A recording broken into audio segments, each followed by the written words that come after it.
Okay, Ritesh, good morning, everybody. Dr. Ritesh Gupta will give you all the necessary information and conduct this session along with Dr. Amrita Ghosh. Thank you, sir. A very good morning to everyone.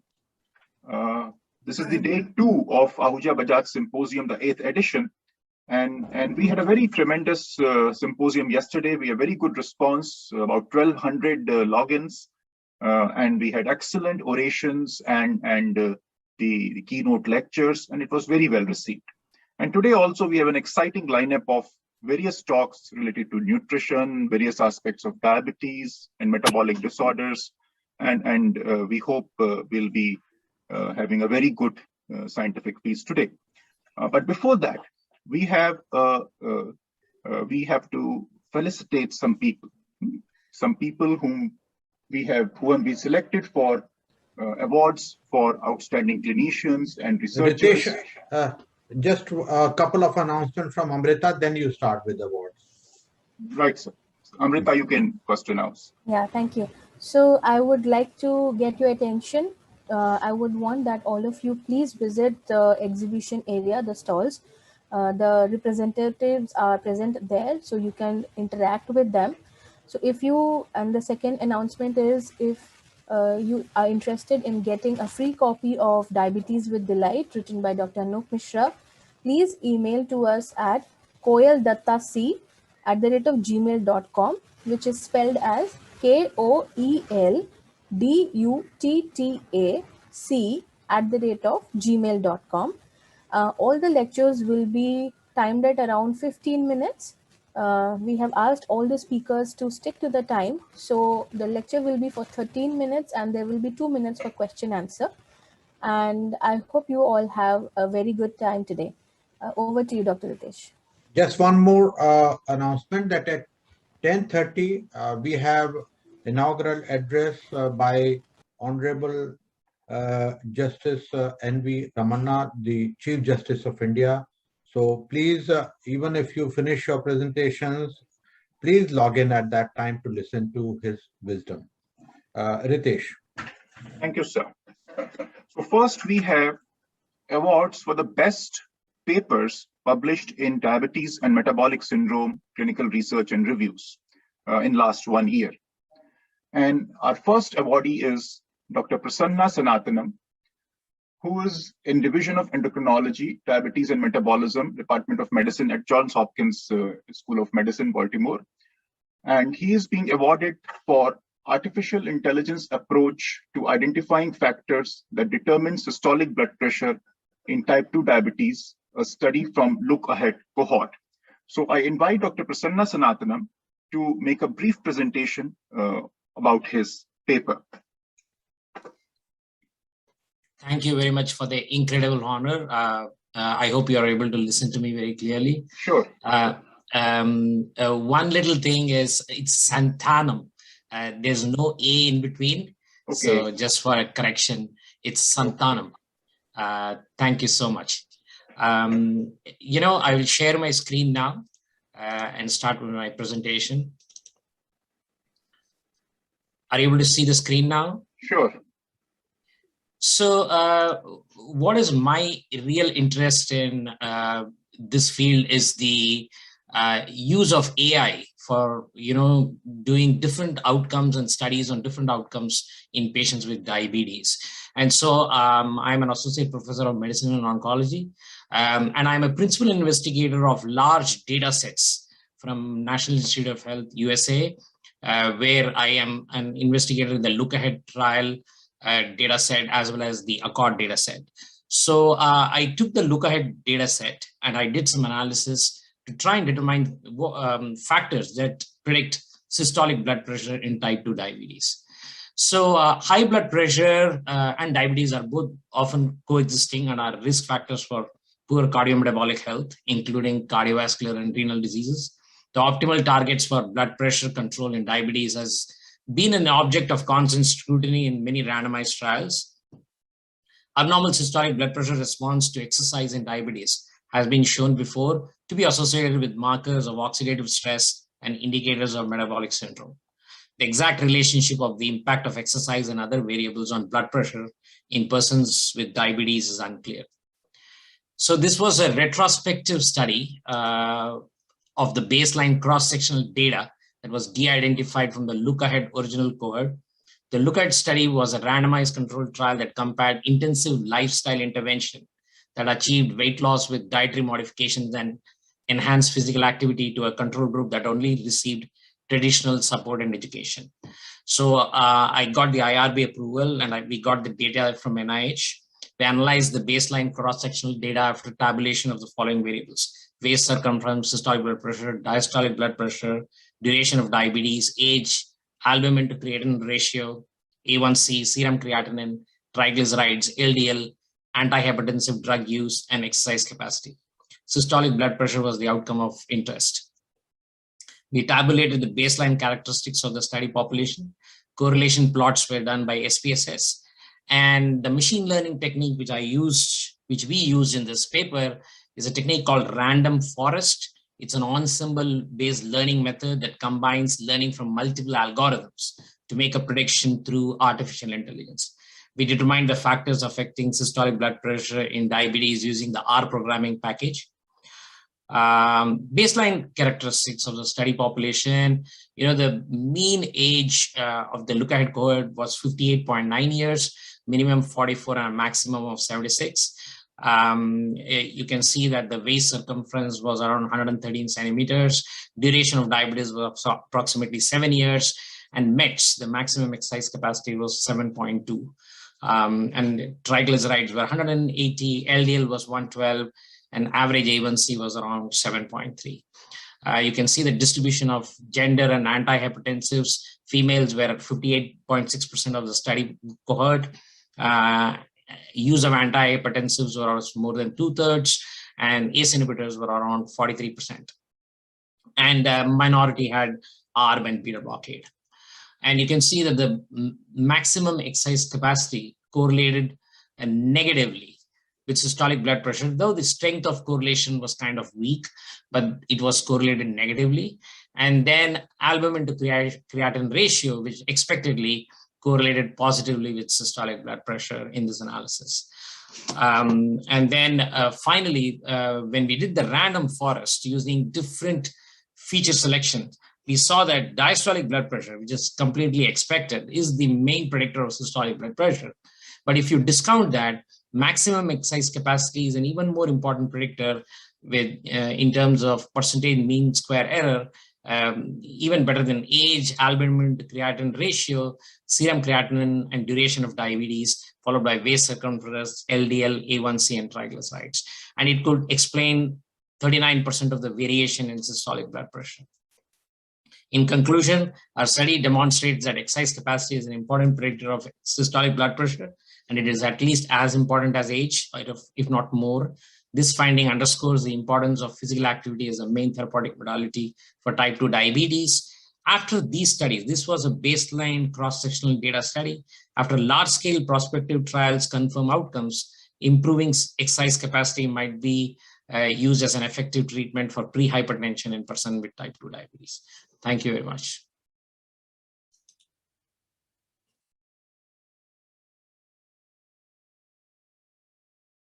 Hello.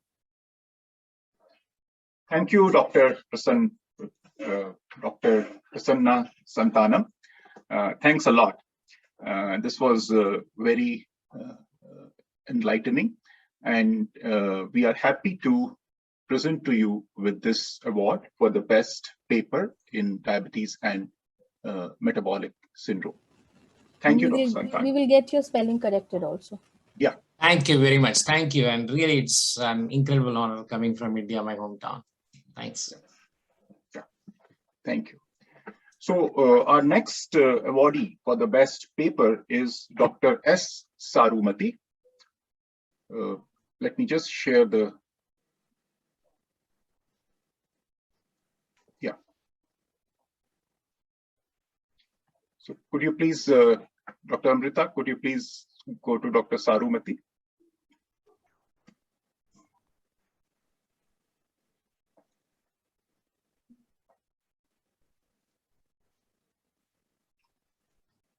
Yeah. So unfortunately, Dr. Sarumati cannot join us because of net accessibility issues because of torrential rains in Chennai.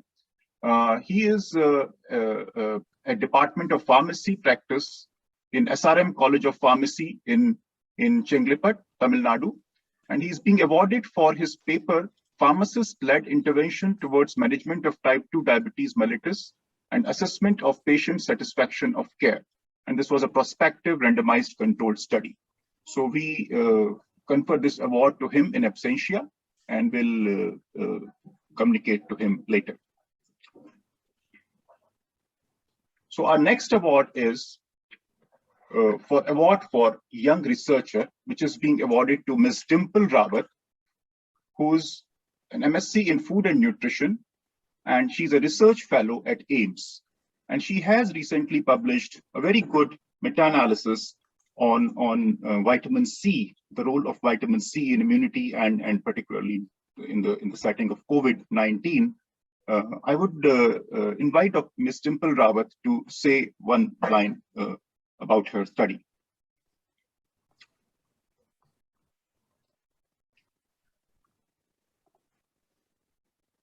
Yeah, Dimple, we can see you. Yeah. So a very good morning to all. So it was a meta-analysis in which we included a total of 6 RCTs involving 572 patients. And we did not found any statistically significant role in terms of mortality, ICU length of stay, and hospital length of stay. We also did a subgroup analysis based on the severity of the illness, route of administration, and dose, which again failed to show any observable effects. So Dimple, that was great because it was, debated much in media all over the country, and vitamin C has always been sort of a debatable issue as far as health is concerned, whether it's a cold or whether it's a COVID-19. So thank you. Please continue your research and please continue to publish. Thank you so much, sir. Thank you. Thank you. Now I invite Dr. Misra to introduce Dr. Satinath Mukhopadhyay, who's being awarded as an outstanding researcher. Dr. Satinath, would you open your video? I hope I'm visible, Anoop. Yeah, absolutely, absolutely. It's a good morning and great to see you, Satinath, after a long time. Same here. Can we put his award, Dr. Amrita? Okay. Meanwhile, when they're putting the award, let me just give you one line introduction as far as Dr. Satinath is concerned. He has been a researcher all his life, but I think best research from him has come in last 5 years. And that not only concerns the clinical research, it is the basic research in some of the best journals in the world, very high impact journals. And,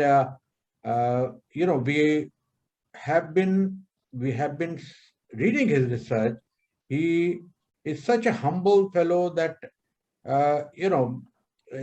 he does not totally project that, but we recognize the importance of that. And this is the research on various basic aspects are of tremendous importance, and coming from India is something unusual because here the basic research is something which is lacking. So Satinath, congratulations, and I hope you continue to publish such high quality research from your group, and we'll continue to benefit from it. So would you like to say one line or two lines about it? First of all, thank you very much, Dr. Anoop Misra and your brilliant team for bestowing this prestigious award on me, which I accept with all humility. With your good wishes, I would like to continue in this field, although I'll be superannuating in a couple of years from now. I only hope my university allows me to continue my translational research. Thank you once again for the award. Satynath, congratulations. You are very dear to us, and so is your research. Thank you very much for joining, and congratulations once again for your award. Thank you. Thank you, Dr. Satynath. Thank you. Thank you. Thank you, Dr. Gupta. Now we have the award for Outstanding Clinician. And it's my pleasure to announce it on my teacher, Dr. Ashok Kumar. I'll invite Dr. Misra to introduce Dr. Ashok Kumar, please. It's a pleasure. Ashok, would you open your video? Yes, I have done that. Okay. Right. So Ashok and I, like Abhimanyu yesterday, we go a long time in All India Institute of Medical Sciences, and he was senior to me, but we worked almost side by side during our senior residency, and then subsequently as faculty, and then as professor there. And I have closely watched him. I was hugely impressed by the clinical skills that he has. We were trained in the era of great clinicians. Dr. Bajaj, Dr. Ahuja, Dr. Malviya, and Dr. Guleria, everybody. And the great Dr. Malviya was mentor to Ashok. And what I am very impressed is not only he's a great rheumatologist, but also a great internal medicine person. So he can sense the other diagnosis very well before the others. And that's what we often go to him for his advice on various issues. And beside that, he's an excellent researcher, published a lot of research. So Ashok, we are honored by your presence here actually, and we are honored. It's my honor and my team's honor to give you this award. Thank you. So Ashok, will you like to say a few words? Yes, certainly. First of all, my sincere thanks. It makes me very emotional. But I must say, this award or this honor is of dual importance to me today. Firstly, because it comes from you, and you are a big name right now, not only in the field of diabetes, for which you are so well known, but also in clinical research, both in India and abroad. So I'm aware of your standing at the moment in this field, and I'm really very proud of you, as a matter of fact. Secondly, because this is being conferred on me during the prestigious Ahuja Bajaj Symposium, which I wasn't even aware that it has been, going on. But now that I'm aware, I realize its great importance to me personally. Professor MMS Ahuja, I would like to say, he was my MD thesis guide. So I learned several lessons during the work itself and also during thesis writing. I mean, he made me revise my discussion 6 times before he finally, put his assent on it that, okay, now you can go ahead. Professor J.S. Bajaj, I'm sure people have had, even if they have had 5-minute interaction with him, that made it memorable for them. They would quote it again and again during their life to others.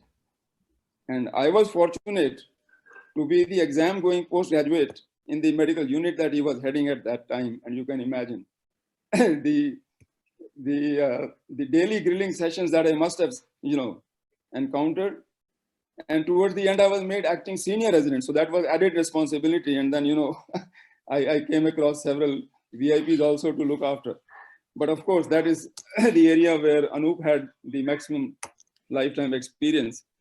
But for me, 3 months were very much substantial to last a lifetime and remember it. So I would like to state that, this award will be a genuine reminder to me about these 2 great teachers with whom I had such close, interaction. And thank you, Anoop, very much. It makes me so emotional because I was really not expecting that I'm going to get any kind of recognition that late. Thank you very much. Ashok, you have a lot of work ahead of you. It's not late.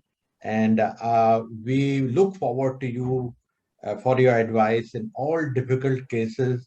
And actually, besides Dr. Malviya, your advice is the only other that we take as final advice. So Ashok, please continue with your excellent work. And again, I say it is honor for all of us to give you this award to you, because you not only that we recognize your outstanding contribution, but also that you, like Abhimanyu yesterday, was a student of both Dr. Ahuja and Dr. Bajaj. So thank you for being there. Thank you, Dr. Ashok Kumar. Now it's my pleasure to introduce Dr. Naval Kumar Vikram for the award for Outstanding Clinician. So I invite Dr. Misra to confer the award on him. It's good to see Naval grow so much in the stature. Several years back, 2 decades back or more,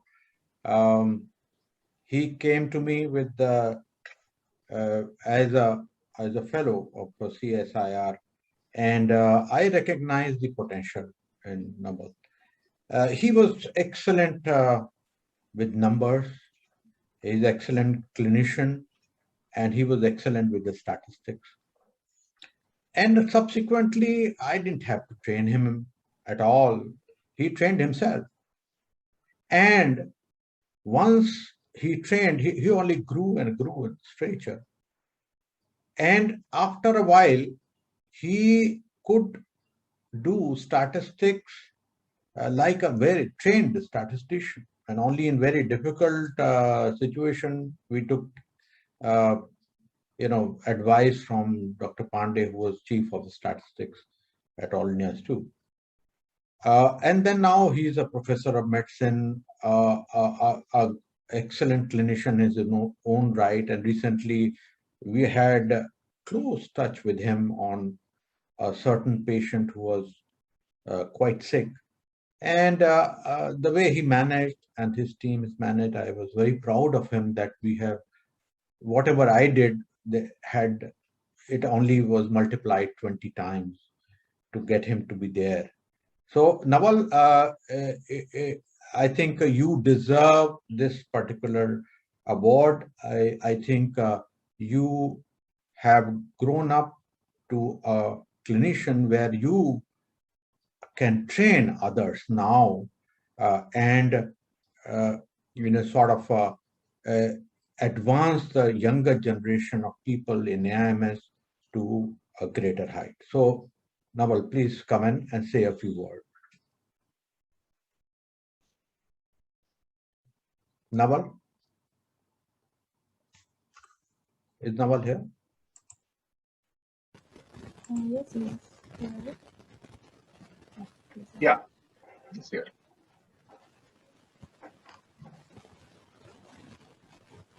Naval, please come in. Yeah, I'm here, but the video is not on, is it? Yeah. We can see you, Naval. Yeah, please say a few words. There's a problem in connection, something.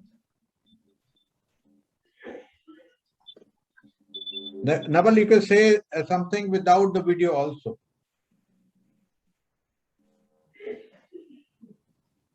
yes, sir. I think So you're audible and visible, sir. Yeah. Okay. Very good morning, and thank you very much, sir, and Ritesh and the whole team of Ahuja Bajaj Symposium for conferring this prestigious award. In fact, it is indeed a great day for me to be honored by my mentor, along with my thesis guide, Dr. Ashok Kumar was my thesis guide while I did my MD at AIMS. And I must confess here that I was not one of the best thesis students to him. So I'm sorry for that. But yeah, it has really been a great honor to be mentored by Professor Misra. When I came to him, I was just clueless actually. During my senior residency, I was just doing the clinical job and so. But I was totally unaware about research and how to go ahead and how to plan ahead and which area to go. So that was totally, in fact, I would say it was aimless. Once I met him, he guided me into this field, and then I got hooked to that. And it has been a long journey so far, and it has been a wonderful journey while we were together at AIMS, and now also it's been we're closely working together. And I always would remember whatever you have taught me, and you nurtured me so far, always. And I'm really, really grateful to you, sir. And once again, thank you very much, sir, for this prestigious honor. And I'll try to continue to live up to your expectations forever. Thank you, sir. Thank you, Naval. That's wonderful. I feel that if Dr. Bajaj, Ahuja, Dr. Malviya legacy continues in the AIMS, that is something that I want, and you are one person who's there who can continue this legacy. So thank you for being there, and once again, congratulations for this award. Thank you very much, sir. It's a big honor. Dr. Amrita, please take over for the next presentation. Sure, sir. Congratulations to all the prestigious awardees. So moving ahead, we have Dr. Beena Bansal with us. She will be speaking on evidence to experience, choosing the right DPP4 inhibitor. Dr. Bansal is a renowned endocrinologist in Gurugram. She has earlier worked with Fortis Hospital, Noida, Medanta, and in Gurugram, and she has many research papers in her bag. Over to you, ma'am, for the presentation. Thank you, Amrita, and thank you, Dr. Anoop and the whole team for having me here. So let me start my presentation. So we know that it's now, can you see the slides? Yes, ma'am, it's visible. Okay.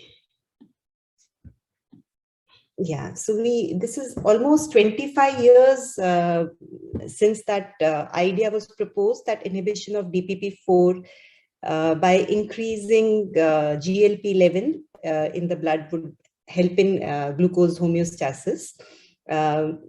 There are many more drugs which have come, but DPP4 inhibitors have established their place in all guidelines because of their inherent safety and efficacy and durability. So I am here to speak about DPP4 inhibitors, specifically about vildagliptin. The conflict of interest is that these slides are, so I'm speaking in behalf of Novartis. The slides have been prepared by that team, although the ideas would be mine when I speak about it. So we understand that despite well-defined treatment, most people with diabetes are poorly controlled. These are figures in India and all over the world, that not more than 30% people are able to achieve glycemic control of less than 7%. Despite having so many new drugs in our portfolio. And there are many reasons for this. One of the reasons is the disease, how it behaves with progressive decline in beta cell function. The other reason is how we may be treating diabetes. Maybe there is a lot of clinical inertia still, because we understand that beta cell function declines over the years, especially when traditionally we used to start with metformin and sulfonylurea. Even now we use a stepwise approach of escalating therapy. That is, we would start with one drug and then allow HbA1c to go high over 3 months before prescribing another or the third drug. So instead of using early combination therapies, traditionally we have been using single drug to a highest level and then adding second and third, which may be counterintuitive because we understand that pathophysiologically type 2 diabetes is a complex disorder involving many different organs. So it makes sense to target one or more organs together from the very beginning. And hence this black graph shows that there are recurrent failures and patients are allowed to become hyperglycemic before adding another drug. What we need is early intensive aggressive control. We know the legacy effect of Wikipedia's trial, which was shown that early intensive therapy has a long-term impact. We also need protection and recovery of beta cell function over a period of time if we understand that the mechanism is progressive beta cell failure. So DPP4 inhibitors fit well into this whole management. It is a therapy which understands and addresses these complexities in management of type 2 diabetes. Interestingly, DPP4 inhibitors, unlike many other drugs, were targeted towards pathophysiological defect. And therefore, the design of the drug was such that off-target effects were minimal. The mechanism of action, of course, is by using GLP-1's endogenous GLP-1 activity on increasing insulin secretion and reducing glucagon secretion. So through inhibition of DPP4, endogenous GLP-1, and there is a new reappraisal that even GIP secretion and its action may be important. Initially, it was thought that maybe GIP effects are not important in people with diabetes, but I think there is a new interest in that category as well. So through these mechanisms, through these incretin hormones, there is a reduction in glucose levels by increasing insulin, reducing glucagon. And also there is some evidence of preservation of beta cell mass and decrease in beta cell apoptosis. So a durability of action is what we expect. Some of the advantages of DPP4 inhibitors are that they are efficacious. We have a lot of data now over the years. There is minimal risk of hypoglycemia because the impact of DPP4 inhibitors are glucose dependent, and there is hardly any risk for hypoglycemia. They are weight neutral, well tolerated, hardly any side effects. We can safely prescribe DPP4 inhibitors and we don't need to worry that patient will come back after a week or after a month with some side effect, which we often see with many other drugs. Overall, the whole class of drugs have been proven to be cardiovascular safe, low glycemic variability, hardly any significant drug interaction, and durability of action. Coming to vildagliptin, I'll focus today's presentation on the evidence we have for vildagliptin, and one of the large multi-center randomized double-blind control trial was Verify trial, which kind of established that fact that initiation with a combination therapy, especially with vildagliptin and metformin, is better than initiating with a single drug alone. So most patients which come to our clinic, a newly diagnosed person with HbA1c between 7 to 9% is the typical patient for whom this study was designed. And one would wonder whether to start with metformin alone or should we start with a combination. And the answer to this was provided that if this study had two arms, one was metformin plus vildagliptin and another was metformin with placebo. And time to failure, that is when the HbA1c would start increasing beyond 7%, was taken as the primary outcome. So the percentage of people who had initial failure was high in metformin only group as compared to vilda plus metformin. And in these patients, then after HbA1c went high, vildagliptin was added. The hazard ratio was 0.47.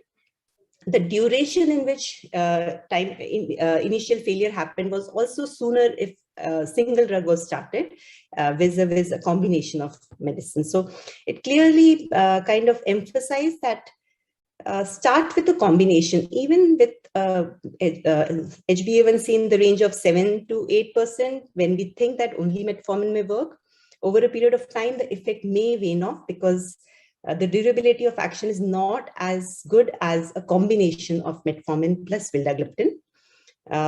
Time to secondary failure, that is, despite a combination when the need for basal insulin was there, was also higher in monotherapy compared to early combination therapy.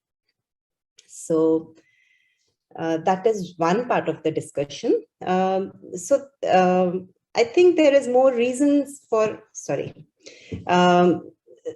in general, all DPP4 inhibitors have similar profile, similar HbA1c reductions, similar durability of action, but chemically these are all different compounds. And so we may want to see if there are any differentiators. One of the difference in pharmacokinetics is that unlike sitagliptin, linagliptin, and teneligliptin, which bind non-covalently to the catalytic site of a DPP4 inhibitor, vildagliptin binds covalently.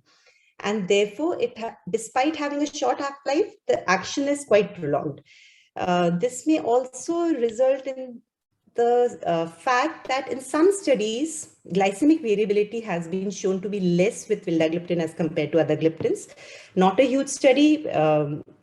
Maybe it's just a signal towards that. Overall, I would say that all gliptins work almost equally well, with some effect on glycemic variability, probably less with vildagliptin. With SAVOR-TIMI trial, there was a lot of discussion on side effects. And one of the side effects which we were worried about is cardiac failure. And to address this issue, a VIVID trial was planned with vildagliptin, which clearly showed that ejection fraction worsening was not seen with vildagliptin as compared to placebo. There were other trials which addressed, although vildagliptin doesn't have large CVOT trials, but these trials addressed that vildagliptin was not associated with increased risk of cardiovascular events. So cardiovascular safety was proven in meta-analysis, and real-world evidence also shows that. And hence, it is quite safe to use in patients with high CVD risk also. So I would like to summarize all the findings. So DPP4 inhibitors have been here for now 20 years plus. There is a role of DPP4 inhibitors throughout the course of diabetes. They help in long-term glycemic control. There is durability of protection.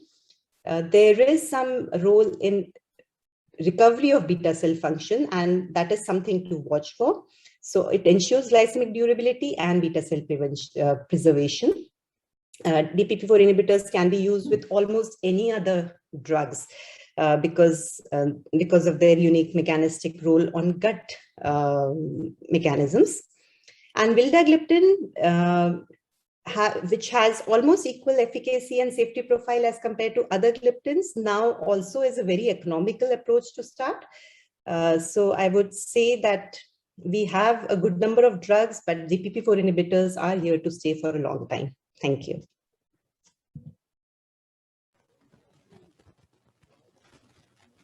Thank you so much, ma'am, for this lucid talk.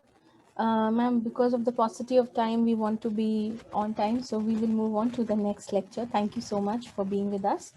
So moving on, we have Dr. Seema Gulati to speak on role of nutrition in cognitive function. Dr. Seema Gulati is Head Nutrition Research Group, Center for Nutrition and Metabolic Research, and National Diabetes, Obesity and Cholesterol Foundation, NDOC, and also the Chief Project Officer for Diabetes Foundation India. Dr. Seema, over to you. Thanks, Dr. Amrita. Just a minute, I'll just share my slides. Are my slides visible? Yes, ma'am, it's visible. Thank you. So, good morning, everyone. I'll be speaking on role of nutrition in cognitive functions. So, by cognition, we mean all the mental processes through which we understand the world around us. It includes alertness, memory, attention, perception, everything. So studies have shown that if we alter the calorie content of the diet, like from low calorie. Excuse me, Dr. Seema, you can do it in a slideshow mode. Okay, thanks. Okay. So if we alter the calorie content of the diet, it is a potential means to affect the cognitive capacity. Now, how excess calories affect cognition? They reduce the synaptic plasticity and increase the vulnerability of cells to damage by causing free radical formation. Now, dietary factors can affect multiple brain processes by regulating neurotransmitter pathways, synaptic transmission, membrane fluidity, etc. And research studies have shown that oxidative stress, inflammation, and impaired insulin resistance, these three are the common features in cardiometabolic and vascular disease, obesity, and age-related declines in cognitive and motor functions. Now, if we talk about role of macronutrient in brain functions, then proteins, they are required for tissue structure and hormone system and production of neurotransmitters. Fats, they give energy reserves and are required for hormones and transport of fat-soluble vitamins. And carbs, they provide energy to the body and to the brain. If there is a balance of protein, fat, and carbs, it leads to better perception, learning, memory, and language. Now, this is a schematic depiction of how nutrition impacts cognition. Now, obesity, overeating, and acute fat consumption, high fat consumption, and poor early life diet can produce inflammatory response in peripheral and central and circulating factors that regulate satiety.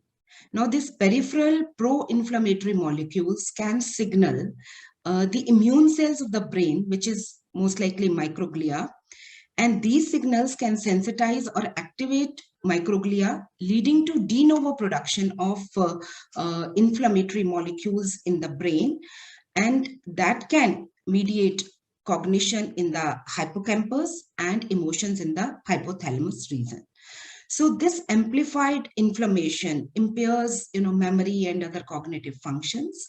And if PUFAs, polyphenols, and positive early environment is given at this stage, then probably the negative outcomes can be prevented and better cognitive functions can be expected. So I'll be dealing with the role of PUFA, polyphenols, and positive early life environment in the following slides. So if we talk about perinatal diet and cognitive functions, then it has been seen that poor diet in utero and during early postnatal life can cause lasting changes in many aspects of metabolic and central functions. Now, maternal gestational diabetes and even a junk food diet in non-diabetic mothers can lead to metabolic complications, including diabetes, obesity, and offspring and obesity in the offspring. Now, even if the mother is non-diabetic and is consuming diet that is high in junk food and high fat, that causes changes in reward processing in the offspring brain, so that when they grow, they prefer foods that are high in fat and sucrose. So this is very important. Now, microglia that we just talked about are one of the major immune cell population in the brain. And in development, they are essential for synaptic pruning. But if they are hyperactivated as a result of overfeeding, that can lead to cognitive dysfunction. Now, early life stress and cognitive disorders, if we talk about, then early life stress alters brain structure and function for lifelong, leading to increased vulnerability to develop emotional and cognitive disorders. So it is associated with increased vulnerability to develop metabolic disorders such as obesity and other NCDs, which mostly co-occur with cognitive deficits. It also affects neuroinflammatory profile in a lasting manner. Now, early life stress leads to metabolic dysregulation and a greater vulnerability to develop obesity, even when the environment is moderately obesogenic. So adult intake of high-fat diet, if we talk about, we know that globally we are consuming high-fat diets, and high consumption of saturated fat have contributed to increasing prevalence of obesity. Now, obesity is not only linked with the non-communicable diseases such as cardiovascular disease and type 2 diabetes, but has also been associated with mild cognitive impairment.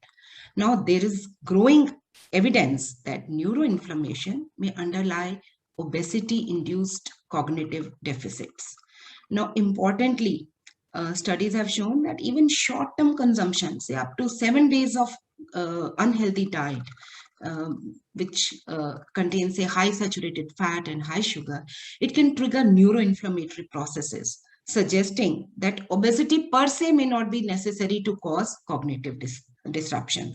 So if we are consuming, high fat diet just for 7 days, that can also affect on cognitive functions. Now, saturated fatty acids have been shown to directly pass into hypothalamus and producing inflammatory response. Similarly, they can impact hippocampus dependent memory functions in humans. Now, if we talk about dietary PUFAs, now omega-3 and omega-6 are essential PUFAs which are obtained through diet. So when we consume, say, linoleic acid, it gets converted into arachidonic acid, and omega-3 alpha-linolenic acid gets converted into docosahexaenoic acid. Now, there is a limited capacity of the brain to synthesize long-chain PUFAs. So if preformed DHA can be provided in the diet, that can be helpful. Of course, the conversion to long-chain PUFA depends on age, gender, and disease status. Now, if there are abnormal omega-3 PUFA levels that have been extensively described in both peripheral tissues and in the brain of patients with mood disorders and cognitive decline. So there is association with low levels of omega-3 PUFAs and cognitive decline. And studies have shown that depressive patients also show high level of inflammatory markers. And these patients are more, they respond better to omega-3 supplementation. So because PUFAs are potent regulator of inflammation, and inflammation is crucial component of mood disorders. Now, polyphenolic compound, if we talk about, the neuroinflammation occurs locally in the brain. However, inflammatory cells and circulatory inflammatory mediators can also infiltrate the brain. Now, research studies have shown that plants, particularly colorful fruits and vegetable bearing plants containing polyphenolic compounds that have potent antioxidant and anti-inflammatory activities, are associated with reduced insulin levels. So we just discussed that oxidative stress, inflammation, and high insulin levels are associated with decline in cognitive function. So polyphenolic compounds are associated, can combat all these three factors. So with aging, the ability to defend against the effect of oxidative stress and inflammation weakens, which puts elderly at risk of neuronal disease and degradation. So neuroprotective foods such as berries and other dark-colored fruits may protect against aging brains. There are a lot of studies which are coming up with the effect of berries on cognitive functions, and they can be helpful in reducing inflammation and oxidative stress in the brain. Now, if we talk about vitamins, then there are about 13 vitamins, and they help resist infection and keep nerves healthy. And multivitamins, often in combination with minerals, are most commonly purchased class of dietary supplement, and almost 30% of the adults are consuming one or the other form of vitamin supplement. So when it comes to supplement, they are very loose government regulations. They're not, the laws are not as stringent as they are for drugs. So sometimes even some of the ingredients are not mentioned on the label. And indiscriminately, these supplements are taken over the counter, they are taken. So sometimes they are not even prescribed by the physician. So with keeping all this, there's a global council on brain health in US. They have come out with a certain consensus statement as to what supplements or what is the role of supplements in brain health. So this council is, this includes experts from different fields of nutrition, neurology, psychology, etc. And based on randomized control trial and observational studies, they have formulated consensus statement. I'll be just discussing few, all cannot be covered here. So what they say that for most people, the best way to get nutrients for brain health is from healthy diet. And several well-designed studies of supplements for brain health found no benefit in people with normal nutrient levels. However, if there is a nutritional deficiency, then the role, then we are not sure about their impact because the studies are inconclusive. Now, vitamin B12 deficiency and folate deficiency, they can negatively affect brain health, and therefore the supplementation may be beneficial for people with lower than recommended levels of B vitamins. 3 minutes to go. Consumption of fatty fish as well as other seafood may be beneficial for cognitive function, and vitamin D supplementation may be good for general health, but there is no evidence that it can benefit brain health. So in general, there is insufficient evidence about role of multivitamins in brain health. Apart from B12, the consensus statement does not suggest any other supplement.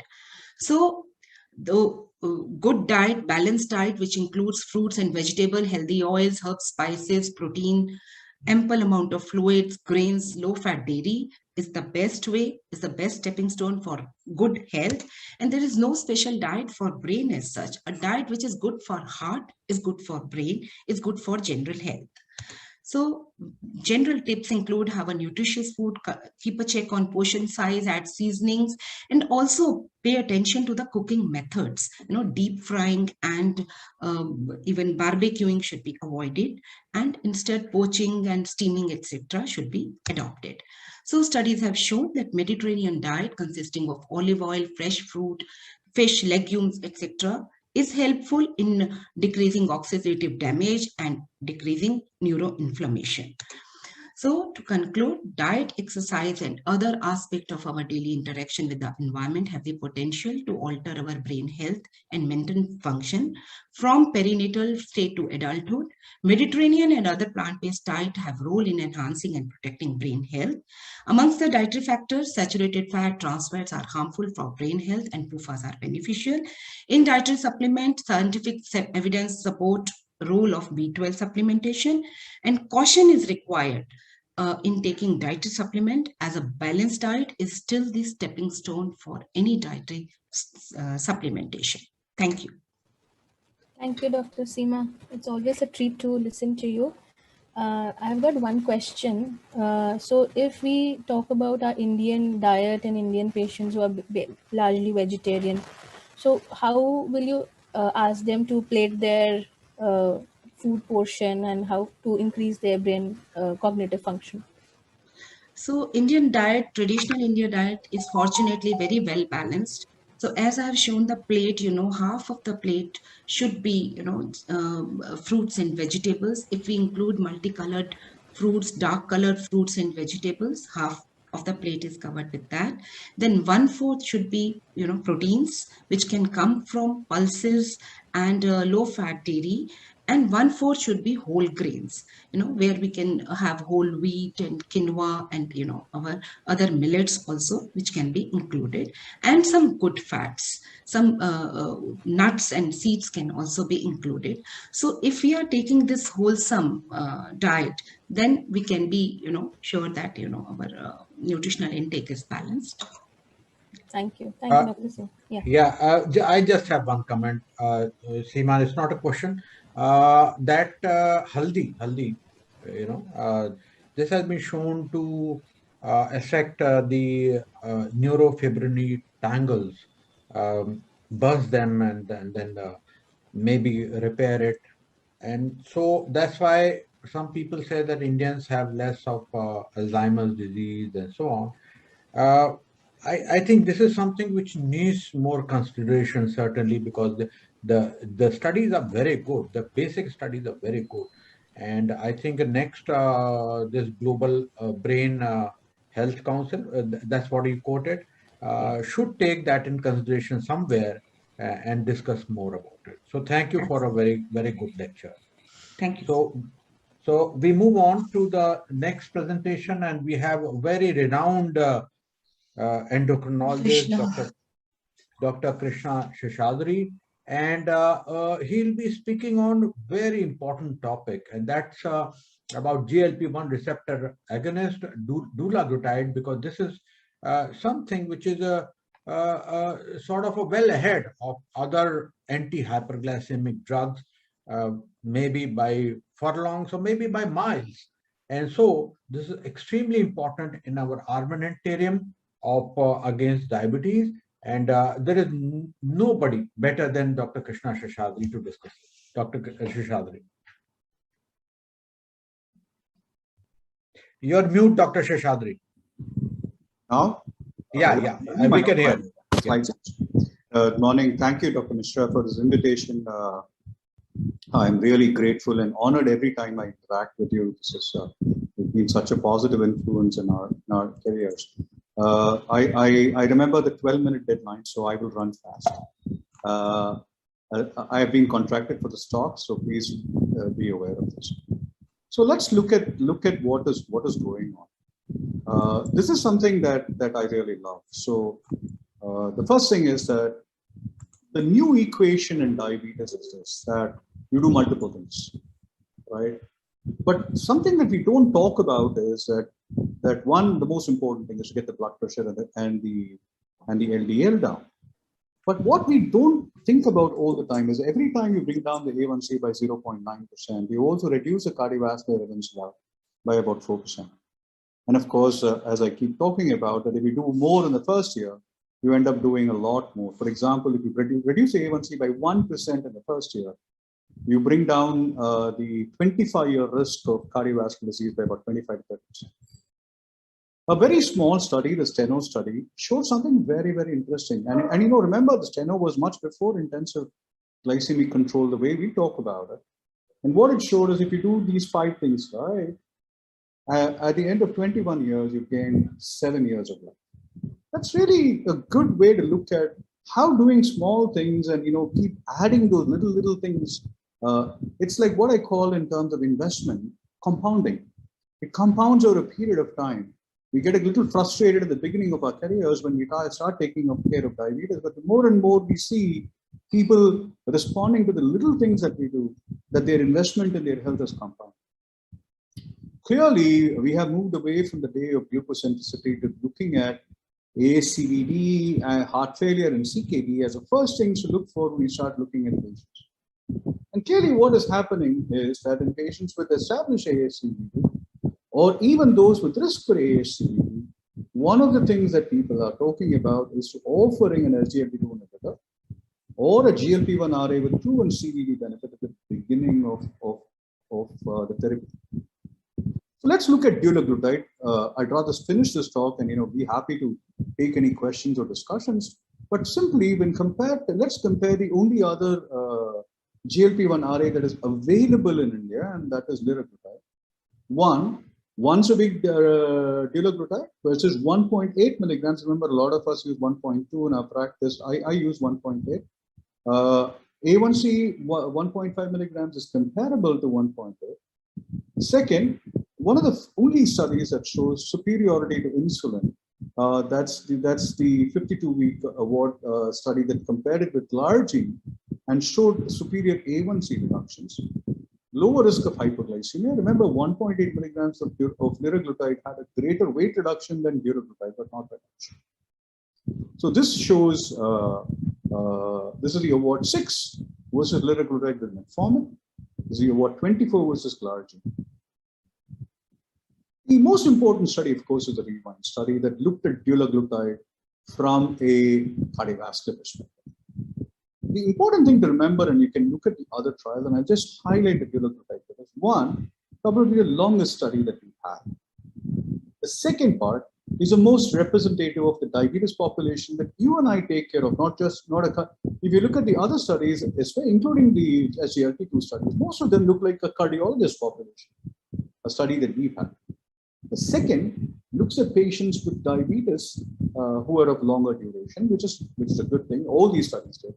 But the more important part of this is that 45 to 46% of patients were women, so again, representative of the practice. Interestingly, one of the things that the FDA wanted was a glycemic equipoise. So these people looked at the rewind studies, baseline A1C was 7.3, which means that it had already accounted for the benefit of glycemia when the study started. And I think that's a good thing. And then, of course, the number of patients with pre-existing cardiovascular disease is around 30%, which is more representative of the general population rather than the 198 and others that you saw, right? What did you achieve?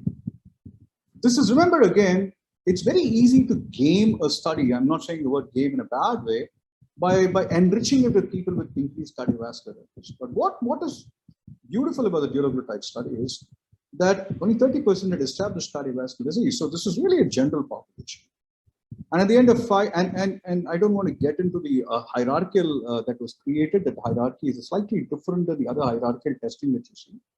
But at the end of 5 years, the primary endpoint, which was a composite MACE, was met and was superior. So HR of 0.88, a confidence interval of 0.79 to 0.99, right? And again, very, very long follow-up. And the curve started diverging, not like an SGLT2 inhibitor, but clearly like an atherosclerotic agent.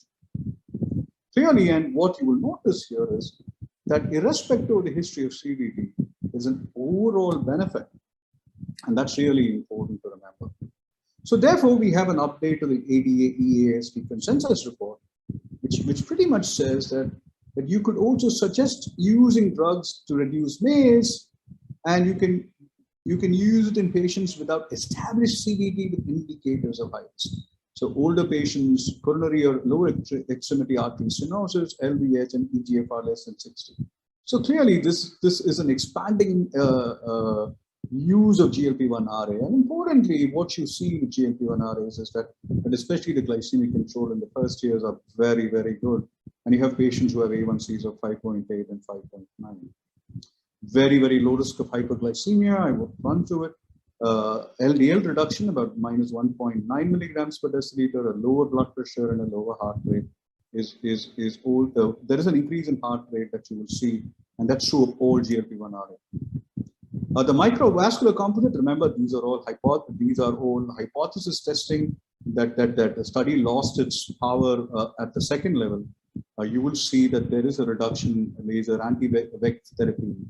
And of course, the renal composite was interesting. Again, hypothesis generated.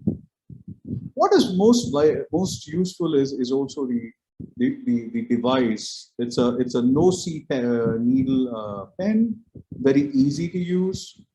And the one thing that you want to tell your patients is beware of nausea. But what I tell the patient is, look, nausea is a very important side effect. Make sure that you're aware of it. It'll occur the first 2 or 3 times, and then it goes away. The way it works is I don't prescribe any anti-nausea medications. This warning and telling patients, look, this is the thing that you have to go through, actually helps patients a lot. I do not up titrate. I start with 1.5 milligrams, and most people do very, very well. I've hardly had to stop patients.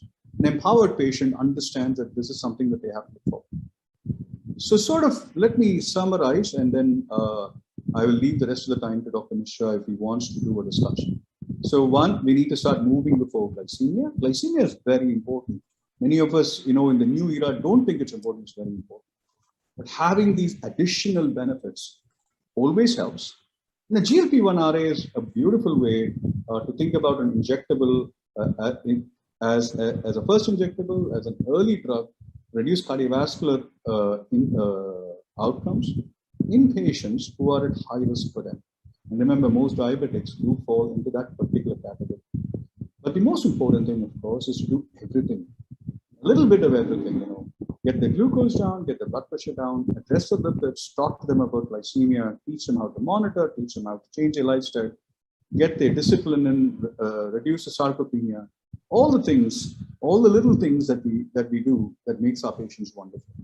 I'm going to stop here. I think I've done well within my time. And Dr. Misra, I will let you, if you have some time, to answer any questions that you want or a discussion. Dr. Seshadri, always when I listen to you, you excel yourself from the last lecture. So always such a pleasure listening to you. Let me ask you a very practical question, not very technical question. Do you think that this injectable drug is going to be a frontline drug, or SGLT2 inhibitors will continue to surpass? That is one question. So the way I look at it is it is horses for courses. This is one. The second thing is that I don't see either or. They both belong together in many ways, right? A combination of an SGLT2 and a GLP-1 RA is an amazing combination because both of them together reduce your weight. I don't know about the compounded CDD benefit, but I'm sure there is a complementary CDD benefit, right? Patients are very comfortable. See, metformin, of course, is the Ganesha that you cannot ignore. But you know, in my view, what would be a great ideal combination for patients is an SGLT2 plus a GLP-1 RA, and so I think they belong together. And it is only in technical and academic fora we keep them separate, but I think they belong together. Great answer, absolutely wonderful. The second thing is which I often wonder is that once you prescribe to the patients, what is the roadblock? I mean, we often find that cost is a roadblock. We try to convince that it is wonderful injection. Sometimes, although you did not find much of nausea, sometimes nausea is a roadblock. Some weird symptoms by patient, or patient doesn't want to take, they say all kind of weird symptoms. So there is going to be discontinuation certainly, or not being able to accept it. What is your view on the cost and rest of the thing? So I have the hard way learned one thing, and that is to never judge a patient by his or her looks, right? So sometimes the most cost-effective, in fact, always, all the time, the most cost-effective way to handle, to practice medicine is to do the most appropriate thing first. So even if a patient can't afford, or that's a judgment he or she has to make, and it's not for me to make. So what I do is I present it, and I say, look, this drug is available. It is expensive. It is going to cost you X amount of money per month. These are the benefits of it, right? I would like you to consider it. One of the things that I have learned over a period of time is that a decision does not have to be made in a single office visit. Sometimes I tell patients, why don't you go outside, sit and think about it? Or if you want to go home and think and come back and talk to me about it, or you want to talk to someone else and come back and talk to me about it, then I'm fine with that. The second thing is, a first no is never an end of a conversation. It's something that you can revisit over a period of time. So these are things that I've learned from eminent masters like you, that one is to never be so patriarchal or paternalistic to judge a patient and not offer it and not make a judgment to it. The second is to give patients time to sort of digest what you have said. It's my job not to convince. My job is to share information and allow them to make a decision. And if they make the decision, they are comfortable with it and they persist. And I have patients who've been on this drug for several years. I've also had patients who come back and told me, look, I took it last year, but the pandemic has taken my job away. I would like you to stop it. And I've had one patient who came back and said, can I go back on it because my financial situation is better. So I think it's just a question of us learning to empower our patients. When we think that, we are, I'm sorry to say this, but a lot of times we think of new drugs as notches on our guns. And we have to show the world that we have started something wonderful. And that is really why, these people stop after 1 month or 2 months. On the other hand, take your time, empower the patient, allow them to make a decision, and revisit the question in 3 months or 6 months. I'm sorry for a very long answer, but I think, it's crucial to think about it this way. No, perfect answer. This is what we do also. We have a sort of an information sheet regarding this. We say that this is the sheet, you please go back, read about it. It has all the effects and side effects and the cost also. And if you are not going to lose weight and you're not going to benefit, your sugars are high and you have heart disease, this is the #1 drug. And that's how we tell them, and we can give them 1-2 months time also sometimes, and most of the people will agree.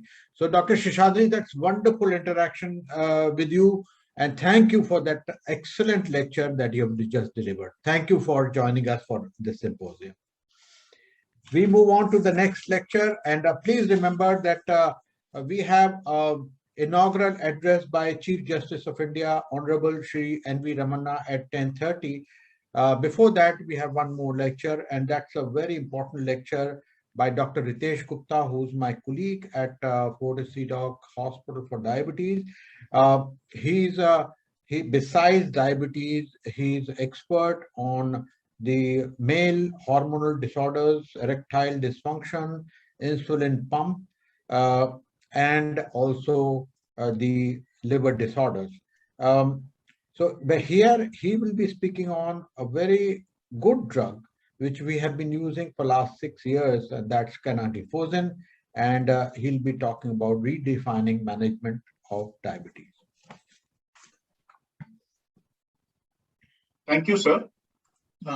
I'll be talking on redefining management of type 2 diabetes with Sotagliflozin. And I'm sure many of us are aware of many of the things which had to be said about Sotagliflozin, but I'll try to present some new data and some new insights as well. This is something very familiar, Defronso's octet, and we know that rather than being a straightforward liver and pancreatic disease, diabetes is much more than that, and the role of kidney and neurotransmitters and other things has been elucidated in great detail in recent years.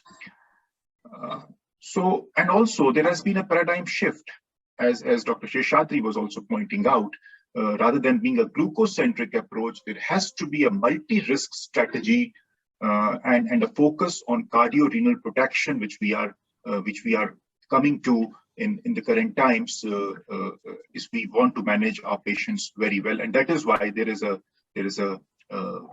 effort to develop drugs which can prevent complications of diabetes apart from lowering blood sugars simply.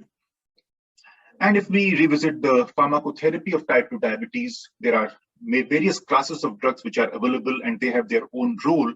Each drug has its role, but if we see the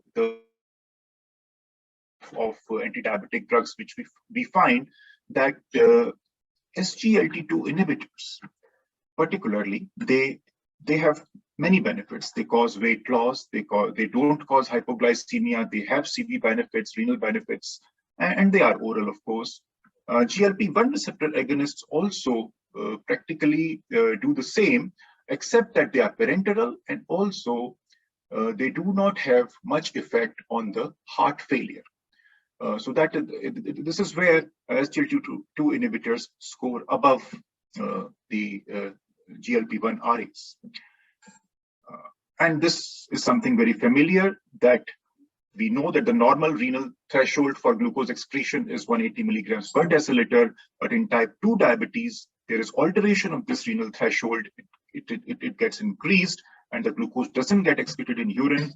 While if we give SGLT2 inhibitor like Sotagliflozin, the threshold is lower to much lower level, maybe to 80 or 90, and that is how you lose sugar in urine, and the blood glucose homeostasis is restored. Now, there is robust evidence. Everyone is aware of that. It has been studied. This drug has been studied as monotherapy, as dual therapy, addition to metformin or addition to sulfonylurea, has been studied as a triple therapy, as well as addition to insulin. And also there is a cardiovascular outcome trial which we have, Canvas program, and then there is a renal impairment study also, and has been studied in elderly subjects as well. So clear-cut evidence in every type of patient, and we'll just quickly revise that it does cause significant reduction in HbA1c from baseline, whether as monotherapy or in various combinations with various other anti-diabetic agents. And also, it causes change in fasting plasma glucose from baseline. There is significant reduction, again, in various combinations. It causes reduction in fasting as well as in postprandial glucose. And then a major benefit of these drugs is reduction in body weight. And there is significant reduction in body weight from baseline if it is given as monotherapy or as in combination with various other agents. And also there is a reduction in systolic blood pressure from baseline, and this is also a very significant finding. Now, if we see the durability of glycemic control over 2 years, this was compared with glimepiride, and both canagliflozin 100 milligram and 300 milligram conferred a durable glycemic control over 2 years, though the initial control may have been better with glimepiride, but then the durability was much more with canagliflozin.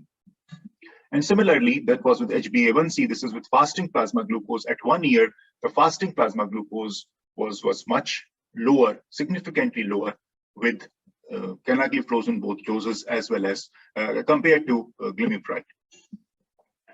And similarly, for body weight, as expected, glimepiride led to some increase in body weight, while canagliflozin both doses led to significant reduction in body weight. And importantly, as we are aware, that most of this weight loss is fat mass, the loss of fat mass which is lost and which is beneficial. And as was pointed out by Dr. Misra yesterday, that is how these drugs have a role in fatty liver and probably in reversing diabetes as well. Now, this was an interesting study. It was a real-world evidence. Now, one part of the study was that the canagliflozin was added to the baseline therapy, 100 milligram per day to baseline therapy. And this is what one found, that there was significant reduction in HbA1c as well as in weight at 6 months. And this is expected. This is what has been shown in all the clinical trials. But the second part of the study was when the patient was already on existing SGLT2 inhibitor for a mean duration of about 17 months. Some of them were on dapagliflozin, some of them were on empagliflozin, and some of them were on canagliflozin 100 milligrams. And this is the time when they were shifted to canagliflozin 300 milligram per day. And this is what was found, that there was additional reduction in HbA1c as well as additional reduction in weight when the existing SGLT2 inhibitor was switched to canagliflozin 300 milligram per day. So which means canagliflozin 300 milligram per day probably provides additional weight loss and glycemic benefits compared to other SGLT2 inhibitors. Now, the CANVAS program, we know that there was a significant reduction in primary cardiovascular outcome or the various components of it, the CV death, the non-fatal myocardial infarction or non-fatal stroke. And as expected in the class, hospitalization for heart failure was significantly reduced in the CANVAS program. And whether it was heart failure with preserved ejection fraction or heart failure with reduced ejection fraction, this UEF is actually unknown ejection fraction.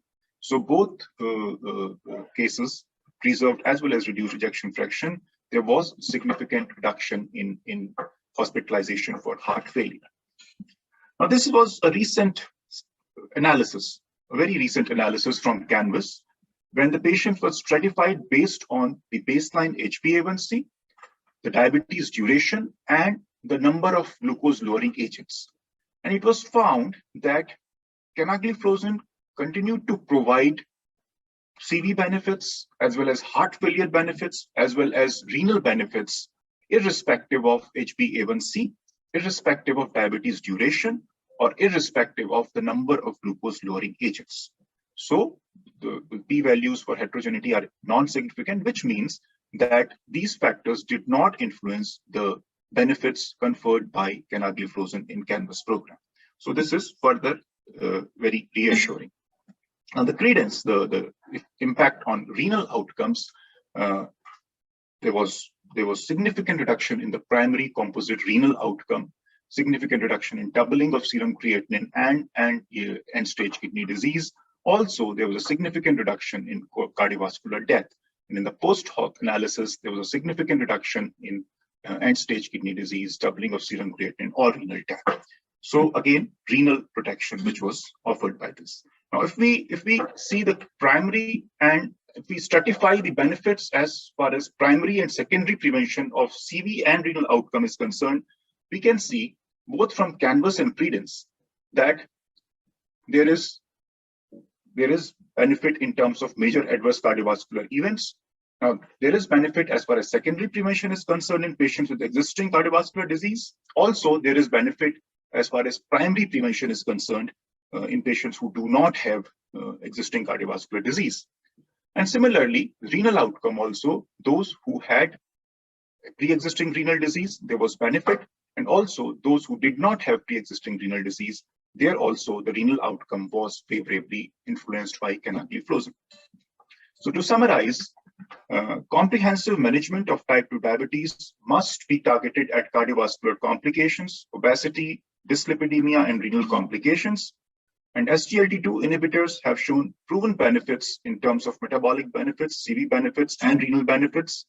Canagliflozin is indicated to reduce the risk of major adverse cardiovascular events in adults with type 2 diabetes and established cardiovascular disease.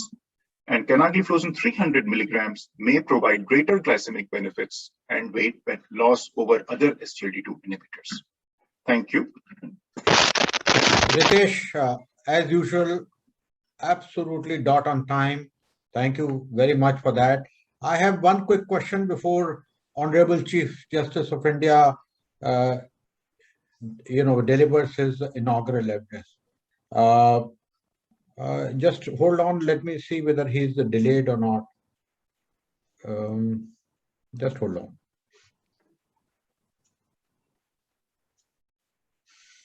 Okay. So, Ritesh, tell me, where do you place credence trial versus some of the recent trials of, DAPA, CKD, and things like that? How do you compare these trials? So, credence was primarily in patients with type 2 diabetes. And as far as the benefits of SGLT2 inhibitors on kidney outcomes are concerned, I think all these drugs have now consisted, whether it is DAPA, CKD, or credence, both canagliflozin and dapagliflozin have shown consistent benefit in terms of in kidney outcomes. And not just in kidney outcomes, also in cardiovascular outcomes in patients with kidney disease. So I think it's more of a class effect as far as kidney is concerned, similar to the heart. It's just that now we have evidence for that as well. Okay. Ritesh, another question, because we are now delayed by 10 minutes as far as Honorable Chief Justice is on the way. So what we'll do is, Ritesh, I'll ask a couple of more questions to you, if you don't mind, Sure. staying on this platform. And so, Ritesh, a general question to you.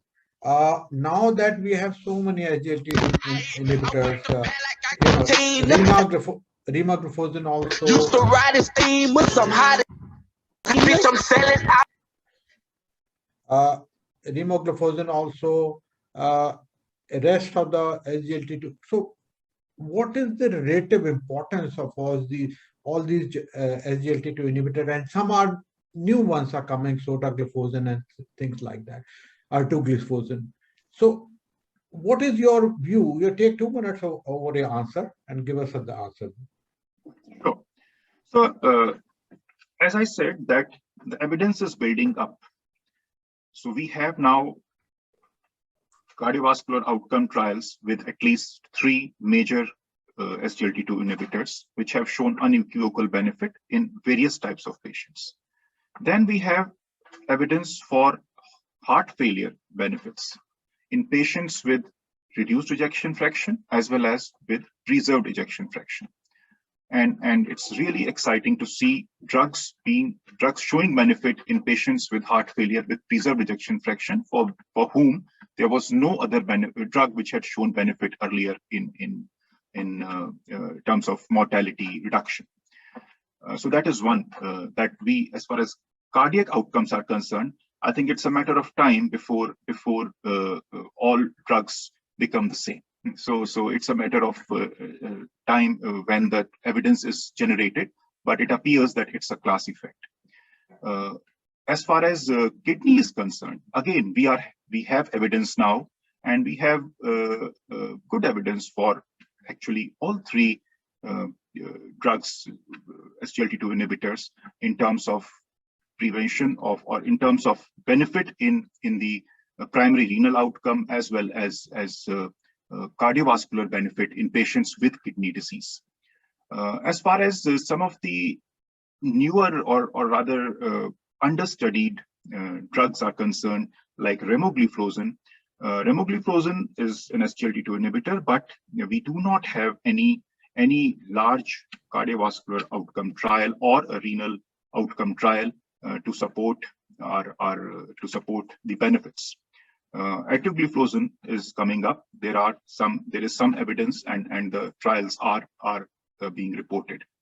Sotagliflozin is an exciting molecule because it has a dual benefit. It also inhibits SGLT1 to greater extent than other drugs, and has been actually suggested or maybe approved by American Heart Association for treatment, for consideration in treatment of heart failure, even in patients without type 2 diabetes. So overall, the evidence is being generated on a if not daily, but at least on a annual basis, and I think it's a matter of time before we have evidence for all the drugs in this class. Canagliflozin 300 milligram, which we presented, that is a little promising because that shows additional benefit in terms of glycemic control and weight loss over other SGLT2 inhibitors. So that was a good study which was shown. Thank you, Ritesh. Dr. Viveka, are you ready? Because Chief Justice is delayed by 10 to 15 minutes, and we can have a quick lecture of yours before his address. Dr. Viveka?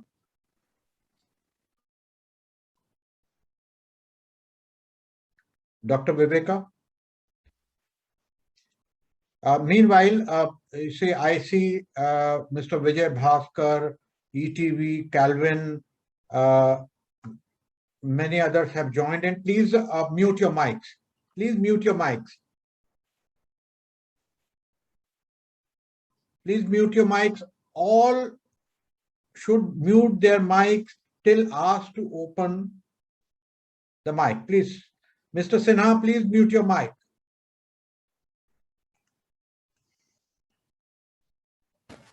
Or we will have to take everyone out.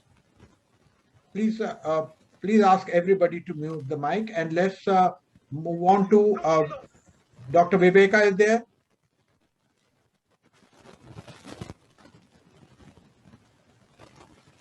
Sir. Not there. So what I'll do is, Dr. Amrita, please ask the... we can break for a short advertisement, sir. Imagica Health to mute all mics, except mine and yours, Ritesh, and yours. And I will start with my presentation so that I can finish in 10 minutes or 15 minutes time, and then Dr. Viveka can take off later on. Is that okay with you, Amrita? Yes, sir. Yes, sir. Okay.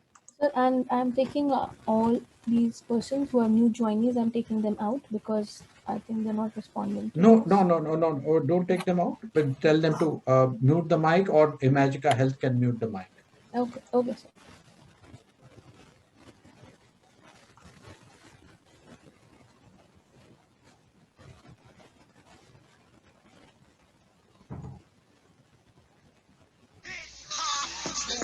Mike Jack. I like Mike back. Magica,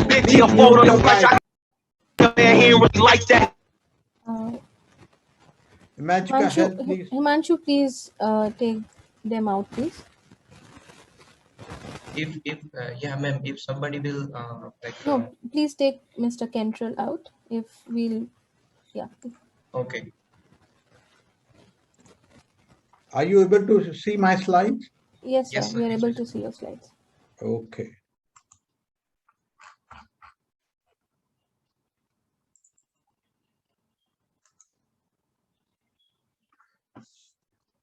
Good morning. I'll be speaking on interchangeable biosimilar insulins.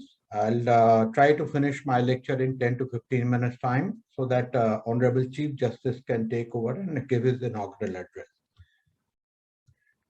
This is the general structure of presentation. In this lecture, I will define biosimilar products and insulin and explain about FDA approved first interchangeable basal insulin.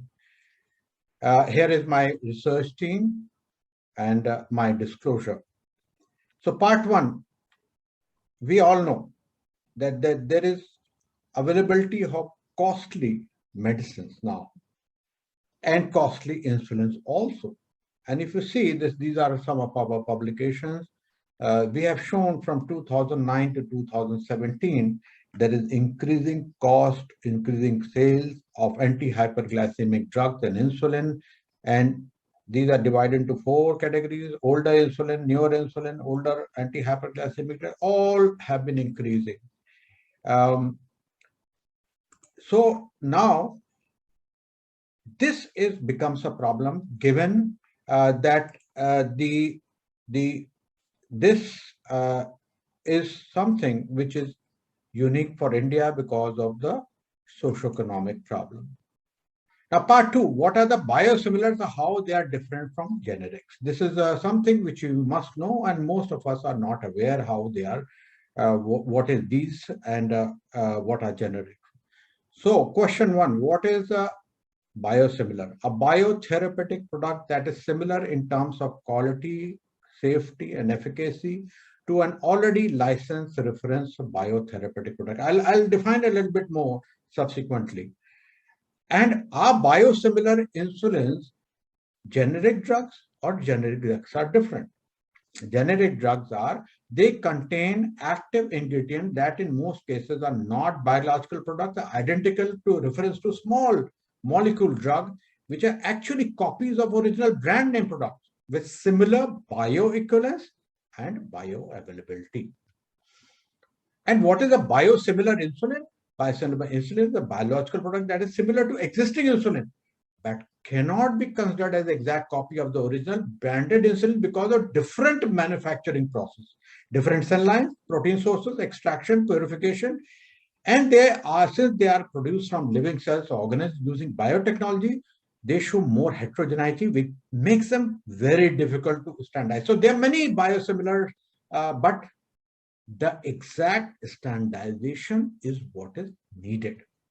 So you can see here, aspirin can be made in a generic drug. It's a small molecule. And so all you have to show is bioequivalence, pharmacokinetic a little bit, and then a generic is ready. Insulin, larger molecule, erythropoietin, even larger molecule, monoclonal antibody, big molecules. And these are to make biosimilar. This is something which is difficult. So what is a biosimilar insulin again? Biological product with large and genetically complex molecules and produced from living organism, and consistent quality is something which is desirable. With the purity, exact molecular structure of the reference product, bioactivity, and in functional characterization, pharmacokinetic, pharmacodynamic studies, immunogenicity is very, very important to have immunogenicity study. Additional clinical studies if needed, and then approved by a top agency like FDA after rigorous evaluation and testing.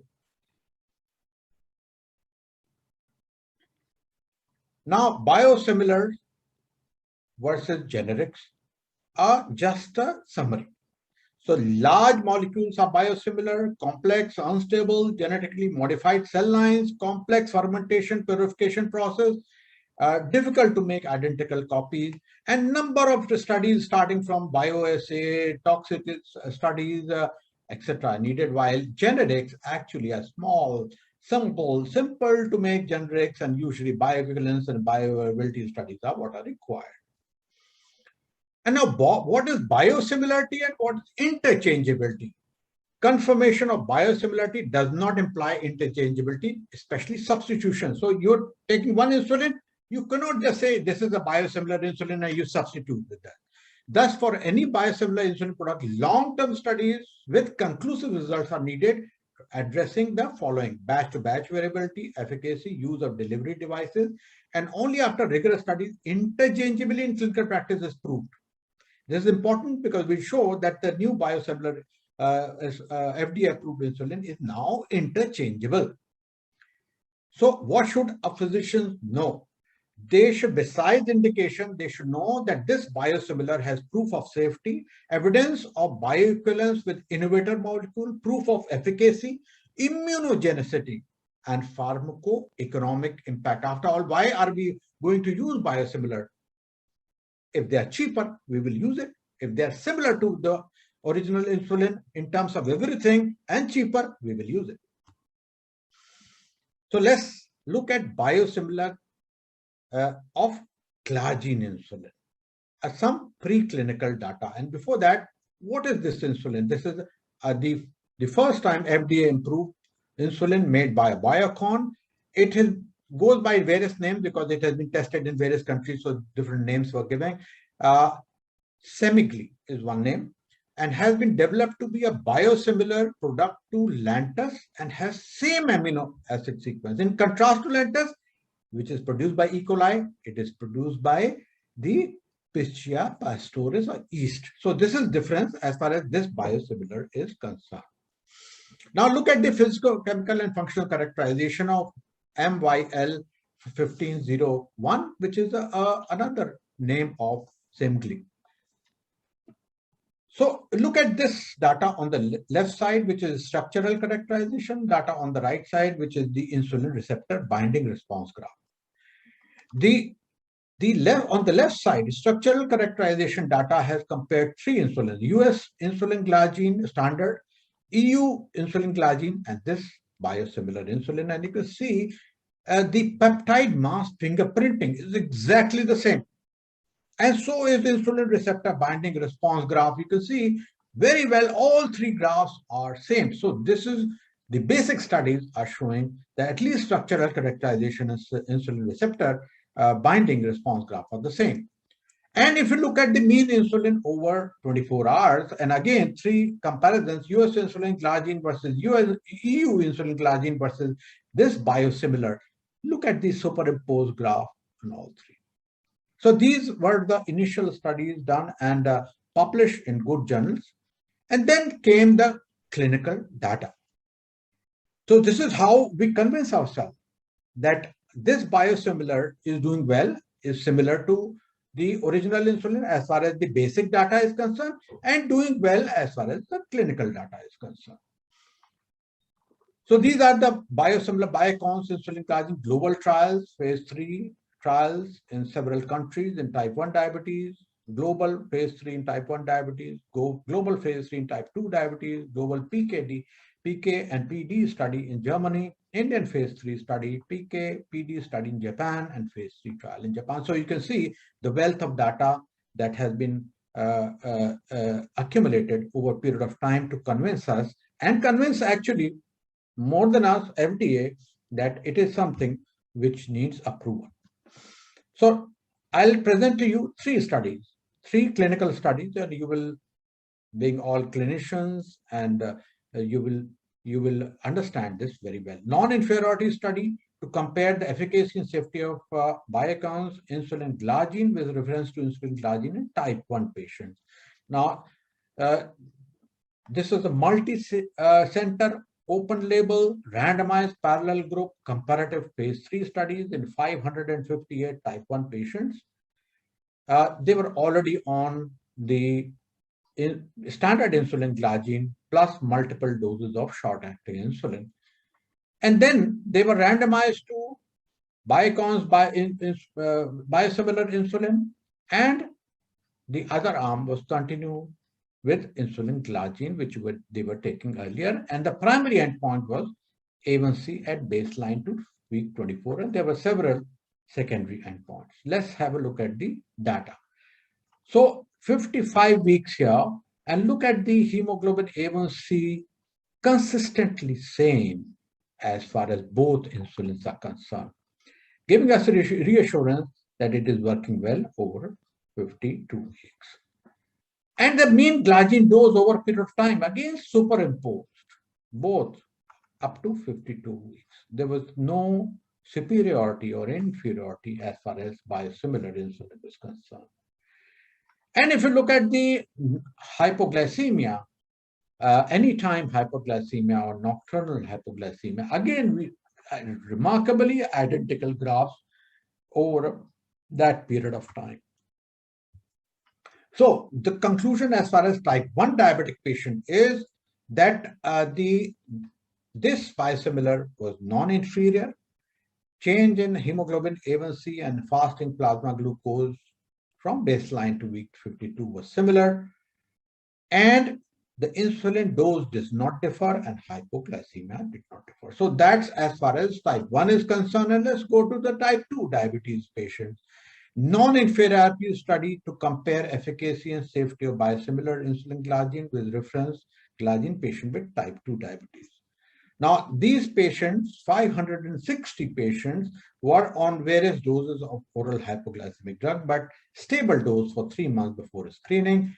And one group was given Biocon's insulin glargine and other reference insulin glargine. This was a 24-week study. And you look at this, the identical data as type 1, we have hemoglobin A1C determination at 4 points, and all points, there was no difference between the two insulins. And the mean insulin glargine dose over time also remained the same. And similar is the incidence of anytime and nocturnal hypoglycemia, keeping oral drugs same. There was no difference as far as these two insulins were concerned. So conclusion that in patient with type 2 diabetes, the hemoglobin A1C effect on hemoglobin A1C, fasting plasma glucose, insulin dose, and hypoglycemia was similar as far as two insulins are concerned. Now the third study, perhaps the most important study to assess the efficacy, insulin dose, safety, immunogenicity when people with type 1 diabetes were switched between biosimilar insulin glargine and reference insulin glargine. Switch study. Now, how switch was done was one arm was continued on, and these were type 1 patients, which were taken in the first study. One arm was continued on the reference insulin glargine plus Lispro. Other arm first was given biosimilar insulin for 12 weeks and then switched to reference insulin glargine with Lispro, and then again for 12 weeks biosimilar. So this was a switching sequence and switching group. And look at this, the switch group and non-switching sequence, they maintained similar hemoglobin A1C at week 36. And hypoglycemia also between switching group and non-switching group remain the same. This is a good study design because that's how we see whether there's any difference in between and then subsequently, and then specifically as far as the immunogenicity is concerned. And immunogenicity data, you see cross-reactive insulin antibody percentage binding over time were also similar between non-switching. So we are sometimes worried that this may be more immunogenic and there may be problems as far as clinical effect is concerned. There was no difference between the two insulins. So what is the approval status and guidelines from international agency? So FDA on July 28 approves first interchangeable biosimilar insulin product for treatment of diabetes, and that is Semglee, which I have been describing, is interchangeable, can be substituted from its reference product Lantus. So this is something important because in USA, this can be switched by the pharmacist or by the patient alone. If they decide that patient is having a problem, this is the costly product, and so you please take this insulin. So this does not need a physician's approval. While WHO still is conservative and Diabetes UK says that the biosimilar product should be encouraged. Are they cost effective? And look at the importance of cost of insulin. Because if it's less costly, then more people will go for insulin and afford its benefit with timely insulinization, with subsequently reduced morbidity and mortality and overall decrease in the healthcare cost. And look at this comparison of per unit cost of insulin glargine in India, biosimilar versus reference insulin glargine as far as vial is concerned, as far as disposable is concerned, as far as cartridge is concerned, almost half. So this is good as far as our patients who cannot afford, or even those who can afford, it is a similar insulin, which is low cost. So fine, this is my summary slide. We have increased confidence in biosimilar now, and we are rather happy that our Indian insulin has got a confidence of FDA. So biosimilar insulins are highly similar to reference biological, equivalent quality, safety, and efficacy, no clinically meaningful differences. Stringent regulatory approval with FDA has been obtained with a cost effective. And so this is something we should use it whenever appropriate and cutting the cost as far as patient is concerned. So thank you. So I will just ask the PS to Honorable Chief Justice whether Honorable Chief Justice is ready for his presentation or his inaugural address.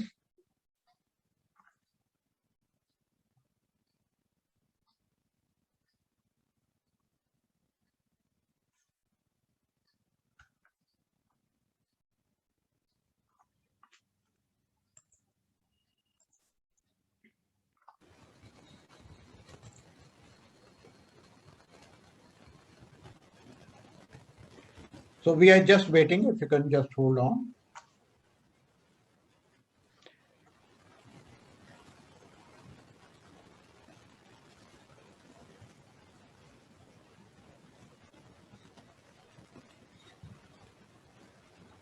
So we are waiting for him to be online.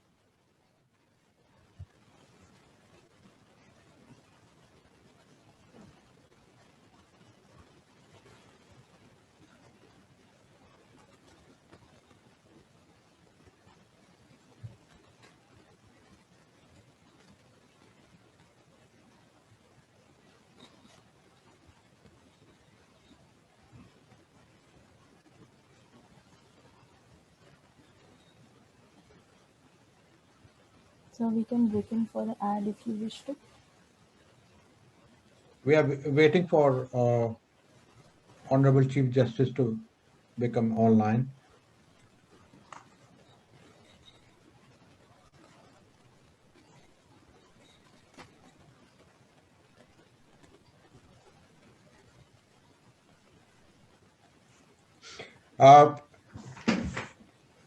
Let me just take, sir, 1 minute to, sir, just say a couple of words. Sir, we are indeed very grateful to you for taking out time from an extremely busy schedule. We all know that you are having a 16 hours day every day, and we are very thankful to you. And there is no one better than you because of your wisdom, but also one important thing, Professor J.S. Bajaj also. So we are very happy, we are very fortunate, and we are honored to have you with us, sir. And we are waiting for your inaugural address. Thank you, Dr. Saab. I'm sorry it is a few minutes late because of some other clash of some other schedule and all that. Sorry for all of you to keep waiting. Can I go ahead with my speech? Absolutely, sir. Please. Dr. Anoop Misra ji, Patron and Chairman of Fortis CDOD Hospital for Diabetes and Allied Sciences, Dr. Amrit Ghosh, Organizing Secretary, Dr. Ritesh Gupta, Organizing Secretary, other organizers of Ahuja Bajaj Symposium-VIII, respectful doctors and professionals, media persons, other distinguished guests, ladies and gentlemen. Honestly, I feel I am a misfit to address the gathering of highly accomplished doctors and professionals. As a part of this 8th edition of Ahuja Bajaj Symposium, I could see from the scientific agenda circulated, we had the benefit of listening to the lectures on diverse subjects connected to diabetes from experts in the field yesterday. We are going to benefit from such lectures today also. On this occasion, I pay my tributes to Padma Shri late Professor Manmohan Singh Ahuja and Padma Bhushan late Professor Dr. Jasbir Singh Bajaj, who have contributed immensely to the understanding on diabetes and in whose honor this symposium is being organized. Dr. Manmohan Singh Ahuja is a pioneer in modern diabetes treatment in India. He was associated with AIIMS as head of the Department of Endocrinology and as its dean. He set a new standards in the treatment of diabetes. He is one of the founders of the Research Society for the Study of Diabetes in India and Hormone Foundation in India. He was also founding editor of International Journal of Diabetes in developing countries. In his nearly 5 decades long service as an endocrinologist, he took the treatment of diabetes to the new levels. I was fortunate enough to be treated by Dr. Jasbir Singh Bajaj. More than a doctor, Dr. Bajaj was a great human being. He was a genius. By the time I started consulting Dr. Bajaj, he was seeing very few patients those days. And I was fortunate to get an appointment with him. Once in every 3 months, compulsorily, he used to spare half a day for me. In my first consultation with Dr. Bajaj, after examining physically and inquiring about my medical history as well as the family history, he meticulously prepared what could be described as a perfect medical notes.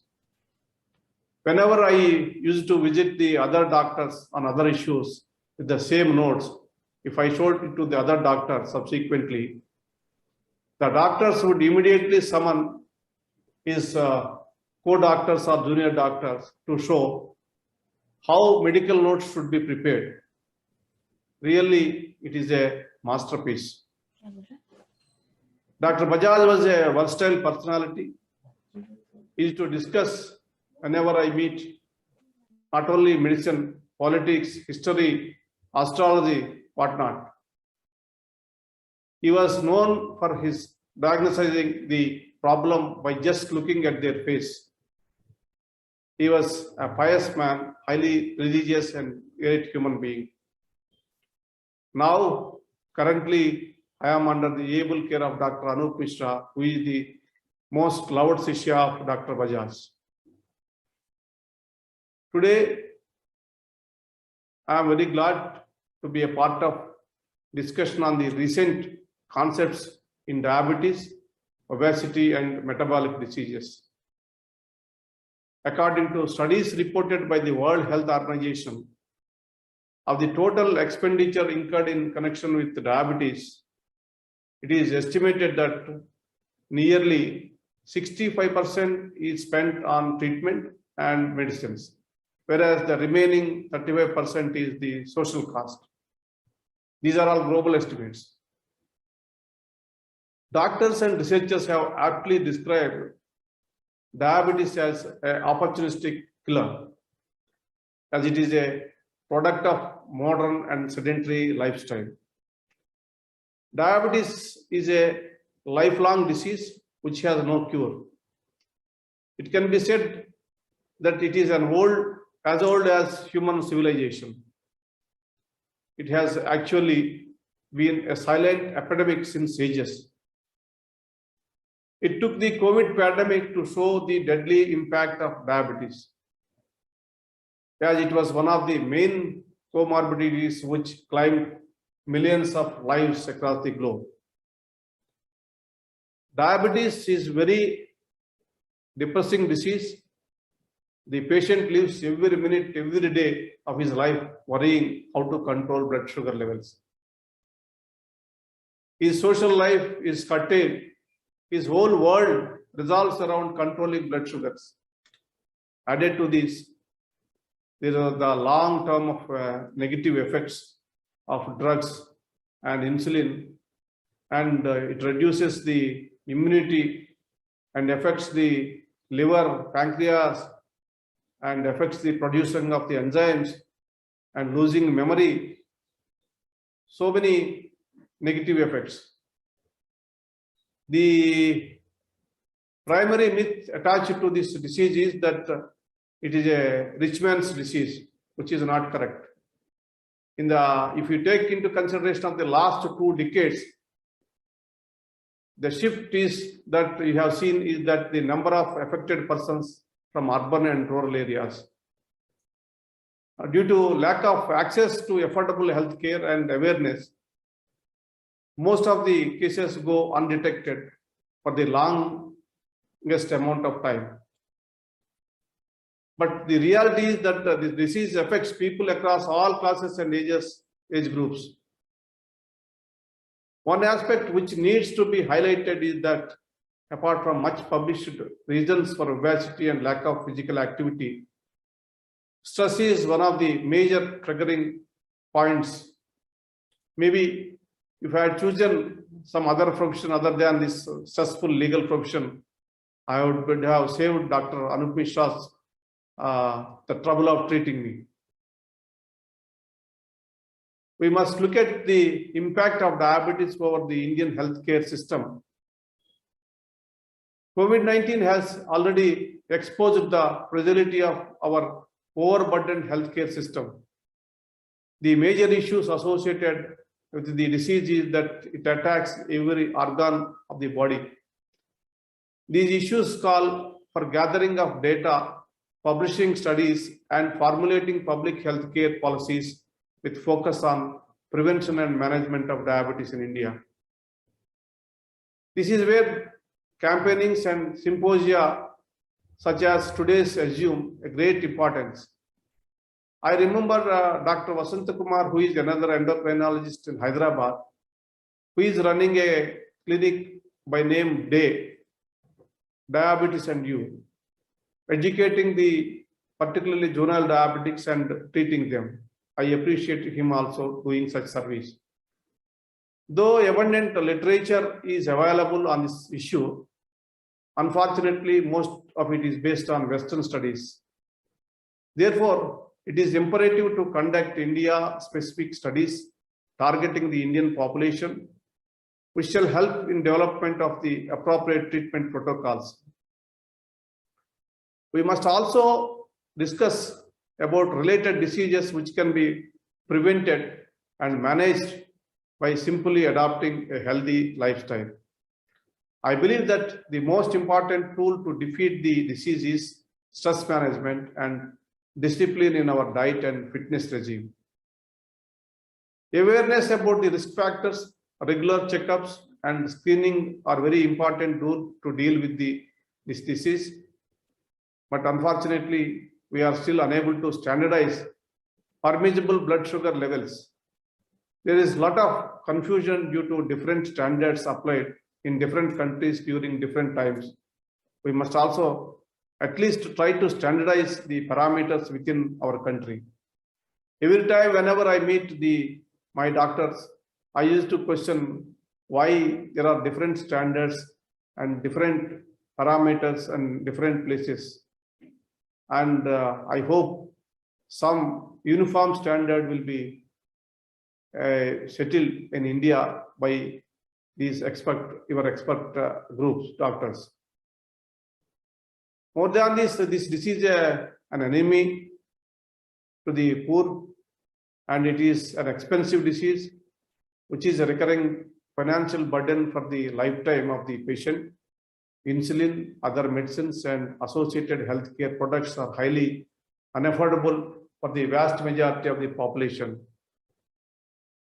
In this context, availability of walk-in test free of cost assumes great importance. The human cost is immense. The economic cost to the nation is immeasurable. Therefore, it is essential that the state provides support and subsidy for diabetic care. The government also needs to train and introduce more healthcare professionals to deal with this problem. I must emphasize that the need of the hour is to innovate and develop modern drugs and find a cure for this problem. Every time I see a news report in a newspaper, a new drug was diabetes was released or found, I am very anxious to look forward it. But in the last 30 years, I can say I'm taking the very same drugs, and of course some new drugs like Jordan was added. I felt so happy when Indian scientists and researchers came up with a COVID vaccine within a few months. But unfortunately, we are nowhere to finding a permanent cure for diabetes, which is an ancient disease. My only wish to all of you is that a cure is found. For this, doctors, scientists, researchers have to give full attention to this aspect. The pivotal role played by doctors in spreading awareness about the disease and its control is praiseworthy. The medical profession is widely regarded as the most noble profession. Vaidyo Narayana Hari is the most apt way to describe the doctors and medical professionals. The health of the nation and its citizens is paramount, and naturally is a precondition to achieving the developmental aspirations we have set for ourselves.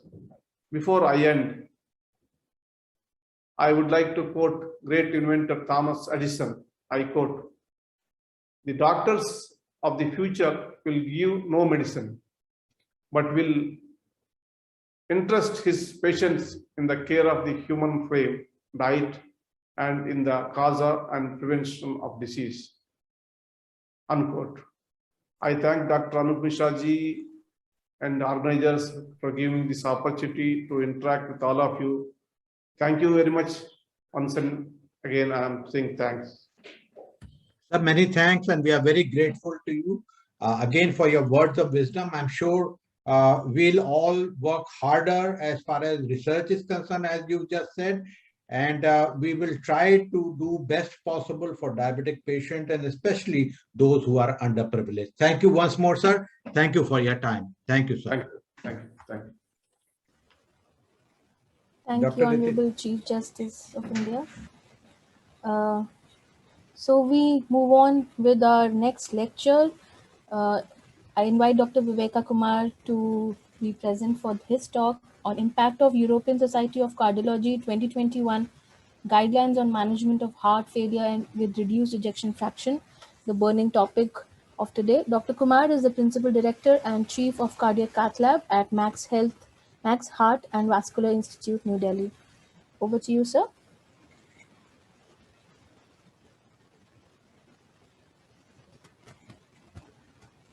Good morning, and it was really a pleasure listening to Chief Justice of India. Thank you, Dr. Anoop Misra, for making me part of this CME. So today my talk. Excuse me, so can you just put it on a slideshow mode? Yeah. So I'm going to speak on the case-based, ESC guidelines in heart failure with reduced ejection fraction. And as you would know, this pandemic is a big challenge for healthcare in worldwide and more so in India. If you look at the guidelines that keeps transparency in the management of heart failure with reduced ejection fraction for HCP patients, so healthcare providers. So guideline summarizes and evaluates the available evidence with aim to assisting the healthcare professionals. So a great number of guidelines and consensus have been issued in recent years by the European Society of Cardiology and also American College of Cardiology, which has been slightly modified by the Cardiology Society of India for our own, take up. So if you look at the recent ESC guideline, which were quite revolutionary, that provides practical and evidence-based recommendation to manage heart failure, and aim is to help health professionals manage people with heart failure according to the best available evidence. A wealth of clinical trial helps clinicians to select the best management to improve the outcome of patients with heart failure. So it focuses on diagnosis and treatment of heart failure and not on its prevention. So what are the new things in this 2021 guidelines of European Society of Cardiology? There is a new concept, so change in the term heart failure with mid-range ejection fraction to heart failure with mildly reduced ejection fraction, because initially we were saying, classifying heart failure as the mid-range heart failure with reduced ejection fraction, and heart failure with preserved ejection fraction. New simplified treatment algorithm for heart failure with reduced ejection fraction. Also, there is addition of an treatment algorithm for heart failure with reduced ejection fraction according to the phenotypes, and modified classification for acute heart failure. Then there is also updated treatment for most non-cardiovascular comorbidities, including diabetes, hyperkalemia, and iron deficiency and cancer, because they are associated comorbidities in most patients. And there is an update on cardiomyopathy, including the role of genetic testing and new treatments, and addition of key quality indicators as well. So Indian HFrEF patients have wide heterogeneity and different clinical profiles. So here we can see the data from single center heart failure registry in South Asia. There was an overall heart failure patients, and you can see almost 57.4% of them had de novo heart failure, and almost 42.5% patient had hospitalized heart failure. So that shows that acute heterogeneity and acute presentation is more in our country. So if you look at the case profile of de novo heart failure, this is a classical garden variety patients which we see in our clinical practice. This 65-year-old gentleman was a businessman. Since few weeks he started complaining of difficulty in breathing and unable to sleep at night. Clinical investigation showed the ejection fraction was 32%, NT-proBNP 825, which was high, blood pressure 120/80, and EGFR 72, potassium 4.2, serum creatinine 1. So based on the clinical history and the reports, this gentleman was diagnosed as de novo heart failure with reduced ejection fraction patient. So, you would see that how many in our clinical practice we see the heart failure with reduced ejection fraction. So conceptually, we see de novo patient, more than 80% of the patient would be de novo in our practice. So if you see the 57.4% of the patients in Indian registry are identified as de novo heart failure with reduced ejection fraction patients, and data from, again, South India shows this similar thing. So clinical outcome of de novo heart failure with reduced ejection fraction, if you see, that's again quite pathetic. 22.5% have got 2 years mortality. 17% patients developed worsening of heart failure, and 56% patients were rehospitalized within 30 days. So again, that rehospitalization is a big indicator of adverse outcome and increased mortality. So again, if you see the preferred choice of guideline mediated therapy, so most of the patient has to be on ARNI, beta blocker, MRA antagonist, and now SGLT2 inhibitors. So ESC 2021 recommends a triad of cornerstone therapies for all heart failure with reduced ejection fraction patients. And that triad is management is that cornerstone therapy is ACE inhibitor, ARNI, then beta blocker and MRAs. So SGLT2 inhibitor, either dapagliflozin and empagliflozin are added to therapy with ACE inhibitors, beta blockers and MRAs, and that constitute what we call 4 pillars of heart failure with reduced ejection fraction management. And this is nicely, there is the therapeutic algorithm also for the management of heart failure with reduced ejection fraction patients. You can see that we need to, patients once they are diagnosed with heart failure with reduced ejection fraction, we need to start ACE inhibitors or ARNI or beta blocker and MRA, dapagliflozin or empagliflozin, and the loop diuretics for fluid retention. So if the heart failure is less than 35%, we need to classify whether it is non-ischemic or ischemic cardiomyopathy, and then also the QRS duration also we have to see. If the QRS is more than 150, we can use these are the patient who would definitely do better with implantable devices like CRT-D or CRT-P. If the ischemic cardiomyopathy is there, then the CRT-D would be a preferred choice. But if the QRS is not wide, then to prevent the sudden cardiac death, especially in ischemic cardiomyopathy, the implantable cardioverter defibrillator would be a useful thing. So this is an algorithm which really, supports that, to give maximum benefit to our patients and improving survival, these things can be done. The pharmacological treatment recommendation for HFrEF patients as per 2021 guideline is that ARNI is recommended as a replacement for ACE inhibitor in patients with HFrEF to reduce the risk of heart failure, hospitalization, and death. That is class 1 recommendation, level of evidence is B. And ACE inhibitor is recommended for patients with HFrEF to reduce the risk of heart failure, hospitalization, and death. Again, this is a class 1 recommendation.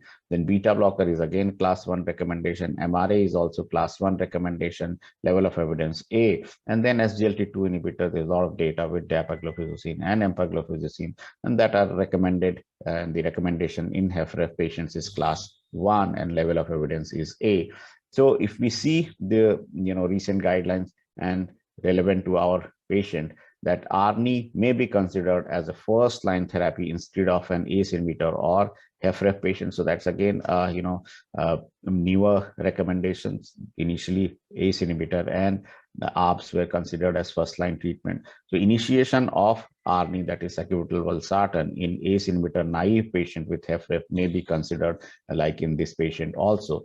So again, the ACC 2021 consensus recommends direct to ARNI approach. So there also, if you see the de novo patients without prior exposure to ACE inhibitor or ARB, recommendation is directly initiating an ARNI rather than pre-treatment with ACE or ARB, and close follow-up and serial assessment, blood pressure, electrolyte, and renal function should be considered like we do in ACE inhibitor or ARB patients.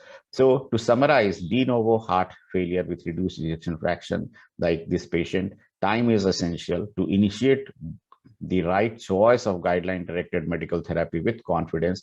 Both ESC 2021 guidelines and ACC 2021 consensus recommends that ARNI should be as preferred first-line treatment for de novo heart failure with reduced ejection fraction patients. So I think this is another patient where, had 65-year-old retired government officer, HFrEF patients. Here again, if you see, the ejection fraction is 35%.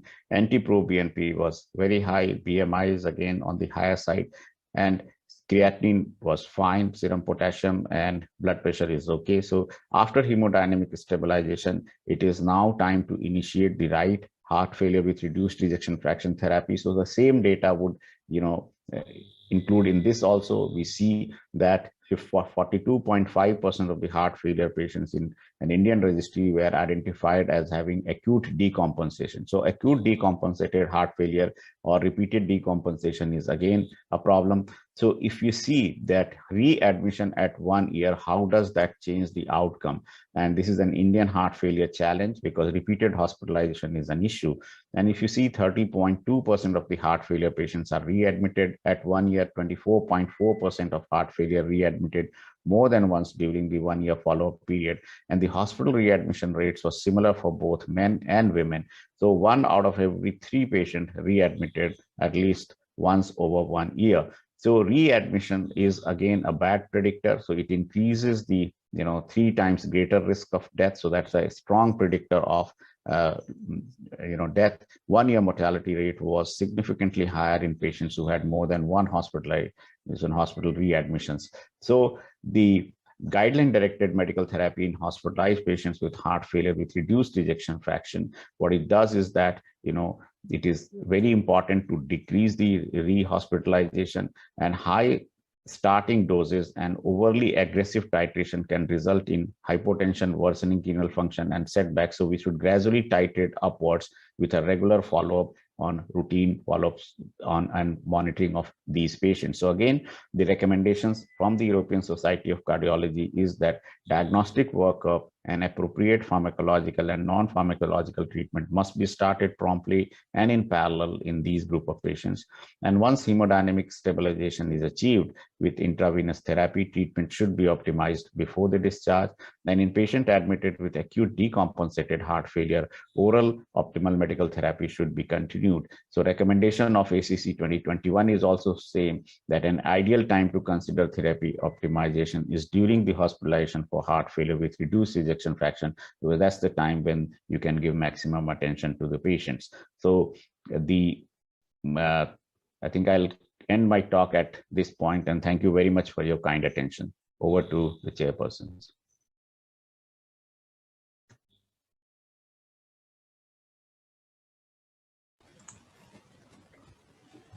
So thank you, Dr. Viveka. That's wonderfully done, and thank you for an excellent lecture. Since we are running behind time, if there's any question, we'll communicate to you on chat box. Thank you so much for joining us. Thank you. Thank you very much. Ritesh, please go ahead. So for the next lecture, I invite Dr. Geeta Galiawar. Dr. Geeta, are you ready? Dr. Geeta is registered dietitian, certified diabetes educator, and sports nutritionist in Bangalore. She conducts education seminars, sports nutrition workshop for Premium Sports Academy, educating athletes and coaches. She is a nutrition columnist for health and wellness for print and electronic media. Dr. Geeta will be speaking on nutrition to increase fitness for sports loving people. Can I share my screen? Thank you, Dr. Amrita. Yeah, sure. Yeah. Go ahead. Yes, thank you. And I thank Dr. Anoop and Dr. Amrita, Dr. Ritesh, and the entire team. And it's such an honor to be presenting at the Ahuja Bajaj Symposium. I'm going to be talking about how you can sync your food to match your food intake, that is your exercise, and how exercise is so important, not just for an individual to keep healthy and fit, but it's so pivotal in management of weight, obesity, blood sugars, and how it can impact insulin insensitivity. So it goes without saying, and jumping into the brief overview, how the food and fluids can improve your response to your exercise, and similarly can help you go back to it routinely if you are focusing on the right recovery protocol. So now, this is often a question as a dietitian I'm always asked, do you need to eat before you exercise? And this again really depends. I know that I'm not particularly targeting the audience who are managing diabetes, but this is for one and all. Sometimes, yes, if you are consuming food prior to your workout or your exercise, it helps you kind of keep at high intensity workout, or sometimes if you're also working out more than 45 minutes or 1 hour, a little bit of a pre-workout snack can be very helpful, particularly if you're looking at managing your blood sugars, and if you're exercising beyond 45 minutes, maybe, a slow digesting fruit as an apple also can be good. Similarly, rolled oats, which basically also are slow digesting. So look at slow digesting foods, and that is a good option if you're working out beyond 45 minutes to 1 hour.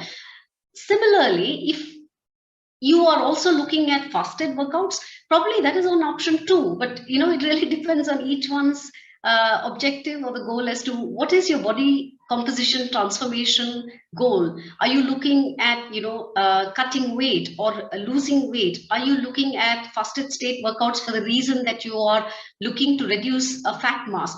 Then those individuals can look at fasted workouts, but sometimes it takes time for adaptation. It's not just about one day or a week. I think these are all a long drawn effort. So I think there is a bit of experimentation involved to see where do you stand.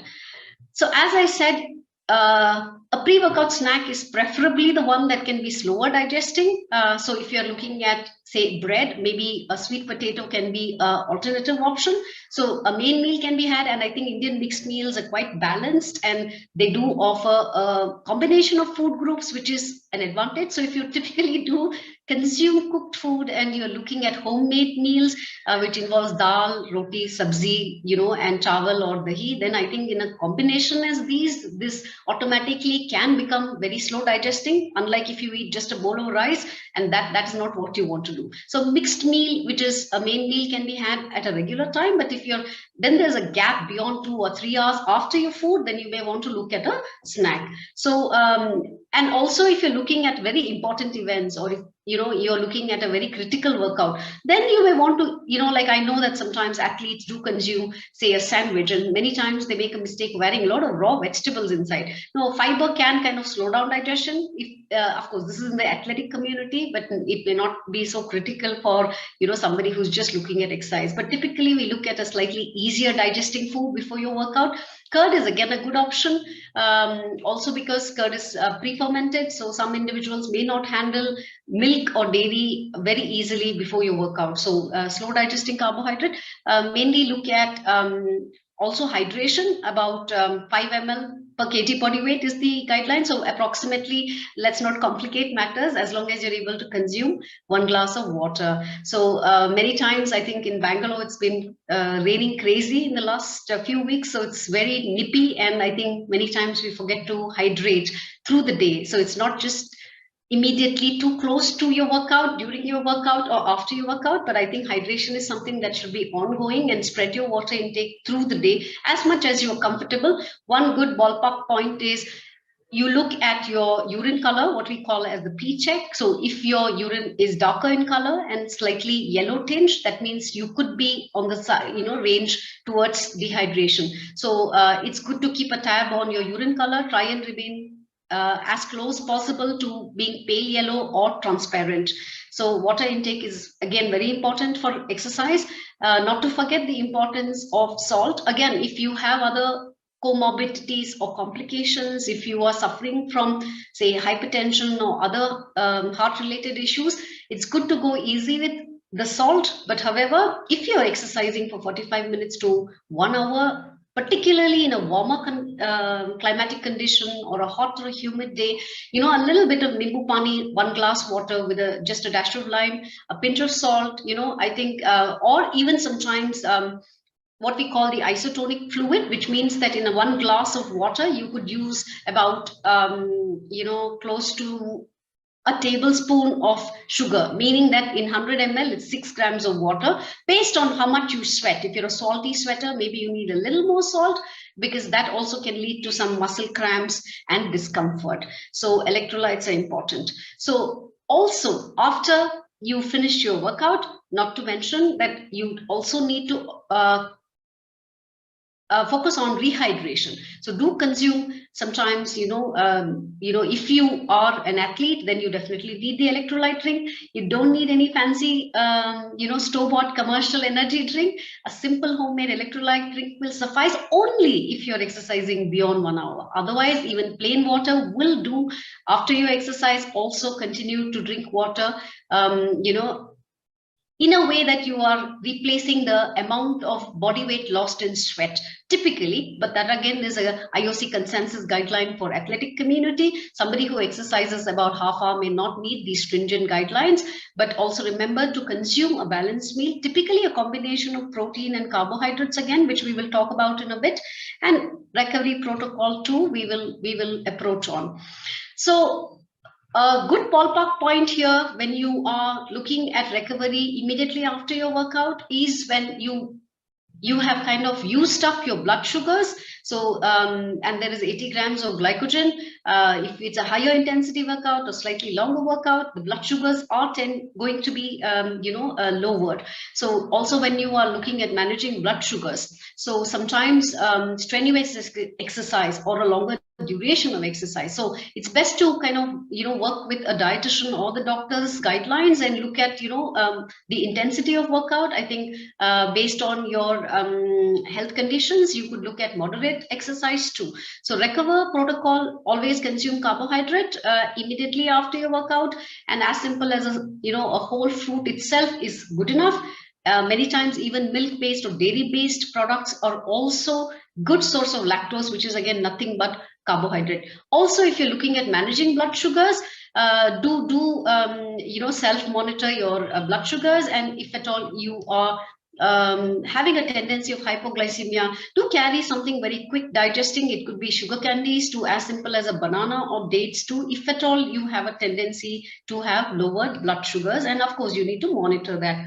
Most important is the protein, especially among Indian meals. I think we're very carb heavy. So, and I'm not generalizing, but yes, sometimes we know that it can be a challenge to plan your meals. So protein intake is extremely crucial, because it is not just carbohydrate that fuels your exercise, but the recovery protocol, very important that you are looking at retaining the muscle mass.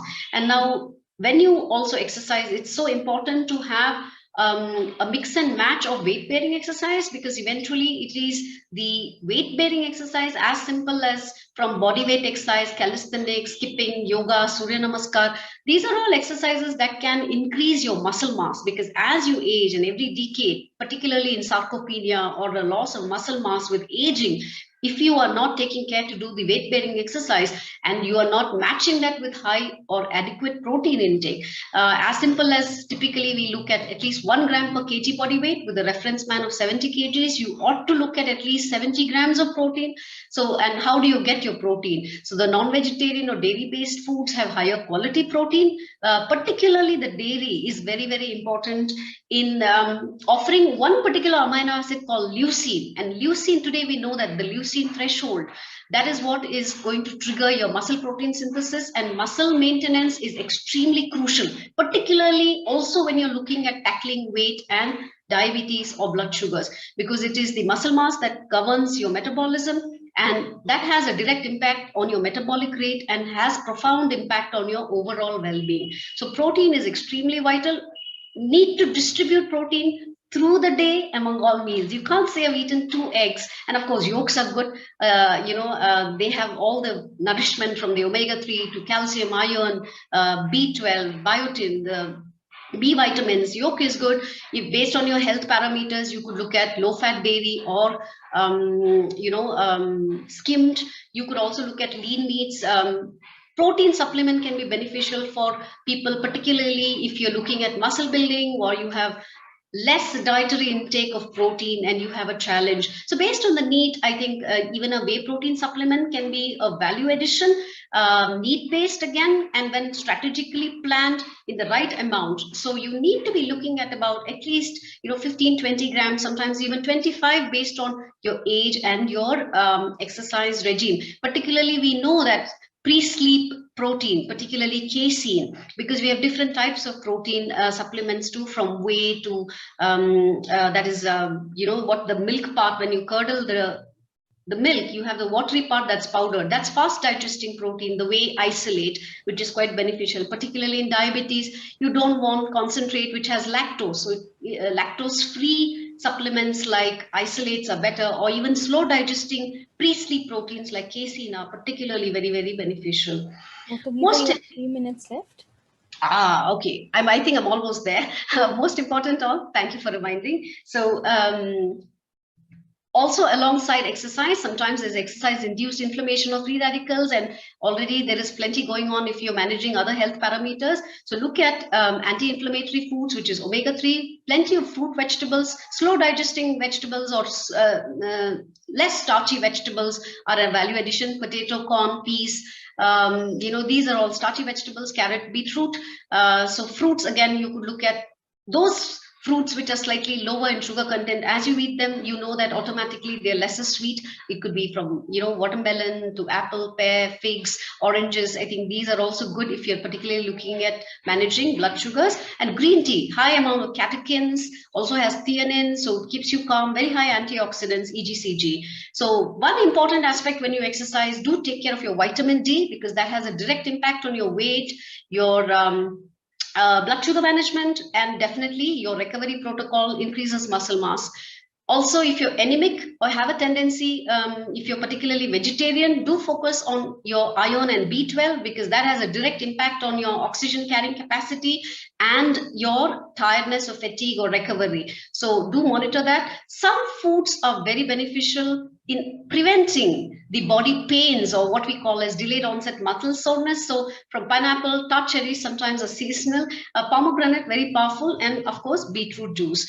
So now beetroot is again very popular only for the reason that it's a vasodilator, but you need to consume large amount of nitrates, which is about 400 to 500 mg, and that's too large beetroot, close to half a kg. So other than if you are managing blood sugars and you can't do too much of beets, you could use them in a combination. You could do beetroot and pineapple juice, or of course use them in salad. There is rocket leaves, baby spinach, lettuce leaves are excellent. Even radish leaves, what we discard, those leaves are very high in nitrates. So dark green leafy vegetables are nitrate packed. Of course, caffeine in moderation, 1 to 3 mg per kg body weight. Caffeine is a central nervous stimulant, and caffeine also can improve your exercise capacity. So go easy with alcohol, though it's an anti-inflammatory agent, increases the good cholesterol. I think the doctors here, I think, will agree with me. Moderation and in limited quantities only. Spirits are a better option.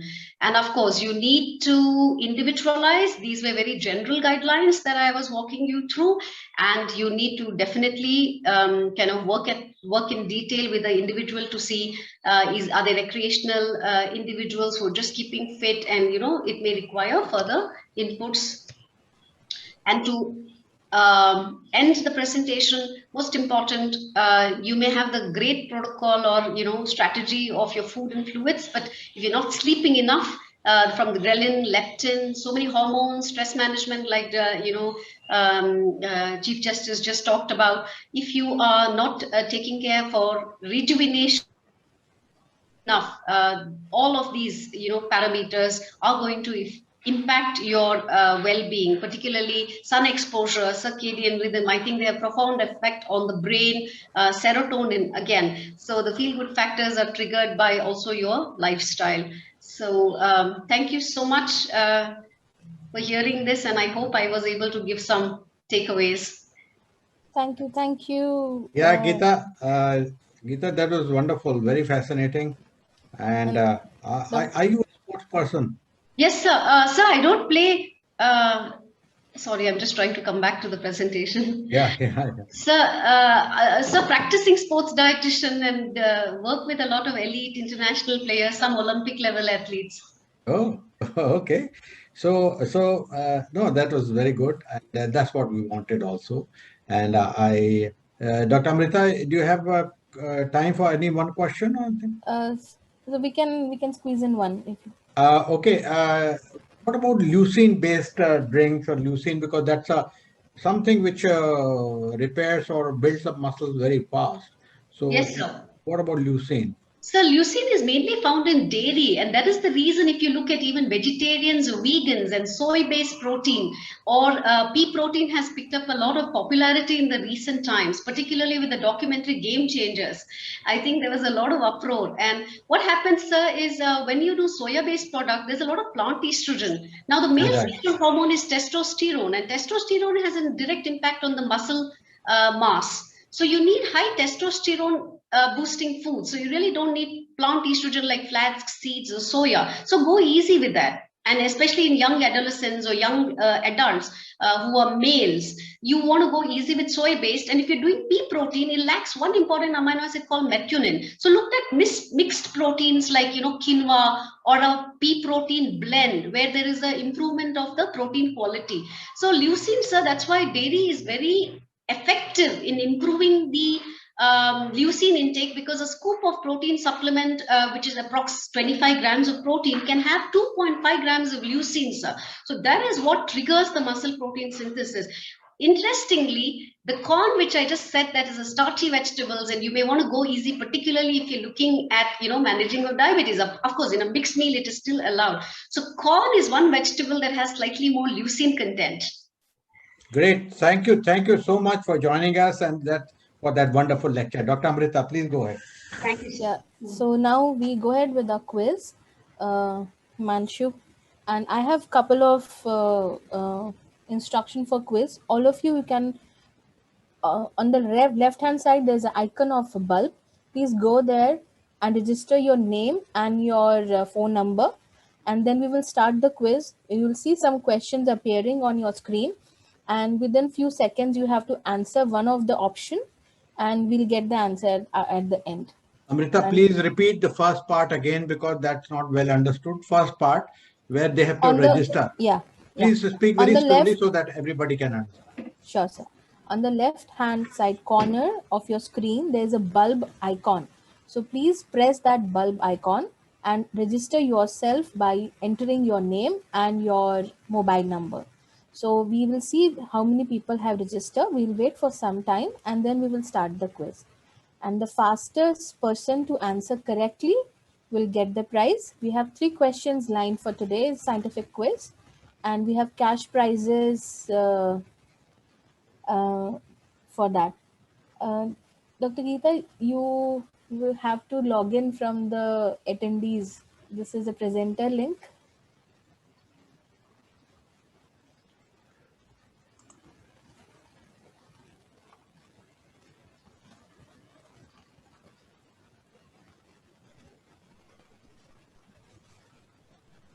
I can see some familiar names. Dr. Abhishek Raha did win 1 prize yesterday.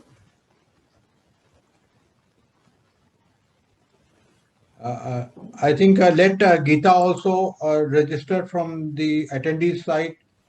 Yeah. And so give some 2-minute time. Sure, sir.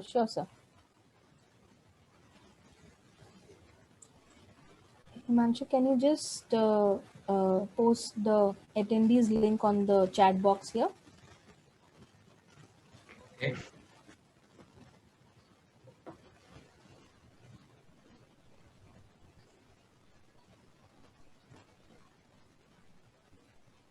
So chat box has attendees link. Please go to that link, Geeta, and then register your name.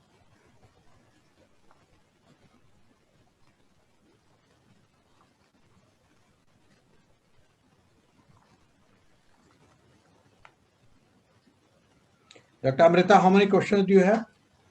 We have 3 questions. Yesterday we had questions on nutrition-based questions, and today we have something related to yesterday's topic and some related to diabetes. So fairly easy today also.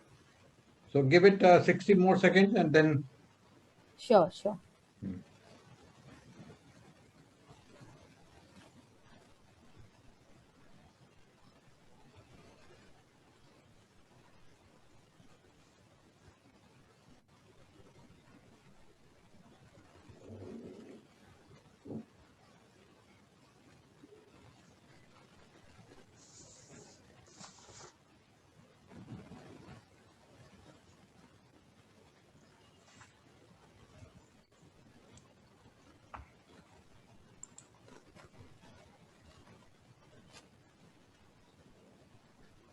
I will announce again, we have cash prizes for the winners.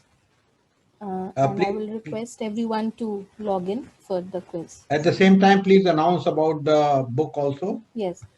Any of the attendees who are interested to get a free copy of Dr. Misra's book called as Diabetes with Delight, the newest edition, please email to us at koeldattasi@gmail.com. This is spelled as koeldbuttac@gmail.com. We will courier the copy to you.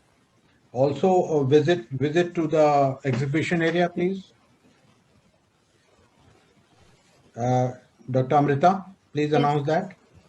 Yeah, you can visit to the auditorium on the exhibition area, and there are the representatives from the companies waiting for you. If you have any questions, they will be happy to answer it for you. Please do visit the stalls. And I think, and we thank all our participants, and we thank all our attendees who have joined us today and yesterday. We had a massive 1200 plus logins, and today also we have almost similar to that.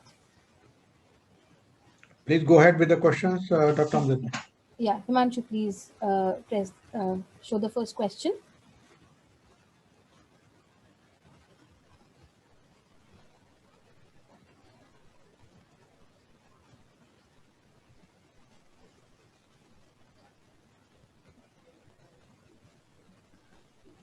The first question is, Phenytoin is approved for treatment of patient with diabetes and EGFR greater than 60, EGFR 45 to 60, EGFR 30 to 45, or any EGFR less than 90.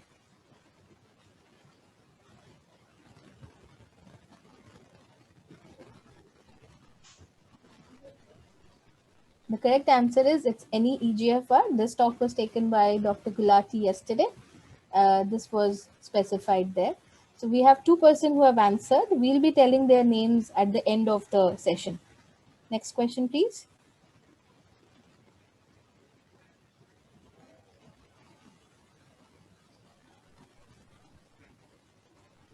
Which of the following is caused by SGLT2 inhibitor? Increase in serum uric acid, increase in glucagon secretion, reduction in LDL cholesterol, reduction in serum calcium.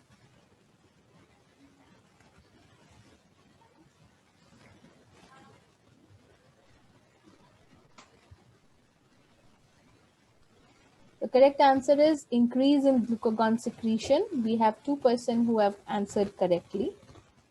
We move on to the next question.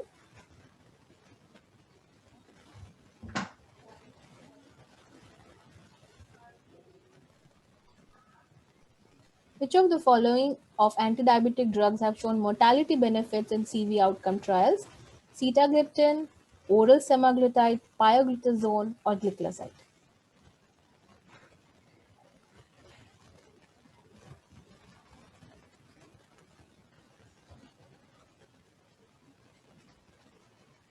The correct answer is pioglitazone, and we have 2 persons who have answered correctly. Thank you for participating in the quiz. Stay tuned, and we'll be shortly announcing the winner of the quiz. So we'll move ahead. So with your permission. So we have Dr. Alka Jha with us to speak on the topic truncal neuropathy in diabetes. Dr. Jha is a senior consultant and colleague at Fortis CDOC Center of Hospital. She's heading Fortis CDOC Hospital at Vasant Kunj. Dr. Alka, please, ma'am. Yeah, thank you, Amrita, for the kind introduction. I hope my voice and my slides are visible and audible to you. Yes, ma'am. Please do it slideshow. Yeah, sure. So, good afternoon, everyone. I'll talk about the truncal neuropathy in our diabetic patients. Just let me minimize it. Okay, so I'll straight away start with the small case history. A 50-year-old man, diabetic for 14 years, presented with the pain and visible mass at the left lower abdomen for 2 months. Initially, the symptoms were very gradual in onset and abrupt in onset. They were vague, without any inciting event, and then gradually increased to the severe burning sensations, which was rated as 8 on the pain scale of 1 to 10. The pain was uncontrolled with the use of over-the-counter analgesics, and this prompted him to seek the surgical consultation because of the abdominal swelling. He underwent examination and showed a visible bulge in the left lower quadrant. That swelling was not visible when the patient was asked to lie down on the right lateral decubitus position. There was an area of tenderness. However, there was no clear mass on palpation. No organomegaly, no lymphadenopathy, ball zones were normal. The baseline investigations, including the ultrasound of the abdomen, were unrewarding, except the HbA1c was high. A working diagnosis of lumbar hernia was made, and he was referred to the GP for the glycemic control. Over the time, his symptoms worsened. He started developing the troublesome allodynia, which leads to the decreased sleep, excessive daytime sleepiness, fatigue, sad mood, and depressions. He also gave the history of weight loss about 10 kg in past 2-3 months. Again, by the physician, a long list of blood tests, including the tumor markers for the cancer, CT, chest, and abdomen, were advised to rule out the possible differentials of abdominal pain, swelling, and weight loss. But the patient was not satisfied, and as the symptoms were increasing, so he decided to take a second opinion from the neurologist. With the neurologist, he again underwent a detailed evaluation. He was found to have a diminished cutaneous sensations over the left side from T6 to T11 dermatomes overlying this swelling. He also showed distal symmetrical peripheral neuropathy, which was evident clinically by the loss of vibration senses below knee, decreased ankle reflex, and the vibration perception threshold of 45. Fundus examination shows the bilateral NPDR. CT of the abdomen was advised because of the concern of the possible intra-abdominal mass. However, CT does not show any mass effect, but it disclosed a thinning of abdominal muscles in the concerned area, and which was suggestive of the pseudo hernia. It was labeled as a pseudo hernia because there was no true protrusion of the viscera, and there was no true defect in the abdominal muscles wall. He also underwent the electrophysiological studies, including the electromyography of the paraspinal muscles and the abdominal muscles, and they show the fibrillation potentials and the prolonged and high amplitude motor action potentials, which are suggestive of truncal polyradiculoneuropathy, along with the features of axonal sensory polyneuropathy involving the lower limbs. So, with the exclusion of any obvious cause of the abdominal swelling, the features of advanced microangiopathy complication in the background of long-standing uncontrolled diabetes, a diagnosis of diabetic truncal radiculoneuropathy with abdominal pseudohernia was made. This diabetic truncal neuropathy is a well-recognized entity in a clinical practice, in that patients with a diabetes, but in clinical practice, most time it is either missed or misdiagnosed. So this patient was started with the gabapentin. Dose was titrated according to his symptom. A repeat CT after 6 months showed the resolution of the pseudohernia, and 1 year after the initial presentation, the left abdominal wall was no longer evident.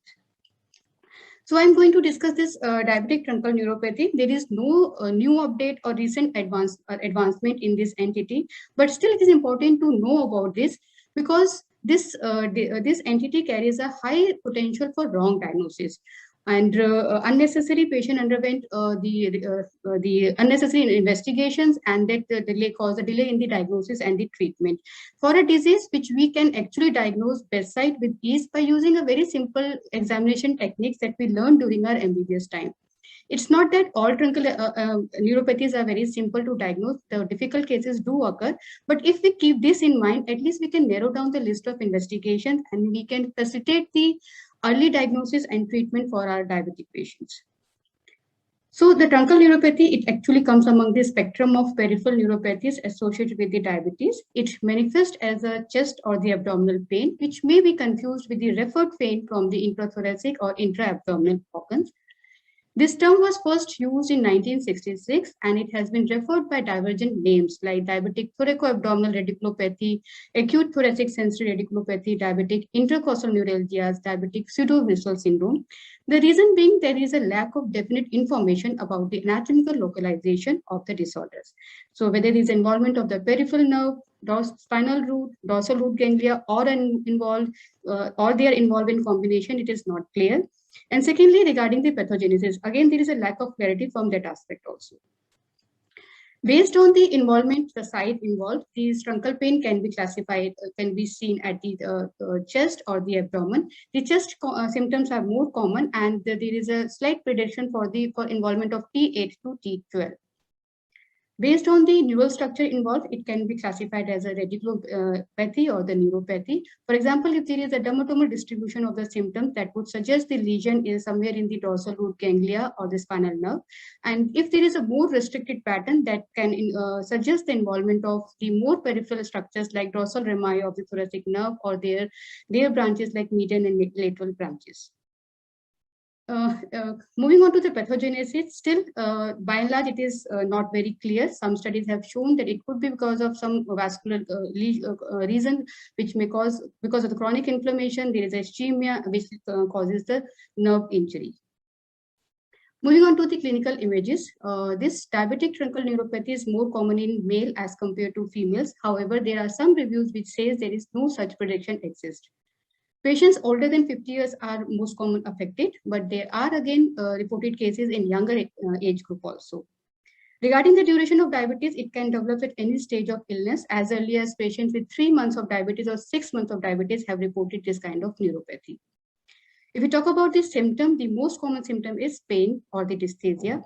Pain can have a various presentation. Patient can present with a band-like pain, dull aching to sharp stabbing pain, burning, deep aches, or even allodynia also, which is usually localized to the abdomen or the chest wall, making clothing uncomfortable. Pain usually follows a dermatomal distribution. That is a very important aspect, point of this neuropathy. Like as we can see here, showing the topography of the dermatomes in the truncal area. So let's say an example, if the patient has involvement of right side T and a T night, then that situation can sometimes simulate the presence of a gallbladder disorder. Or if the patient has involvement of T4, T5, T6, that can simulate the presence of coronary artery disease. Similarly, a patient in which if there is involvement of dermatome from T8 to T12, that can simulate the presence of any of the intra-abdominal pathologies like colic, cholecystitis, or pancreatitis.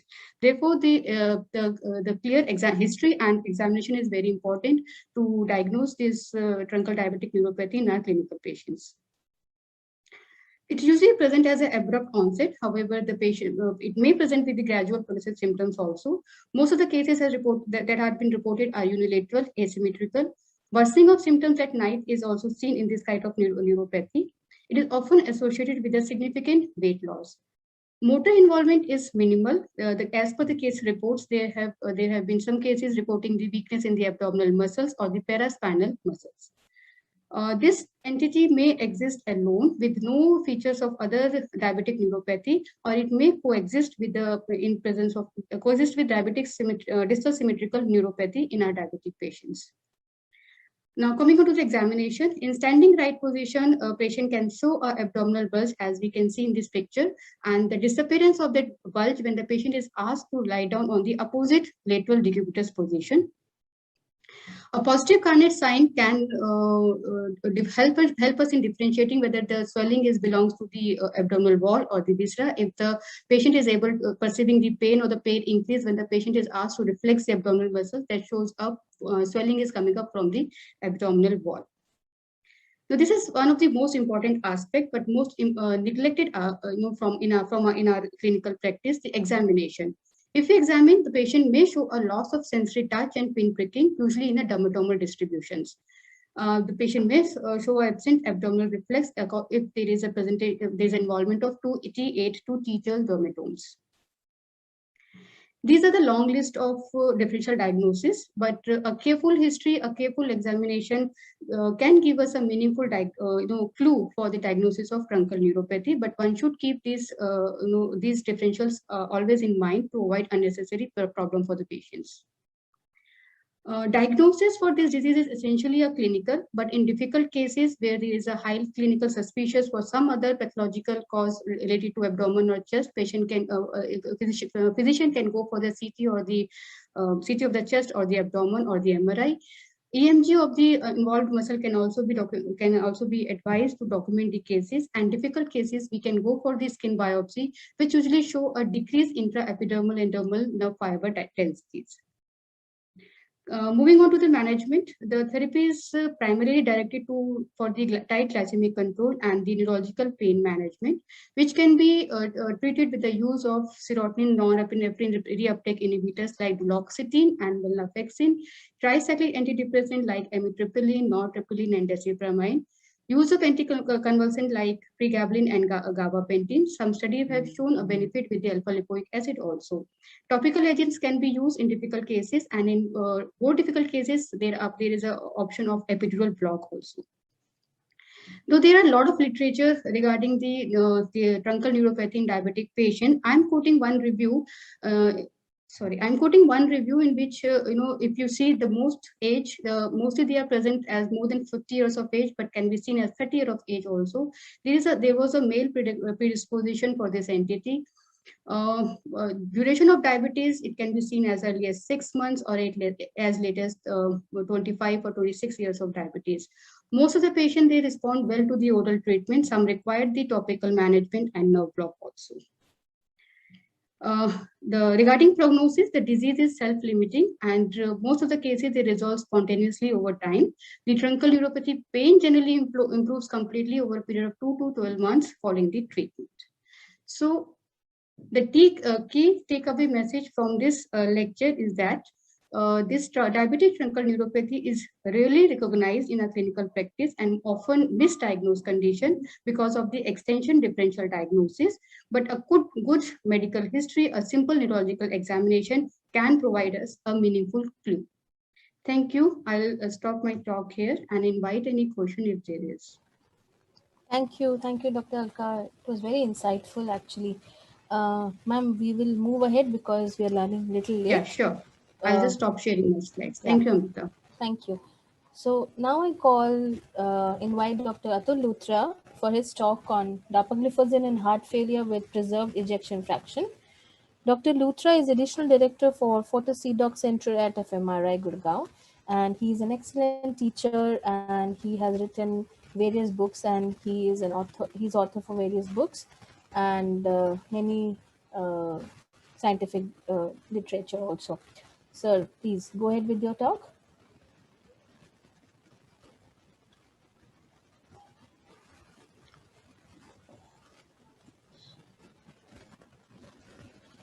It's not showing up. Yes, sir. You are visible now.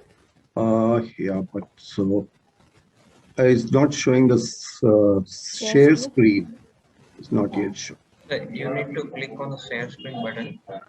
No, it's He's not saying appearing. It's not appearing. It's not appearing on the bottom. Sir, down panel is not appearing for you, sir? No. So make the cursor at the downside, so you will see that share screen button. No, I can just see Zoom cloud meetings. I cannot see. Oh, I'm going to log. Let me open again.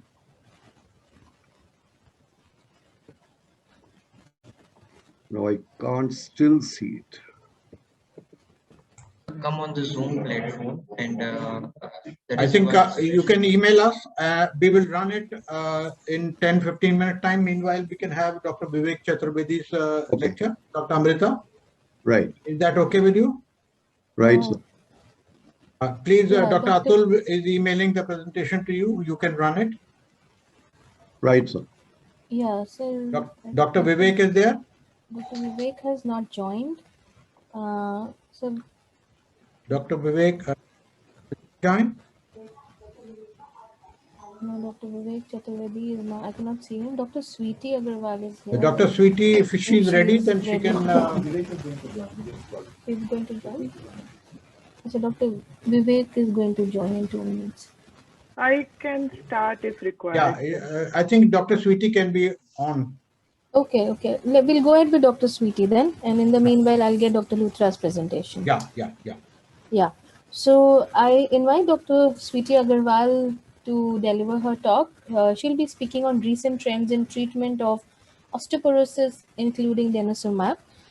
Very interesting topic. Dr. Sweetie Agarwal is a consultant endocrinology and diabetes in Fortis CDOC Center at FMRI Gurgaon. Ma'am, if you're ready, please go ahead. Yeah, just give me a moment. I'll share my screen.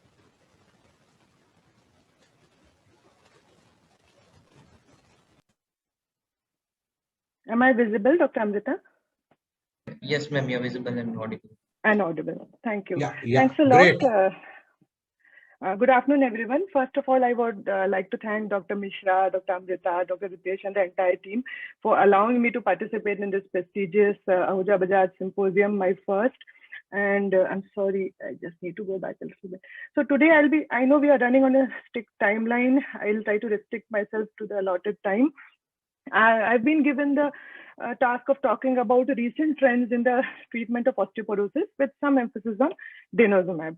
I would also like to emphasize that when I talk of osteoporosis, I'll be meaning primarily postmenopausal osteoporosis. So before discussing the various treatment options available to us for treatment of osteoporosis, first a brief look at the drug targets for osteoporosis.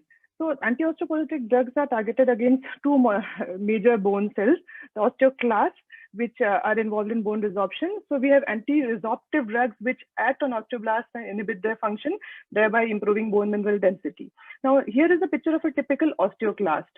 This active osteoclast binds to the bone surface with the help of alpha-beta integrins, forming a tight sealing zone. We have proton pumps and chloride channels which provide the requisite acidic microenvironment which is required for the functioning of the lysosomal proteases like cathepsin K, which are involved in both collagen degradation and demineralization. And the osteoclasts are primarily regulated by the rank ligand pathway. Now, rank ligands are molecules which are secreted by both the osteoblasts and the bone marrow stromal cells. They act on and interact with the rank receptors which are present on the osteoclast surface, both premature osteoclasts and active osteoclasts. Rank interaction leads to activation of downstream signaling pathway, thereby facilitating both maturation of osteoclasts, premature osteoclasts to active osteoclasts, and increases the function and survival of the active osteoclast. So the various molecules which can be targeted at the level of the osteoclast to provide anti-resorptive activity include the rank ligand.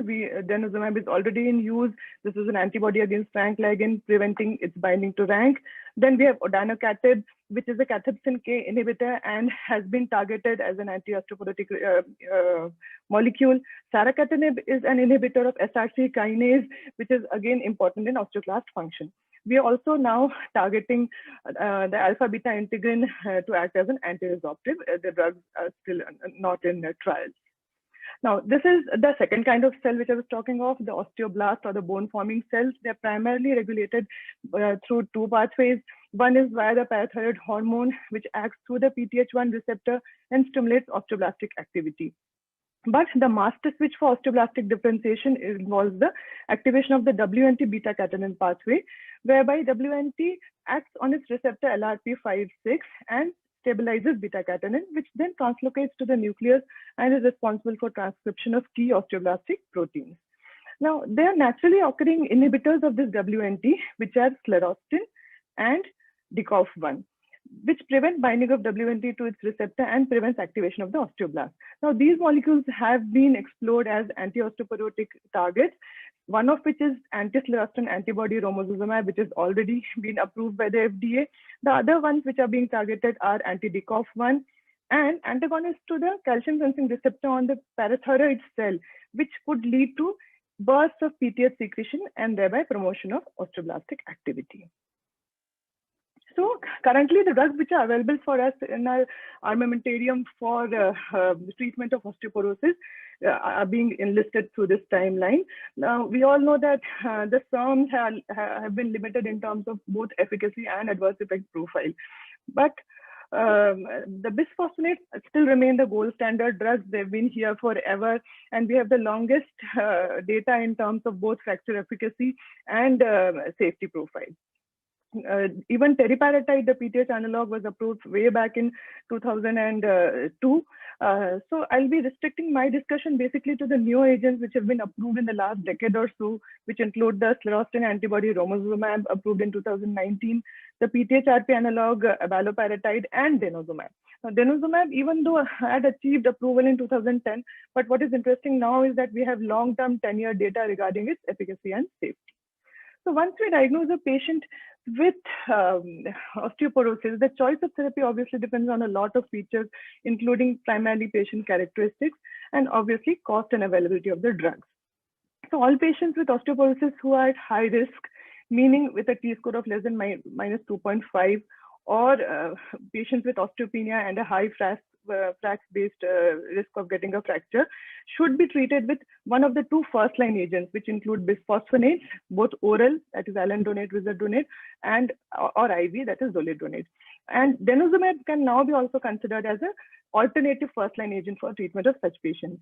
This is primarily because both group of drugs have shown a broad spectrum anti-fracture efficacy in terms of reducing both vertebral and non-vertebral fractures. But for patients who are at higher risk of fractures, typically defined by those who have multiple vertebral fractures or a very low BMD or a very high FRAX probability of getting a fracture, should probably be offered more efficacious agents like zoledronic acid, denosumab, and preferably one of the anabolic agents available to us, that is teriparatide, abaloparatide, or robosozumab. There's very little role for ivandronate and raloxifene these days, primarily because we have limited fracture efficacy data for hip fractures and non-vertebral fractures, but it might be used in certain specific situations depending on the patient characteristics. Bisphosphonates, I won't be elaborating. They bind to hydroxyapatite in the bone and reduce the activity of the bone-forming osteoclast. Coming to the molecule of interest today, denosumab, as this picture shows us, denosumab binds to the rank ligand and prevents its binding to the rank on the surface of the active osteoclast. It is a fully humanized monoclonal antibody against the rank ligand. Thereby, it prevents conversion of precursor osteoclast to active osteoclast and also decreases the function as well as survival of the activated osteoclast. Denosumab is given in a dose of 60 milligrams subcutaneously every 6 months. It is important here to note that treatment interruption or delay with denosumab must be avoided, as the effects it has on bone remodeling reverse rapidly upon treatment discontinuation or interruption. And that is seen as soon as 2 to 3 months beyond the expected date of the injection. This has been associated with an increased risk of vertebral fractures. So it is imperative that compliance is ensured and we talk to the patient about this before the treatment is started. In any case, if the patient must discontinue therapy for alternative reasons, it is important to follow it up with an alternative therapy like bisphosphonate to prevent fractures and also to maintain the gains which have been derived from denosumab therapy. Once a patient is on denosumab, it is important to reassess fracture risk at a 5 to 10 years interval. And if she stays at a high risk, we need to decide about either continuing with denosumab itself or switching to more effective alternatives. Fracture risk reduction data has come predominantly from the FREEDOM trial with denosumab, and it showed that as early as 12 months, within as early as 12 months, denosumab significantly reduces the risk of both vertebral and non-vertebral fractures. There's this meta-analysis which was published in 2019, which showed that when compared to placebo, denosumab helped conferred a 68% reduction in the risk of vertebral fractures, 39% reduction in the risk of hip fractures, and 19% reduction in the risk of non-vertebral fractures. Subsequently, we had data from the FREEDOM extension trial, which gave us a 10-year experience with the use of denosumab. And as we can see, denosumab in the first 3 years, which was part of the FREEDOM trial when compared to placebo, resulted in significant BMD gains at all the sites. And this gain persisted through the extension duration of 7 years. This actually also came without any increase in adverse effects over time. The BMD gains also were translated into increased fracture risk reduction, and this was seen in both the early FREEDOM trial and the extension period, wherein there was a significantly reduced risk of getting both vertebral and non-vertebral fractures with denosumab. Another advantage with denosumab is that it is not renally eliminated, so it can be safely used in patients with chronic kidney disease without any dose modifications. Trial data have shown us that denosumab increases BMD and reduces fracture risk at all sites in patients with stage 1, 2, and 3 CKD.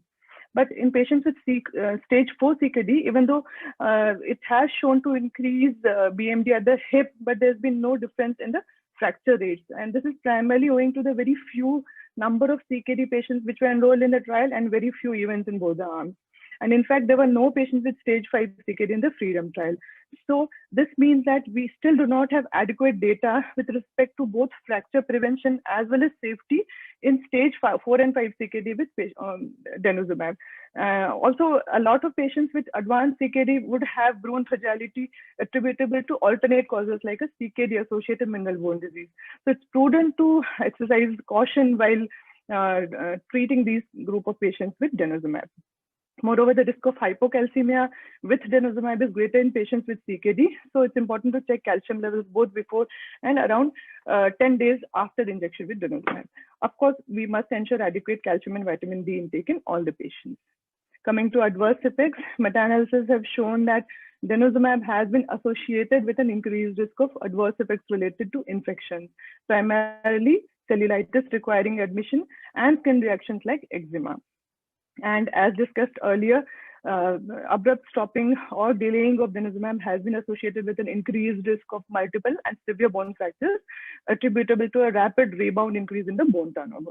Moreover, hypocalcemia can be a concern in those patients who are at risk for getting a hypocalcemia, like those with CKD, patients with vitamin D deficiency, and those suffering from malabsorption. Osteonecrosis of the jaw and atypical femoral fractures are rare side effects like they are seen with other antiresorptives like bisphosphonates. Despite these disadvantages or side effects, denosumab is an important drug in our armamentarium simply because of a lot of advantages it offers. One of which is that it acts very rapidly. It has been shown to reduce bone turnover within the first week of administration. The administration itself is very easy and straightforward. It's a biannual subcutaneous injection which can be done easily. It affords a strong anti-fracture efficacy, can be used in renal failure, and of course, it lacks the GI side effects, which is usually seen with oral bisphosphonates.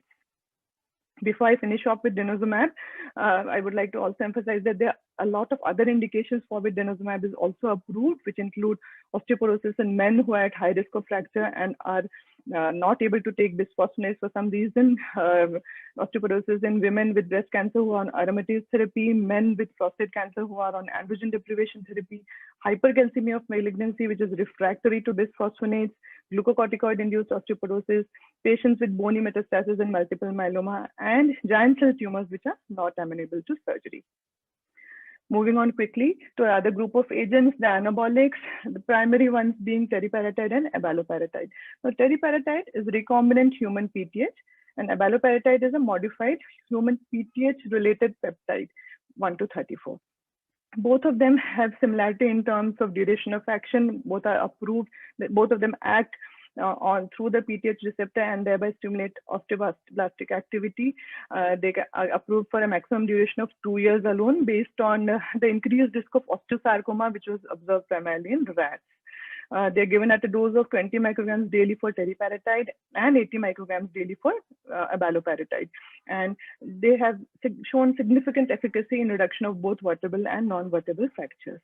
What is important to note here is that stoppage of therapy with these anabolic agents lead to loss of the BMD gains over the next 1 year.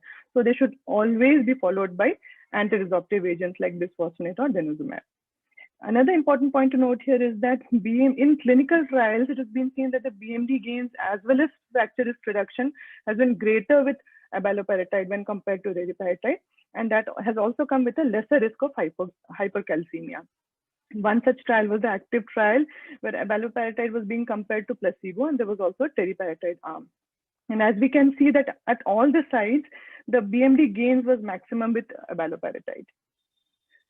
Similarly, the fracture risk reduction was maximum with abaloparatide when compared with both placebo and teriparatide. Adverse effects are few. Teriparatide is usually associated with leg cramps or dizziness, and abaloparatide can cause postural hypotension, nausea, dizziness, headache, and palpitations. The major contraindications to these anabolic agents are presence of Paget's disease, open epiphysis, skeletal irradiation, and an unexplained elevation of alkaline phosphatase, and primary or secondary hyperparathyroidism. Finally, moving over to the latest kid on the block, romosozumab. It is the anti-sclerostin antibody which got the FDA approval in 2019. And it is given as a subcutaneous injection once every month for 12 months. That is the maximum duration of therapy for which it has been approved.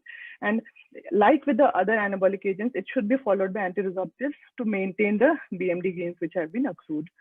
It has been associated with significant fracture reduction when compared to both alendronate as well as teriparatide.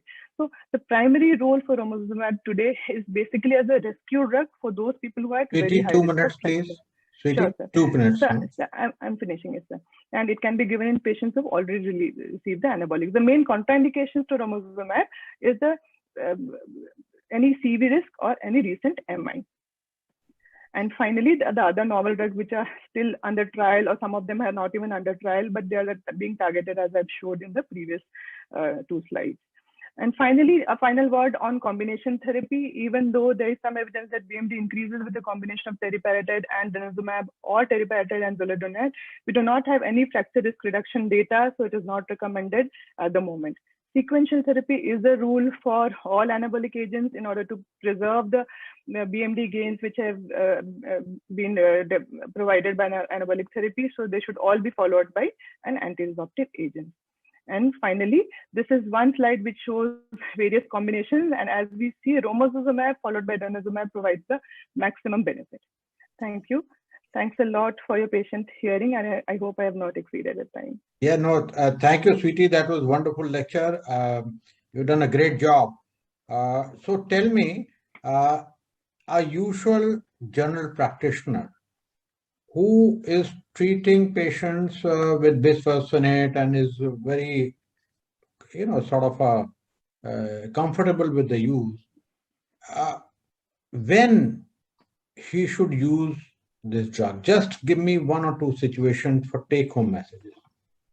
Surely, sir. So as you said, even for me, the first-line drug still remains a bisphosphonate, primarily an IV zoledronate, simply because of its the convenience of administration. But there would be situations wherein we are contemplating of treatment failure. That means probably 1 or more fractures while a patient is on bisphosphonate therapy, and we are looking at alternative agents. Denosumab could be the answer there. The second situation would be a patient who has developed, say, a new onset renal dysfunction, wherein bisphosphonate would not be appropriate to appropriate agents, and then we could look at moving on to denosumab therapy. Great, sweetie. I think great. You've done a great job. Thank you so much. We move on. Atul, are you ready with your presentation? Atul, you are on mute. Atul, you are on mute. Atul, you are on mute.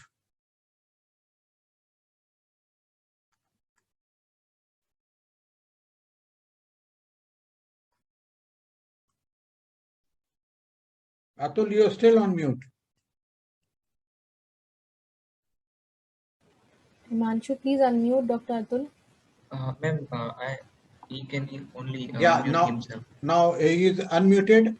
So if you can share the presentation, Amrita. Yes, I will.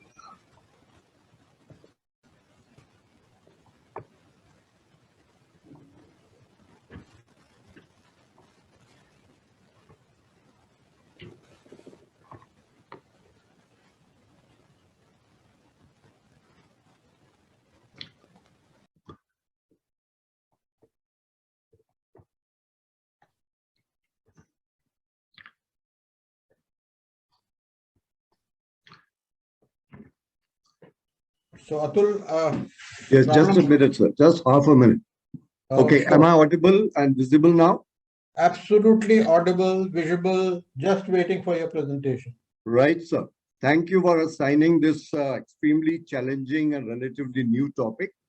So heart failure is relatively a newly recognized complication of diabetes, giving the setting that micro and macrovascular complications are well understood. And in fact, if we see the temporal timeline, then while ischemic complications such as MI and stroke are declining, and Atul, we can't see your slides. You can't see your slides.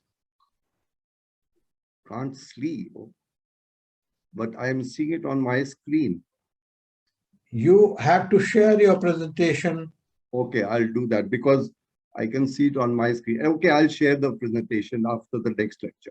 See the icon on the bottom, the colored icon, share presentation, choose the presentation, project the presentation. It's coming on my screen. I don't know why it's not coming on the main screen.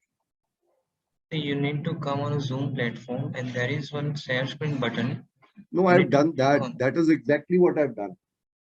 Okay, there must be a network problem. Okay, I'll mail it. I'll mail it right. Yeah. I think what we'll do is we'll start with Vivek Chaturvedi's presentation, and if we mail, then we'll run from here. Thank you. Okay.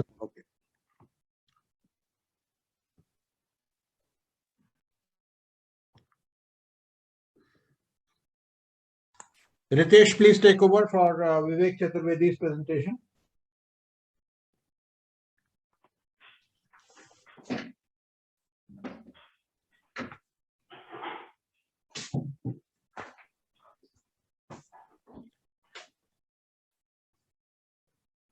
Manchu, please unmute Dr. Ritesh.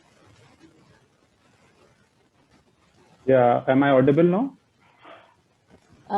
Yes, Dr. Chaturvedi, you're audible. And your you slides can see my presentation? Yeah, I can see your Yeah, we presentation. can see your presentation. So, just give me just Vivek, give me half a minute to introduce yourself. Sure. It's a pleasure to introduce Dr. Vivek Chaturvedi. He's my friend, classmate, colleague, and he, as you can see, he is a senior consultant cardiology and director cardiac electrophysiology at Narayana Super Specialty Hospital, Gurugram, and he is considered a national authority on electrophysiology and complex device implantations and radiofrequency ablations. So over to Vivek, please go ahead. Thank you, Ritesh, for this kind introduction, and I must thank you and Dr. Anoop Misra sir for inviting me to this very, very reputed meeting.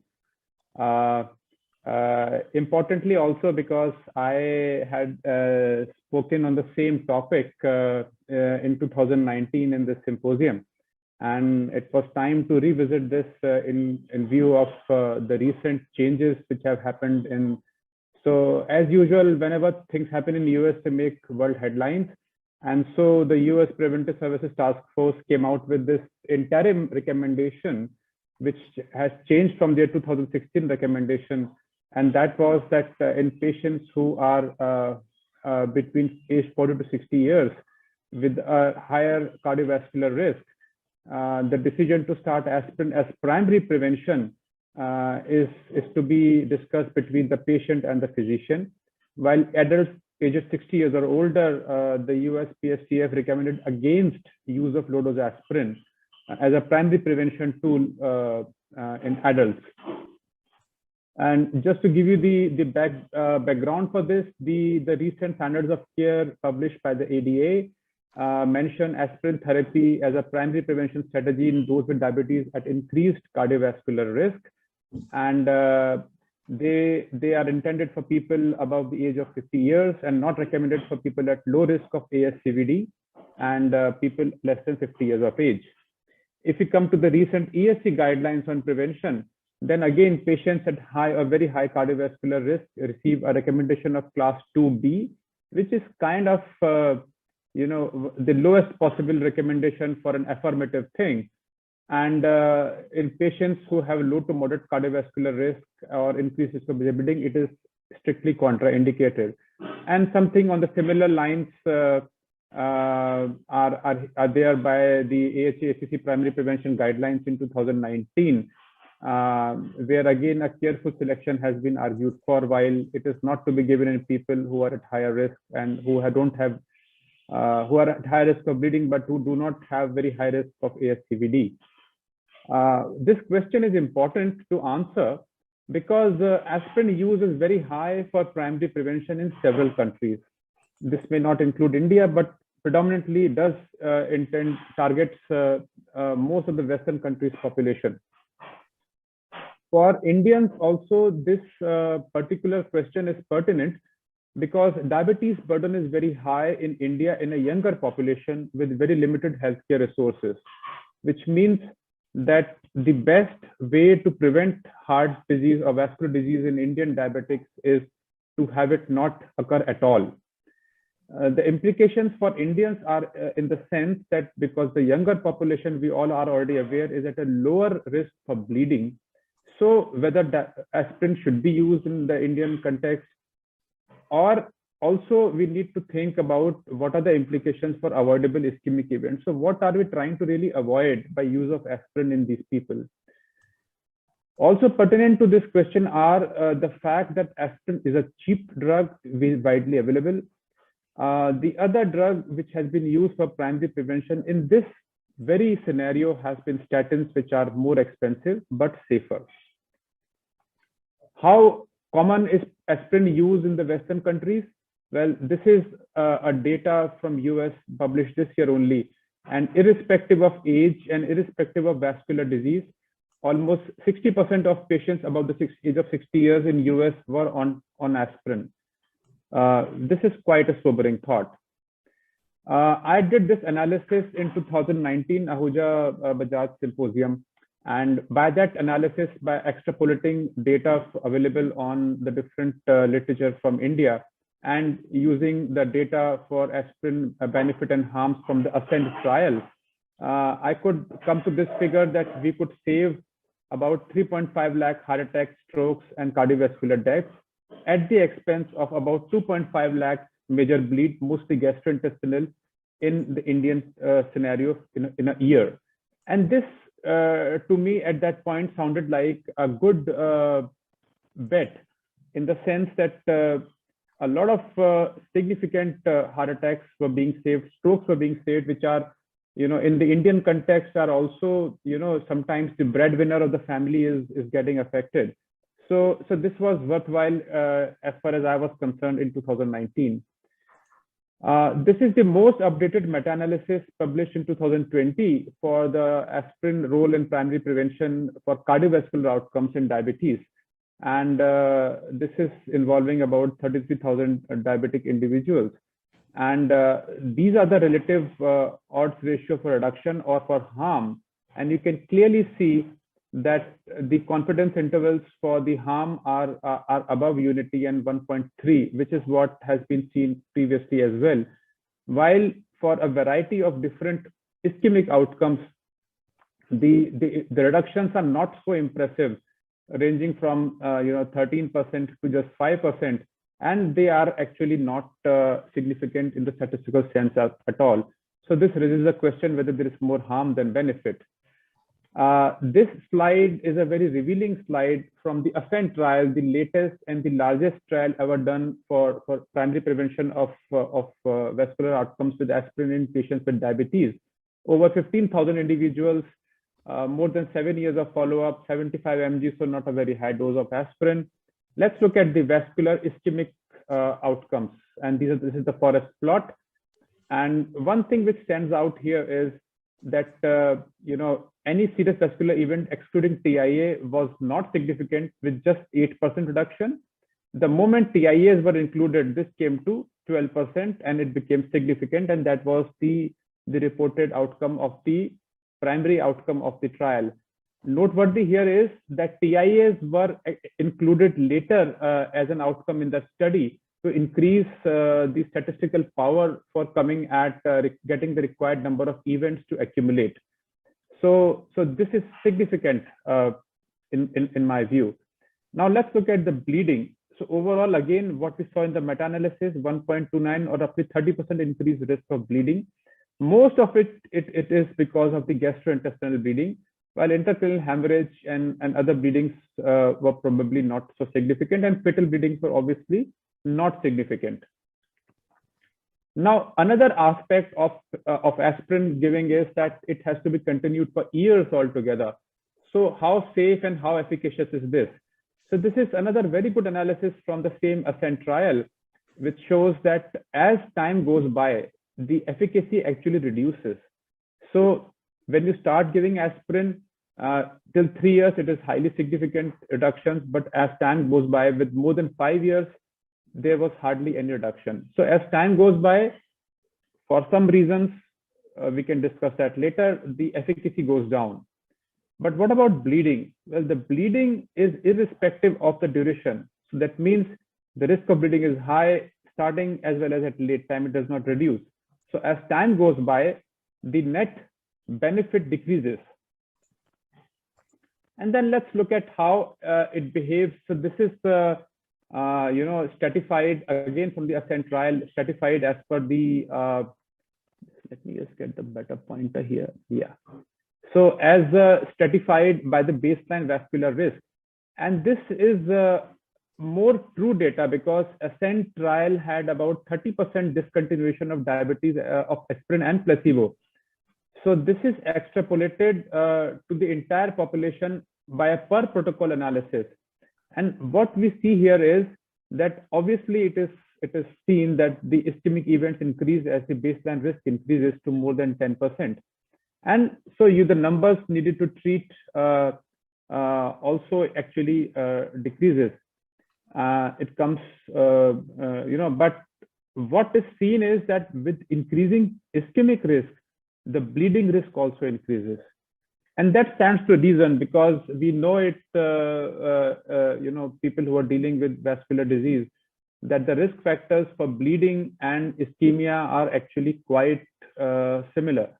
And because this includes diabetes, hypertension, CKD, and use of NSAIDs and so many other different things. Importantly, this bleeding risk actually increases significantly. So now, if you look at the bottom table here, if you look at the predicted number of events per 5,000 years, this is increased, and so has the bleeding risk increased. So the numbers needed to treat decreases, but the numbers needed to harm also remains the same.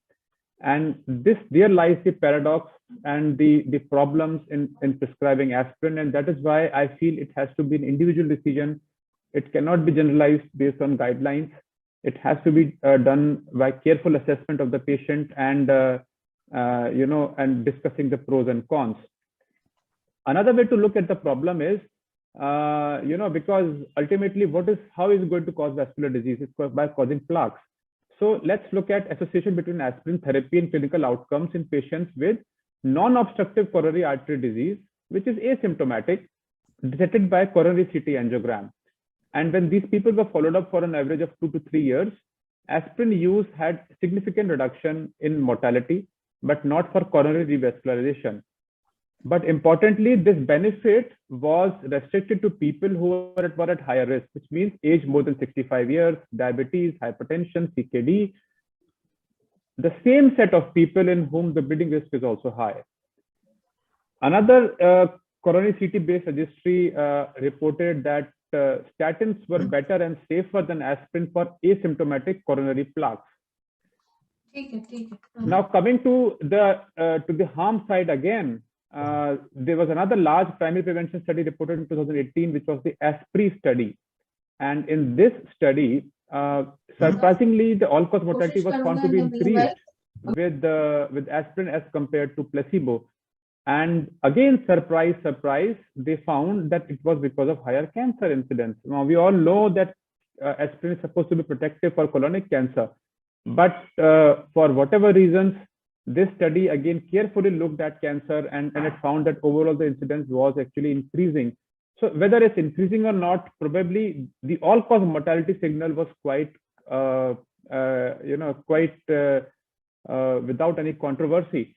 So aspirin is not as innocent as we usually think it out to be. Who is likely to bleed from aspirin? Well, again, old age, GI bleeds, concomitant NSIs, chronic kidney disease, alcohol intake, smoking, etc., etc. And many of these are modifiable also. So a case can be made that if you can reduce this reversible causes of bleeding, then maybe aspirin might be of use, especially in the Indian context, in resource-constrained settings. So this was my summary slide in 2019. And this slide, I would like to remain the same, except that I would like to increase the threshold for starting aspirin to very high risk with no obvious bleeding diathesis in patients who are asymptomatic, have type 2 diabetes, and are at vascular risk. Who is at very high risk? Patients with diabetes who have target organ damage or 3 or more major risk factors or have a very, very long-standing diabetes. I think this is probably the set of people in which we are going to get some returns if we prescribe aspirin in patients who have no obvious bleeding diathesis. Thank you so much for your patience and listening. Vivek, that was wonderful. Absolutely delighted to hear your talk. I have one question. Your last slide was excellent. What do you mean by 3 target organ damage, and which one would you put at the top?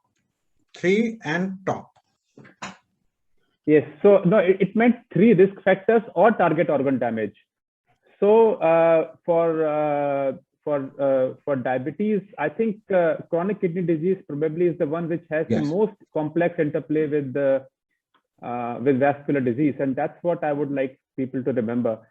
In the Indian context, I think the most important risk factor that we are, which is easily reversible, is smoking. I think smoking is very important, and people who have, again, this is my personal experience. I might be wrong, but looking at so many premature coronary artery disease in India, I think family history matters a lot as well. And so I think in terms of consequences, probably in Indians, if somebody with diabetes has smoking, has a family history of CAD, and is either obese or hypertensive or has lipids, I would be inclined to start them on aspirin. I disagree with the recommendations that less than 40 years it should not be considered, because these are Western guidelines.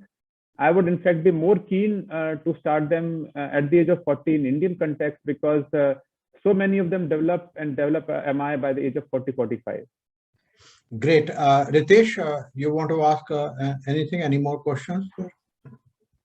I think Vivek has clarified everything. It's now very clear. The only thing which I understood was that the patients who are most likely to benefit are also most likely to bleed. So that becomes a challenge, and that's something we have to choose soundly with clinical judgment. But yes, at those at very high risk, we will be using aspirin, and it has been put very nicely by Vivek. Thank you. Thank you. Yeah. The only other point I would just make here is that although this was not part of the presentation, is that I would actually prefer using, in the context in which this presentation was there, statins also as a tool for primary prevention for for delaying the progression of the plaque. Absolutely, no doubt about it. Aspirin is something which everybody is talking about, and you have clarified a lot. We are wiser today about aspirin after your talk. So thank you so much, Vivek, for joining us and for that wonderful talk. Amrita will be running the slide for Dr. Luthra, because there were some technical issues there. And Amrita, can you start the slides, please? Dr. Yes, Luthra is my associate and director at the Fortis Gurgaon, and an excellent clinician, excellent diabetologist, very practical and with great interest in cardio-diabetology. So, Atul, is this your first slide? Yes, sir, it is. Okay, please go ahead. Sorry for that goof up because of the signal. Anyway, no problems, Atul. Please go ahead. Yes. So we know that from moving from the glucocentric to the vasculocentric approach, the newly recognized, most recently recognized complication is heart failure. Next, Amrita. So if we see the global trends, while ischemic complications such as MI and stroke are declining, very small reductions in ESRD, but a major increase in heart failure risk. Next, please. So next, please. So if we see the overall, a very simple analysis of a large number of patients, retrospective cohort study, estimating that the risk of heart failure experienced by a diabetic patients is at least 2.5-fold versus a non-diabetic. Next, please. Next, please. So when we think of heart disease in diabetics, we generally associate with myocardial infarction and LV dysfunction, not overlooking the fact that microvasculopathy like cardiomyopathy or hypertensive heart disease and left ventricular hypertrophy are also major contributors to left ventricular dysfunction. Next, please.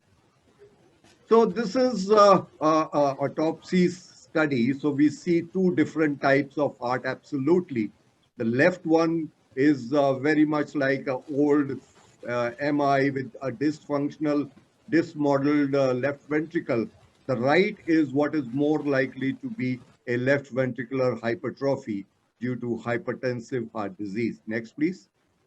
So a bit of historical perspective, heart failure in patients with diabetes, even in the 1970s, the Framingham data suggested that there is some risk which is caused by factors other than atherogenesis. Next, please. And in the 80s, there was something called heart failure with normal systolic function, but the unifying theme was only congestion, both for reduced and preserved ejection fraction, and we were doing little for these people except for the standard treatment of diuretics. A more recent understanding is that probably the heart failure with reduced ejection fraction is because of macrovascular disease, acute coronary syndrome, or stroke, where you have role of statins and antiplatelets, as Dr. Vivek just mentioned. Whereas microvascular disease is more related to tight glycemic control, and that is where heart failure with preserved ejection fraction comes into the picture. Next, please. So this is a very old X-ray, what in the 70s and 80s, how heart failure used to be diagnosed. We don't do that anymore. Now we have much better investigative and imaging modalities. Next, please. So now we classify based on the ejection fraction of reduced or preserved ejection fraction, and we have different types of heart failure altogether. Next, please. So diastolic heart failure before 2004 used to be called diastolic dysfunction from the left ventricular hypertrophy and increased. Next, please.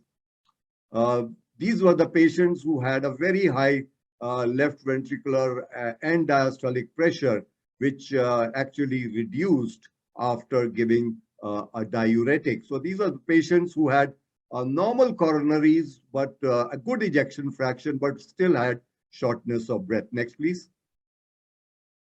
So now we have moved on to phenotypic expression. We no longer look at only the diastolic dysfunction, but things like left ventricular longitudinal systolic strain, the most recent and sensitive parameter of heart failure with preserved ejection fraction. Next, please. So this is the deep phenotyping where we see the mitral inflow, tissue Doppler imaging, left atrial strain, and the longitudinal strain, which I just alluded to. So really, echocardiography has revolutionized our understanding of the left ventricular structure and function. Next, please. So we even are able to now classify the heart failure with preserved ejection fraction into several phenogroups. And the middle one is the most severely impaired relaxation, which has a very high prevalence of diabetes. And this is the extreme cardiometabolic phenotype where we see, and of course, the rarer forms like with renal dysfunction or a low BNP level. Next, please. So the challenges which we currently face are these two question marks. So a lot is happening on the front of reduced ejection fraction through the three stalwarts, ACE inhibitors, ARD, beta blockers. Then you have devices like CRT, ICD, left ventricular assist devices. Hardly anything happening in the front of preserved ejection fraction. And of course, acute decompensation is a different ball game altogether. Next, please. So when we look at more closely, which has been earlier spoken about, that the mid-range or mildly reduced, which we now call ejection fraction, which is between 40 and 49, which is entirely a separate group, which will stimulate further research in this exciting area of cardiology. Next, please. So there are certain ongoing trials, very little clinical evidence as of now. Emperor preserved a very small study. Deliver studies, eagerly look forward. People are looking at intra-atrial stents, some new molecules like vericiguat, which is a guanyl cyclase inhibitor, but really nothing much is happening on this front. Next, please. So a very recent analysis from physiology is that probably we are not dealing with the hemodynamic benefits of SGLT2 inhibitors in terms of preload and afterload as with HFrEF, but we are talking more about the anti-inflammatory and antioxidative effect of SGLT2 inhibitors and their effect on myocardial energetics. Next, please. So the preserved heart failure, which is a small trial, exciting trial where a lot of enthusiasm was created on Twitter. These are the kind of messages our very own Dr. A.K. Singh also thought that it probably SGLT2 inhibitors will rock in this category, and a number needed to treat of 9 was unbelievable. Next, please. So Emperor preserved a small study, 500 odd patients, just managed to scrape through the threshold of clinical and of statistical significance, which was clinically meaningful. Next, please. Next, please. So the delivered trial, previous one, please. So the delivered trial is the one which we are really looking forward very eagerly to. Probably this is going to deliver the drug dapagliflozin in this entity of heart failure with preserved ejection fraction, where really we do not have many therapeutic modalities to talk about. Next, please. So this is, next, please. So this is another small study, the Stadia HFPF, and this will be the first study which will evaluate the direct effects of dapagliflozin on LV stiffness using histological phenotyping to discern very early stages of HFpEF. Next, please. So we do have certain molecules in the pipelines yet not reached the realm of real-world scenarios, but vericiguat, which is a soluble guanylate cyclase stimulator, which is being studied in the phase 2 Vitality study, and the mavacamten, which is actually a drug which is going to inhibit the actin-myosin cross-bridging, thereby reducing, and it will the parameter which will be studied will be the pro-BNP molecule. It is very important that clinically we assess these patients based on the symptom score, what is the famous in cardiology known as the KCCQ, the Kansas City Cardiomyopathy Questionnaire, where breathlessness and fatigue and quality of life, nobody can tell us better than the patient himself or herself. Thank you very much, sir, for this opportunity, and sorry again for the rescheduling. Thank you very much. Atul, great lecture as always, always eloquent, always very clear, always sticking to the time, and you're as clear. You know, I can see your picture better than anybody else. Very good connection, and your voice was absolutely clear all throughout. So, so thank you, Atul. Ritesh, Amrita, is there any question which has come in for Atul? No, sir. We'll move on, sir. Okay. Atul, thank you so much for joining. Thank you, sir. And for that wonderful presentation. Amrita, please go on. Yeah, for our next lecture, I invite Dr. Dheeraj Kapoor. Dr. Dheeraj Kapoor will speak on cardiorenal metabolic approach for type 2 diabetes management, role of SGLT2 inhibitor, DPP4 inhibitor, fixed dose combination. Dr. Kapoor is Senior Consultant Endocrinology at Artemis Hospital, Gurgaon.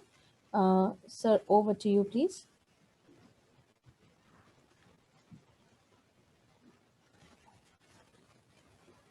Dheeraj, you are Am I mute. audible? Yeah, now audible. Yeah. And are my slides visible? Absolutely clear. Thank you so much, sir, for inviting me at this prestigious symposium. And in the next maybe 13, 14 minutes, I'll be talking about the cardiac renal metabolic approach for type 2 diabetes. But before I start, I would like to make it very clear that type 2 diabetes, high sugars rarely kill anyone. Coronary events kill most people. That is what we have to understand, and therefore we have to change our gears from a glucocentric approach to a cardiometabolic approach. But the fact of the matter is rather unfortunate that most patients, as well as doctors, in a bid to appeasement, increase the medicines so that the sugar levels are brought down as early as possible, not considering the durability, not considering the hypoglycemias or the cardiac effects. So this has to be done away with.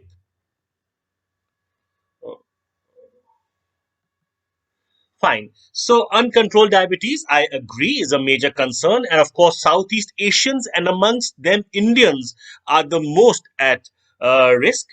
The UKPDS always told us that with the passage of time, we need to escalate the therapy in diabetes. But then that was the era where we just had sulfonylurea and metformin and we were flogging the pancreas by the day. So the beta cells had to get exhausted. There was no way out. And whether this holds true in the present scenario is a matter of debate. I will not go into all that. But the profile of the patients who were diagnosed based upon clinical symptoms and diagnosed incidentally based upon the tests we are doing, the executive checks of the various companies, that showed that those who were diagnosed incidentally had a slightly lower HbA1c as compared to those who were diagnosed based upon the clinical symptoms. So clinical inertia, we are scared to upgrade the treatment to avoid hypoglycemia. The patient might not prefer number of pills, so on and so forth. But we have to do away with this. We have to start medication. Then we are living in such an exciting era wherein we have drugs which would not cause hypoglycemia and which would improve the glycemic control. When Dr. Misra sir was a student, I guess they only had the fenformins and the chlorpropamides, not even glimepiride. So from there on, we've come to such a long way in this here. Now, this is a very interesting slide. You have to hit early, hit hard. If you do that, the risk of MI, stroke, heart failure all goes down. If you don't, then in the ensuing 5 years, the risk increases. This is a graphical representation that if you hit early, hit hard, the chance of achieving HbA1c is much, much higher in those who were intensified earlier as compared to those who were not. So, powerful and early efficacy, short-sightedness. Metformin, sulfonylurea, you're looking at glycemic control. Metformin, possibly lesser cardiac risk as per UKPDS, but nothing substantial there. Low risk of hypoglycemia. We know that hypoglycemia is a scourge of the patient. And if you add metformin and Dpp4, yes, you are hitting hard, hitting well, and hypos are also reduced, and you are not flogging the beta cells. But add a gliflozin and watch the magic happen. All the 4 quadrants are now covered.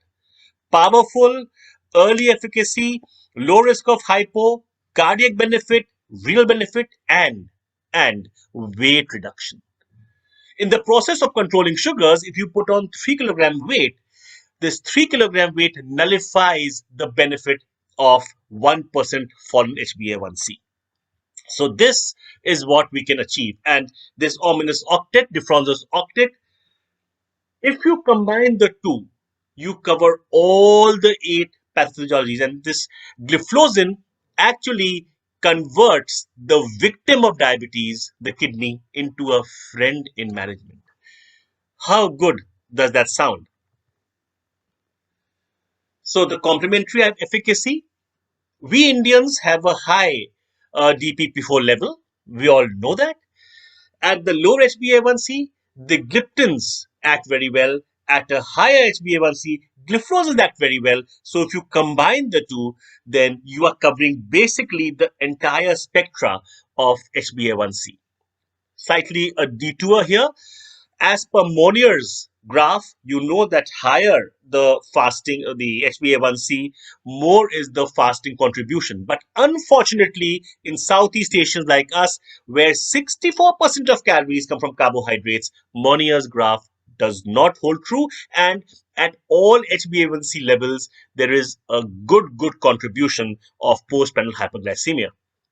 So this graph shows the echo sentiments of the previous slide, wherein at lower HbA1c 8.02, 8.02, and the likes, 0.7 versus 0.66, and at higher HbA1c more than 9, it is 1.29 versus 0.99. So that only shows that gliflozins are more effective at higher and gliptins at the lower HbA1c.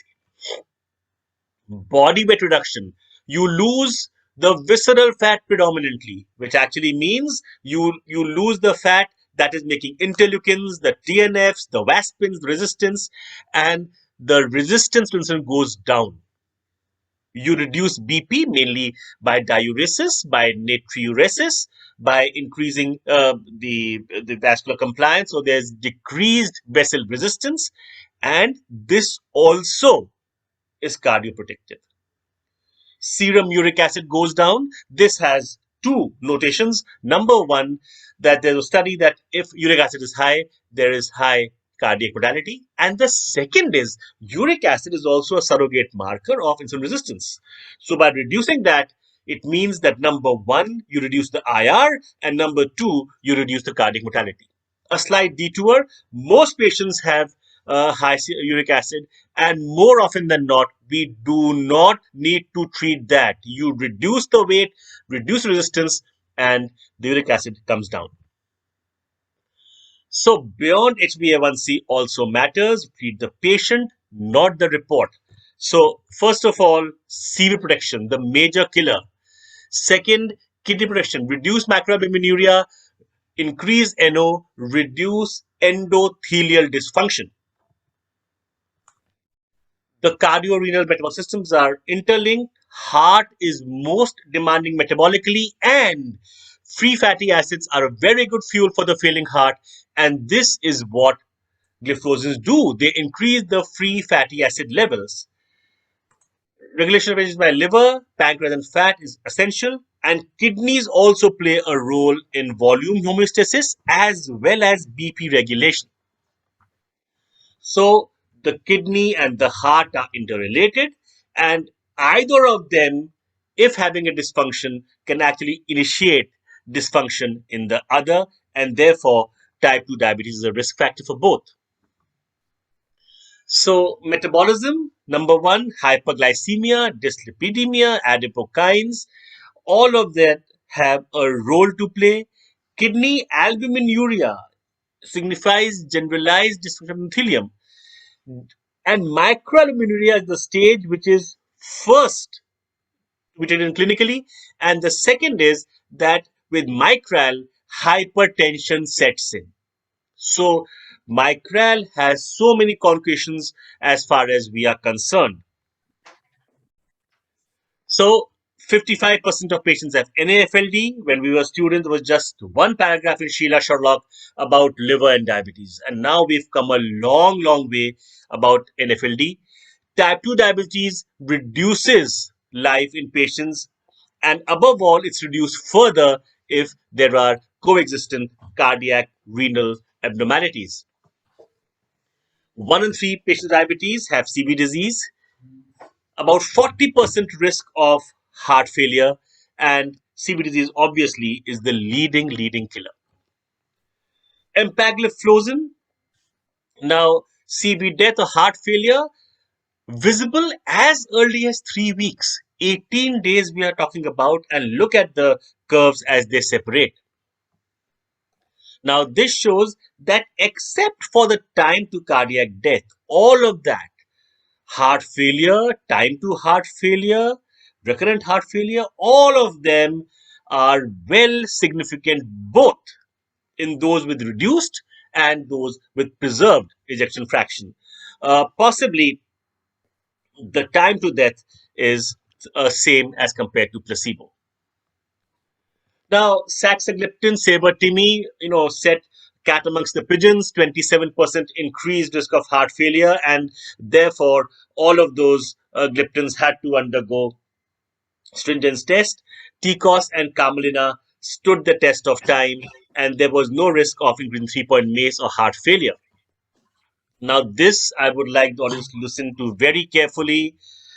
SGLT2 inhibitors, we know they have cardiac benefits. Please, please do not use below 30. You know what? There was this patient yesterday who called me, creatinine 5.49, and someone had prescribed, DAPA to that. It's not done. It's not done. You have to be logical. These drugs were meant for glycemic control. Cardiac is an offshoot, I agree. You can also use non-diabetic, agree. But the selection should be proper. You can't use in every Tom, Dick and Harry creatinine 5.49. Where would the effect come from? What are we trying to achieve? So in the exuberance of, good medications, please do not use medicines off-label. Empagliflozin, according to Kindigo, across the spectra, it shows a good increase in outcomes. Camelina, the maximum proportion of patients had CKD, which means GFR below 60. And it also shows that Camelina trial, there was a reduction in the progression of albuminuria. So CVN outcomes, 3-point MACE, EMPA, superior, Camelina, fine.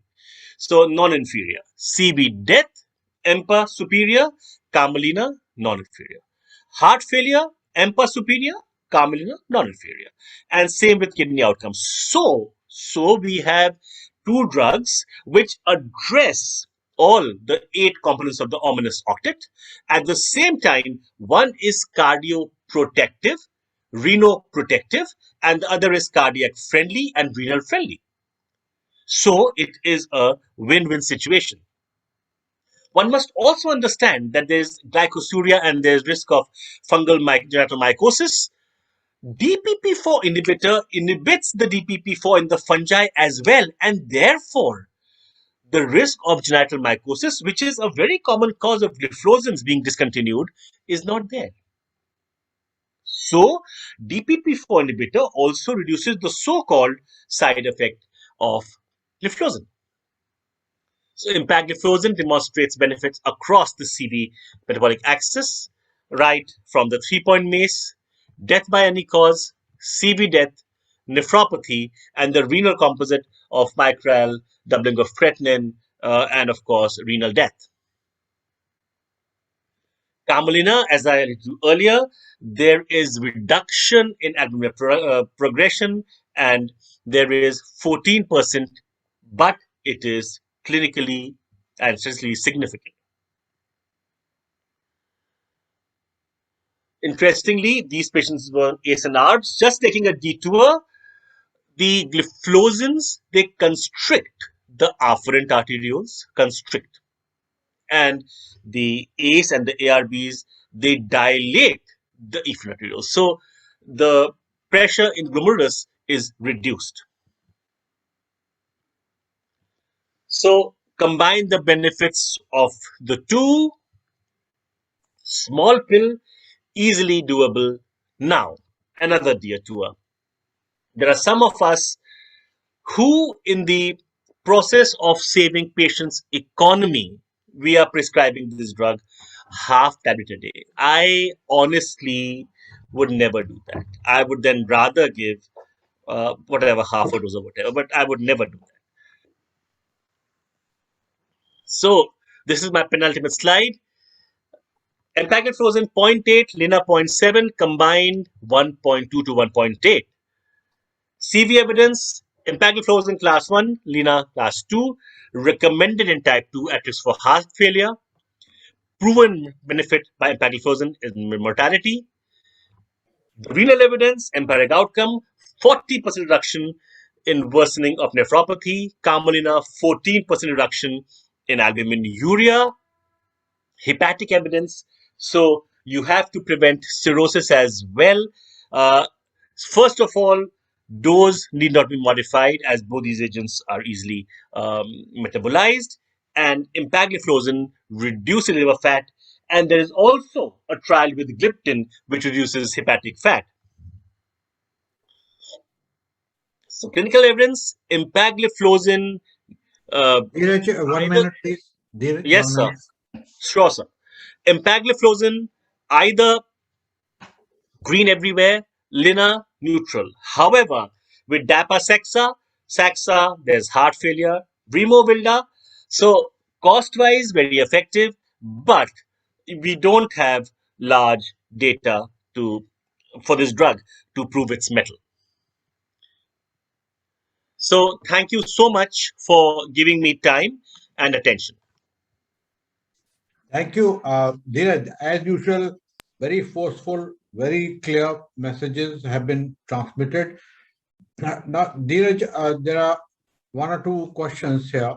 One question is that if we give, say, EMPA today and 1 month later linagliptin versus we combine the two, is there a difference between the two? If we give, apart from convenience of taking FDC, that is a different point. But so sequentially we give, and versus in one pill we give. Sir, the trial is that if we give Lina alone and then add EMPA, the benefit is better. If we give EMPA alone and add Lina, HbA1c fall for some reason will not be as good. And there is a trial there. But if we give sequentially and in pieces, I'm not sure. But if you give sequentially, we are hitting harder much earlier. And therefore, the patient is likely to achieve 7% earlier and stay there for a longer time. Great. I think that's a good answer. There are a couple of course, there are some theories and so on. And you're right, largely. There is one more thing that if you give, say, EMPA today and Lina later, or Lina today, EMPA later, then the fungal infections are much more sequentially. Even sequentially, if you give 2 versus FDC, where it will be much. So genetic mycotic infection is a real advantage if you give FDC rather than sequentially. So I think, Dheeraj, great talk, absolutely wonderful. Thank you for joining this symposium, and it's always a pleasure, and we always learn new things. Thank you, Dheeraj. So it is an honor to be there with you, and the Ahuja Bajaj Symposium, of course, speaks volumes. Sir. Thank you so much for inviting me. Thank you, Dheeraj. Thank you. So finally, we have the last lecture, but perhaps the most exciting lecture, because it's something which is new, which most of us don't know much about. And that is what Dr. Ritesh, we have already introduced him earlier. He's a director in Fortis CDOC Hospital for Diabetes, with a special interest in erectile dysfunction, male hormonal dysfunction, and insulin pump. Ritesh will be talking about changing paradigm by thinking ahead, and surely that is the apt title, New Horizons in Type 2 Diabetes Care with Oral Semaglutide. That will be something which will be path breaking. Ritesh. Thank you, sir. Yeah, so this is something path breaking. We have been hearing for last couple of days about various advancements. The theme of the Ahuja Bajaj Symposium is recent concepts, and probably what I'm going to talk about is something recent only. Though it starts from, as always, it starts from something which is already available. So GLP-1 receptor agonists, we had an excellent talk by Dr. Shri in the morning, but we always are in quest for an oral drug. There is quest for oral insulin, and also there is a quest for oral GLP-1 receptor agonist. But there is a problem here. How do you give a peptide orally? Because there may be enzymatic degradation in the stomach because of the low pH and enzymes and all. And also the gastrointestinal epithelium is not that permeable to the peptides. With the result that the bioavailability of these oral drugs is very low. So the GLP-1 receptor agonists, they are administered alone, have very low bioavailability. So that is why this concept of semaglutide as an oral drug was developed. So what is it actually? Semaglutide is an analog of GLP-1. It has a 94% homology with GLP-1, with the human GLP-1. It has a plasma half-life of about 1 week. And there are some amino acid substitutions. There is one substitution which prevents against Dpp4 degradation, and there is also a C18 fatty diacid chain, which basically provides strong binding to albumin. But this itself is not enough. This is semaglutide, and this happens in other GLP-1 agonists as well. Now, what is done here is that it is combined with a substance called sodium N-aminocaprylate, or SNAC or SNAC. Now, this is a fatty acid derivative, and this acts as an absorption enhancer to enhance the bioavailability of semaglutide when it is administered orally. So oral semaglutide, which is available, is a co-formulation of semaglutide with an absorption enhancer, SNAC. So what it does is, as the tablet goes into the stomach, as it erodes, SNAC causes a transient localized increase in pH. Thereby, it protects semaglutide from proteolytic degradation in the stomach. And this SNAC then facilitates a highly localized absorption. The absorption of semaglutide occurs from a very localized area. And this is across the gastric mucosa, transcellular pathways in a concentration-dependent manner. So this is the concept of peptide in a pill. How is it given? The patients are advised to swallow the oral semaglutide tablet on an empty stomach with a sip of water up to half a glass of water. And they should wait for at least 30 minutes before eating, drinking, or taking other oral medications. And they should start treatment with a 3 milligram dose once daily to be continued for a month, and then increase to 7 milligram once daily. And after 1 month of 7 milligram once daily, the dose can then be increased depending on the need for further glycemic control. It can be increased to 14 milligram, and which can then be maintained. There is no dose adjustment required in patients with renal or hepatic impairment. Now, since it's an oral drug, so drug interactions have been studied. There are no meaningful drug interactions, though it has been shown to increase the levels of metformin and rosuvastatin, but none of these interactions have resulted in clinically meaningful alterations in effects or the need to adjust the doses of these drugs. But I think we need more and more data, and we need to be careful. Now, as with any new anti-diabetic drug, there is a vast clinical program which has been developed, which was developed and which studied this molecule, so-called Pioneer Phase 3 program. And it was studied as a monotherapy, as add-on to other oral drugs, add-on to insulin, and then as a cardiovascular outcome trial, renal impairment. And then there is an ongoing trial, the so-called SOUL trial, which is a superiority trial or cardiovascular outcome trial, and the result of which is not yet available. And interestingly, this trial has a good number of patients from India as well. If we see the HbA1c lowering, various trials, one can see that all the doses of oral semaglutide result in lowering of HbA1c, and there is an HbA1c reduction up to 1.5% with the oral semaglutide. And if we see the proportion of patients achieving HbA1c less than 7% at the end of treatment, this is also significantly more with semaglutide than with placebo or with other comparators. So roughly about 70% of patients achieved HbA1c goal of less than 7% with oral semaglutide. Now, if we see the change in HbA1c in those patients who had a baseline HbA1c of 9% or more. Now, in these patients, the reduction in HbA1c was expectedly much more. So up to 2.6% HbA1c reduction could be seen in those with a very high baseline HbA1c. Now, this was an exploratory analysis from Pioneer-2, in which oral semaglutide was compared with empagliflozin. And what was found was that there was greater time spent in glycemic control with oral semaglutide versus empagliflozin, which means that the proportion of patients achieving or remaining in glycemic control over 38 weeks was much more with the oral semaglutide versus empagliflozin. Change in body weight, that's an important parameter, especially when you are assessing GLP-1 receptor agonists. And one sees that there is significant change in body weight, significant loss in body weight, whether it's given as monotherapy and also compared to empagliflozin, sitagliptin, or even liraglutide.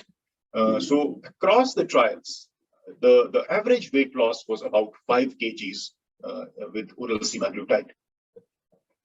Now, if we see the proportion of patients achieving a body weight loss of 5% or more,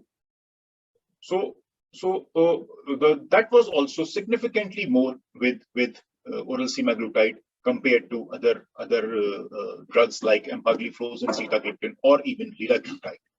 So there was much significantly more number of patients who achieved weight loss more than 5%. Now, an important composite endpoint is HbA1c reduction of 1% or more and a body weight loss of 5% or more. So this is what we want to achieve. Now, if you see these, again, the oral semaglutide fared much better than placebo or compared to empagliflozin, liraglutide, or sitagliptin. So this is better shown here that if you see the odds of achieving HbA1c reduction of 1% or more and body weight loss of 5% or more, compared to empagliflozin, there was 2.5 times more chances of achieving this target. Sitagliptin, there were 4 times more chance, and with liraglutide 1.8 milligram, there was 3 times more chance of achieving this target. So it was better than empagliflozin, sitagliptin, and liraglutide in achieving this target. And this is all from Pioneer program. Now coming to Pioneer-6, the cardiovascular outcome trial. Now this was an event-driven, randomized, double-blind, placebo-controlled trial. And this included patients at high cardiovascular risk, age 50 years or more with established CV risk factors or chronic kidney disease, or age 60 years or more with CV risk factors only.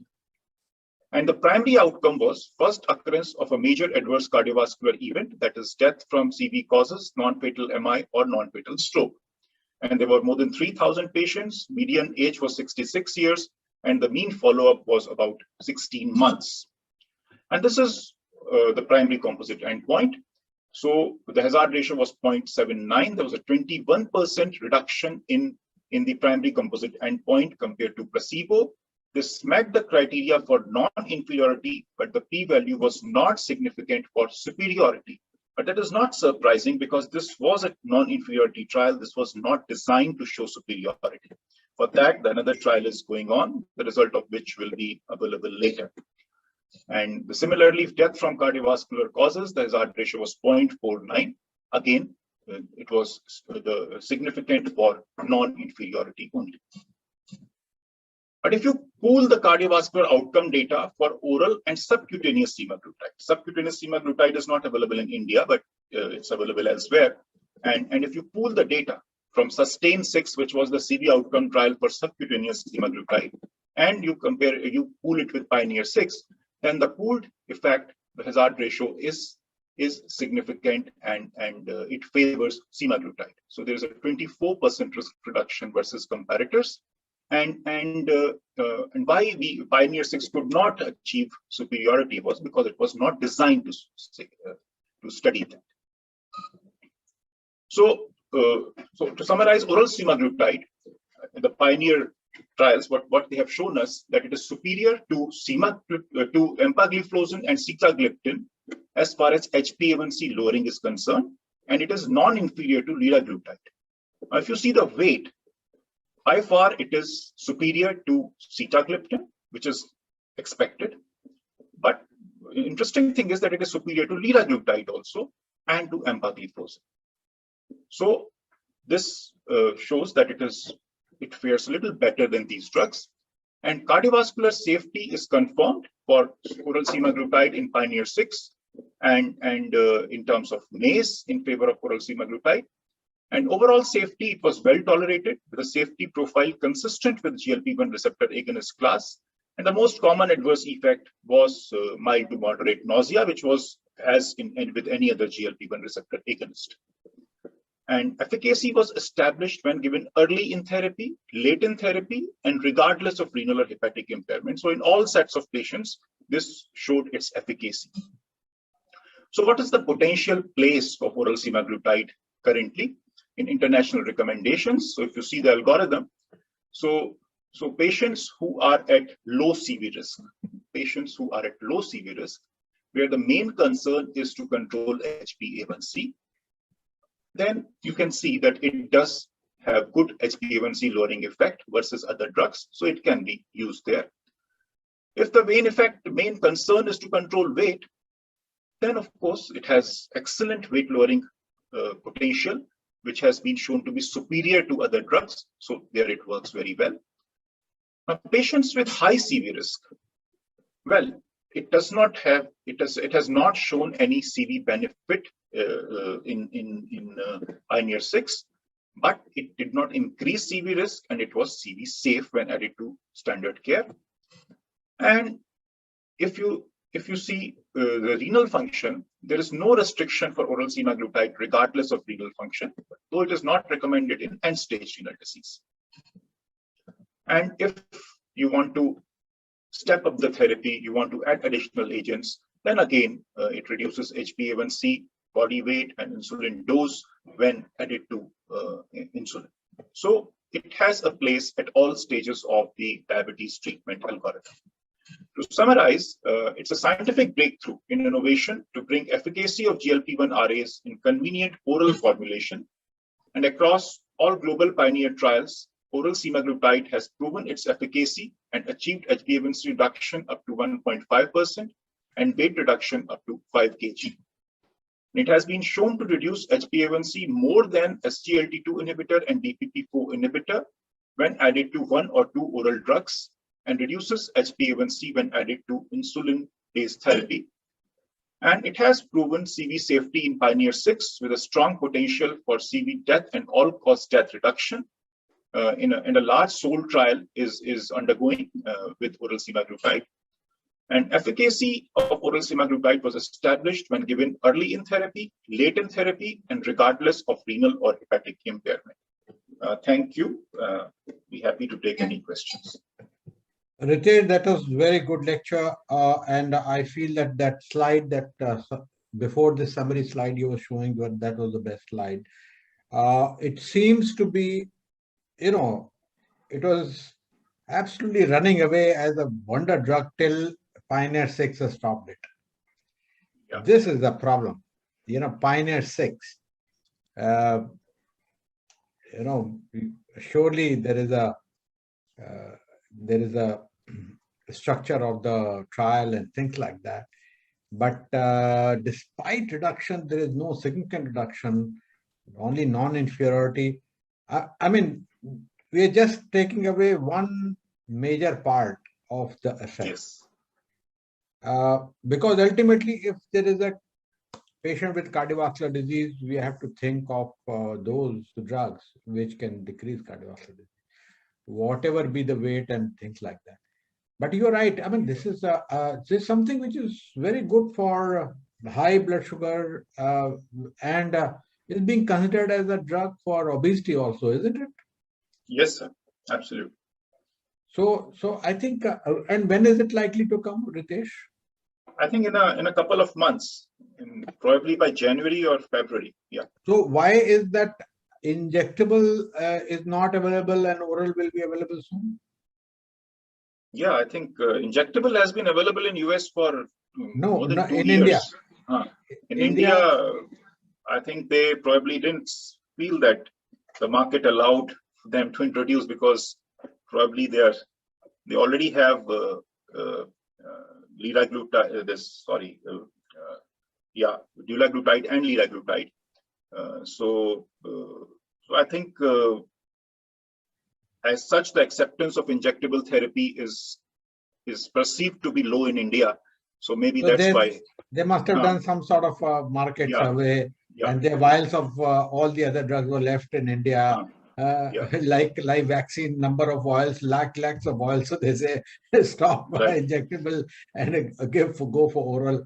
So some sort of a strategy. But anyway, we are interested in good drugs, and we are interested in certainly one facet which is totally empty as far as drug therapy is concerned, and that is obesity. I don't have a person who's a non-diabetic and obese. I don't have any drug. Injectable only, then we go to 1.8 milligram of, the liraglutide and so on. And that's also not it's not exactly applicable. 3 milligram is applicable. So, we are looking at that segment too. And that's a big segment. And I'm often found wanting when patient asks whether you can help me reduce my weight. So I think this is wonderful there, but it hasn't got any US approval for as an anti-obesity agent. Patient without diabetes. Not yet. Not yet in patients without diabetes. No. Yeah, so they must have applied for it or something. Yeah. Right. So thank you, Ritesh. That was wonderful presentation. And we got to know so much about this new drug, and we'll be very happy when it comes, and we have lots of patients where we can use it. So at this point of time, I thank both my co-organizers, Amrita Ghosh and Ritesh Gupta, for wonderfully organizing this symposium. Beside their own talks, which they have delivered wonderfully, they have arranged all the other talks over the last 3 months. They have worked very, very hard. And not only them, my whole team, which Dr. Amrita will name everybody, because there's a long list of people who supported and helped in arranging this symposium. And I personally thank all the pharmaceutical companies who have participated in this symposium. We had a great gathering here. We had close to 1,200 people attending yesterday and today, and this has got media attention also, not only because of the great quality of lectures and topics, but also because the Chief Justice of India came here himself to deliver the talk and spoke so well, and gave us a lot of tips about how to go about doing our research and taking care of our patient. So on the whole, I think this is one of the best Ahuja Bajaj Symposium. And again, it is not my effort, it is effort of these two people who are in front of you, and plus my whole team. So I hand over to Amrita for thanking the people. Vote of thanks, Amrita. Thank you, sir. But before doing that, I will announce the winner for the quiz. We have 2 winners today. For first question, there was no winner. So for the second question, the winner is Dr. Nitin. And for the third question, winner is Dimple Rawat. And we have your numbers, and we'll surely contact you very soon for your prizes. Thank you so much for your participation. There's a long list of people whom I have to thank. So I will start first to thank for all the sponsors for the event.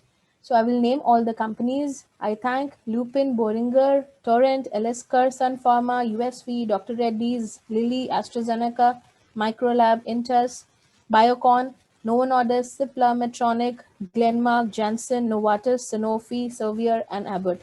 Thank you everyone for your wonderful support. I have few other names to thank from my team. First and foremost, I would like to thank Mr. Irshad for his all help, Mr. Intizamul Haq, Ms. Koel, Mrs. Koel, Mrs. Kanika, Mr. Prakash, Mr. Shamshad, Mr. Ashok. Then I have to thank all the wonderful speakers and all the wonderful audience who were present today. Amrita, Shehzad also, Brijesh. Yeah, marketing team. Yes. Our marketing team head, Mr. Shehzad, our administrative head, Mr. Brijesh, and all his team members. And I thank Imagica Health team, Vishal Goyani, Aarti, and Himanshu Patel for their excellent help on webcasting this. And I would like to thank sincerely Honorable Chief Justice of India, Ramana sir, for his presence. I would like to thank Dr. Ritesh for giving me direction, and last but not the least, I would like to thank my mentor, Dr. Anoop Misra, for his guidance always. Thank you so much, sir. So thank you once again, everybody, and we really had a great time, great session, and I hope you have a great weekend, whatever is half a day remaining. Thank you. Thank you all. Thank you, sir. We'll log out now. So with your permission, ma'am, shall we conclude?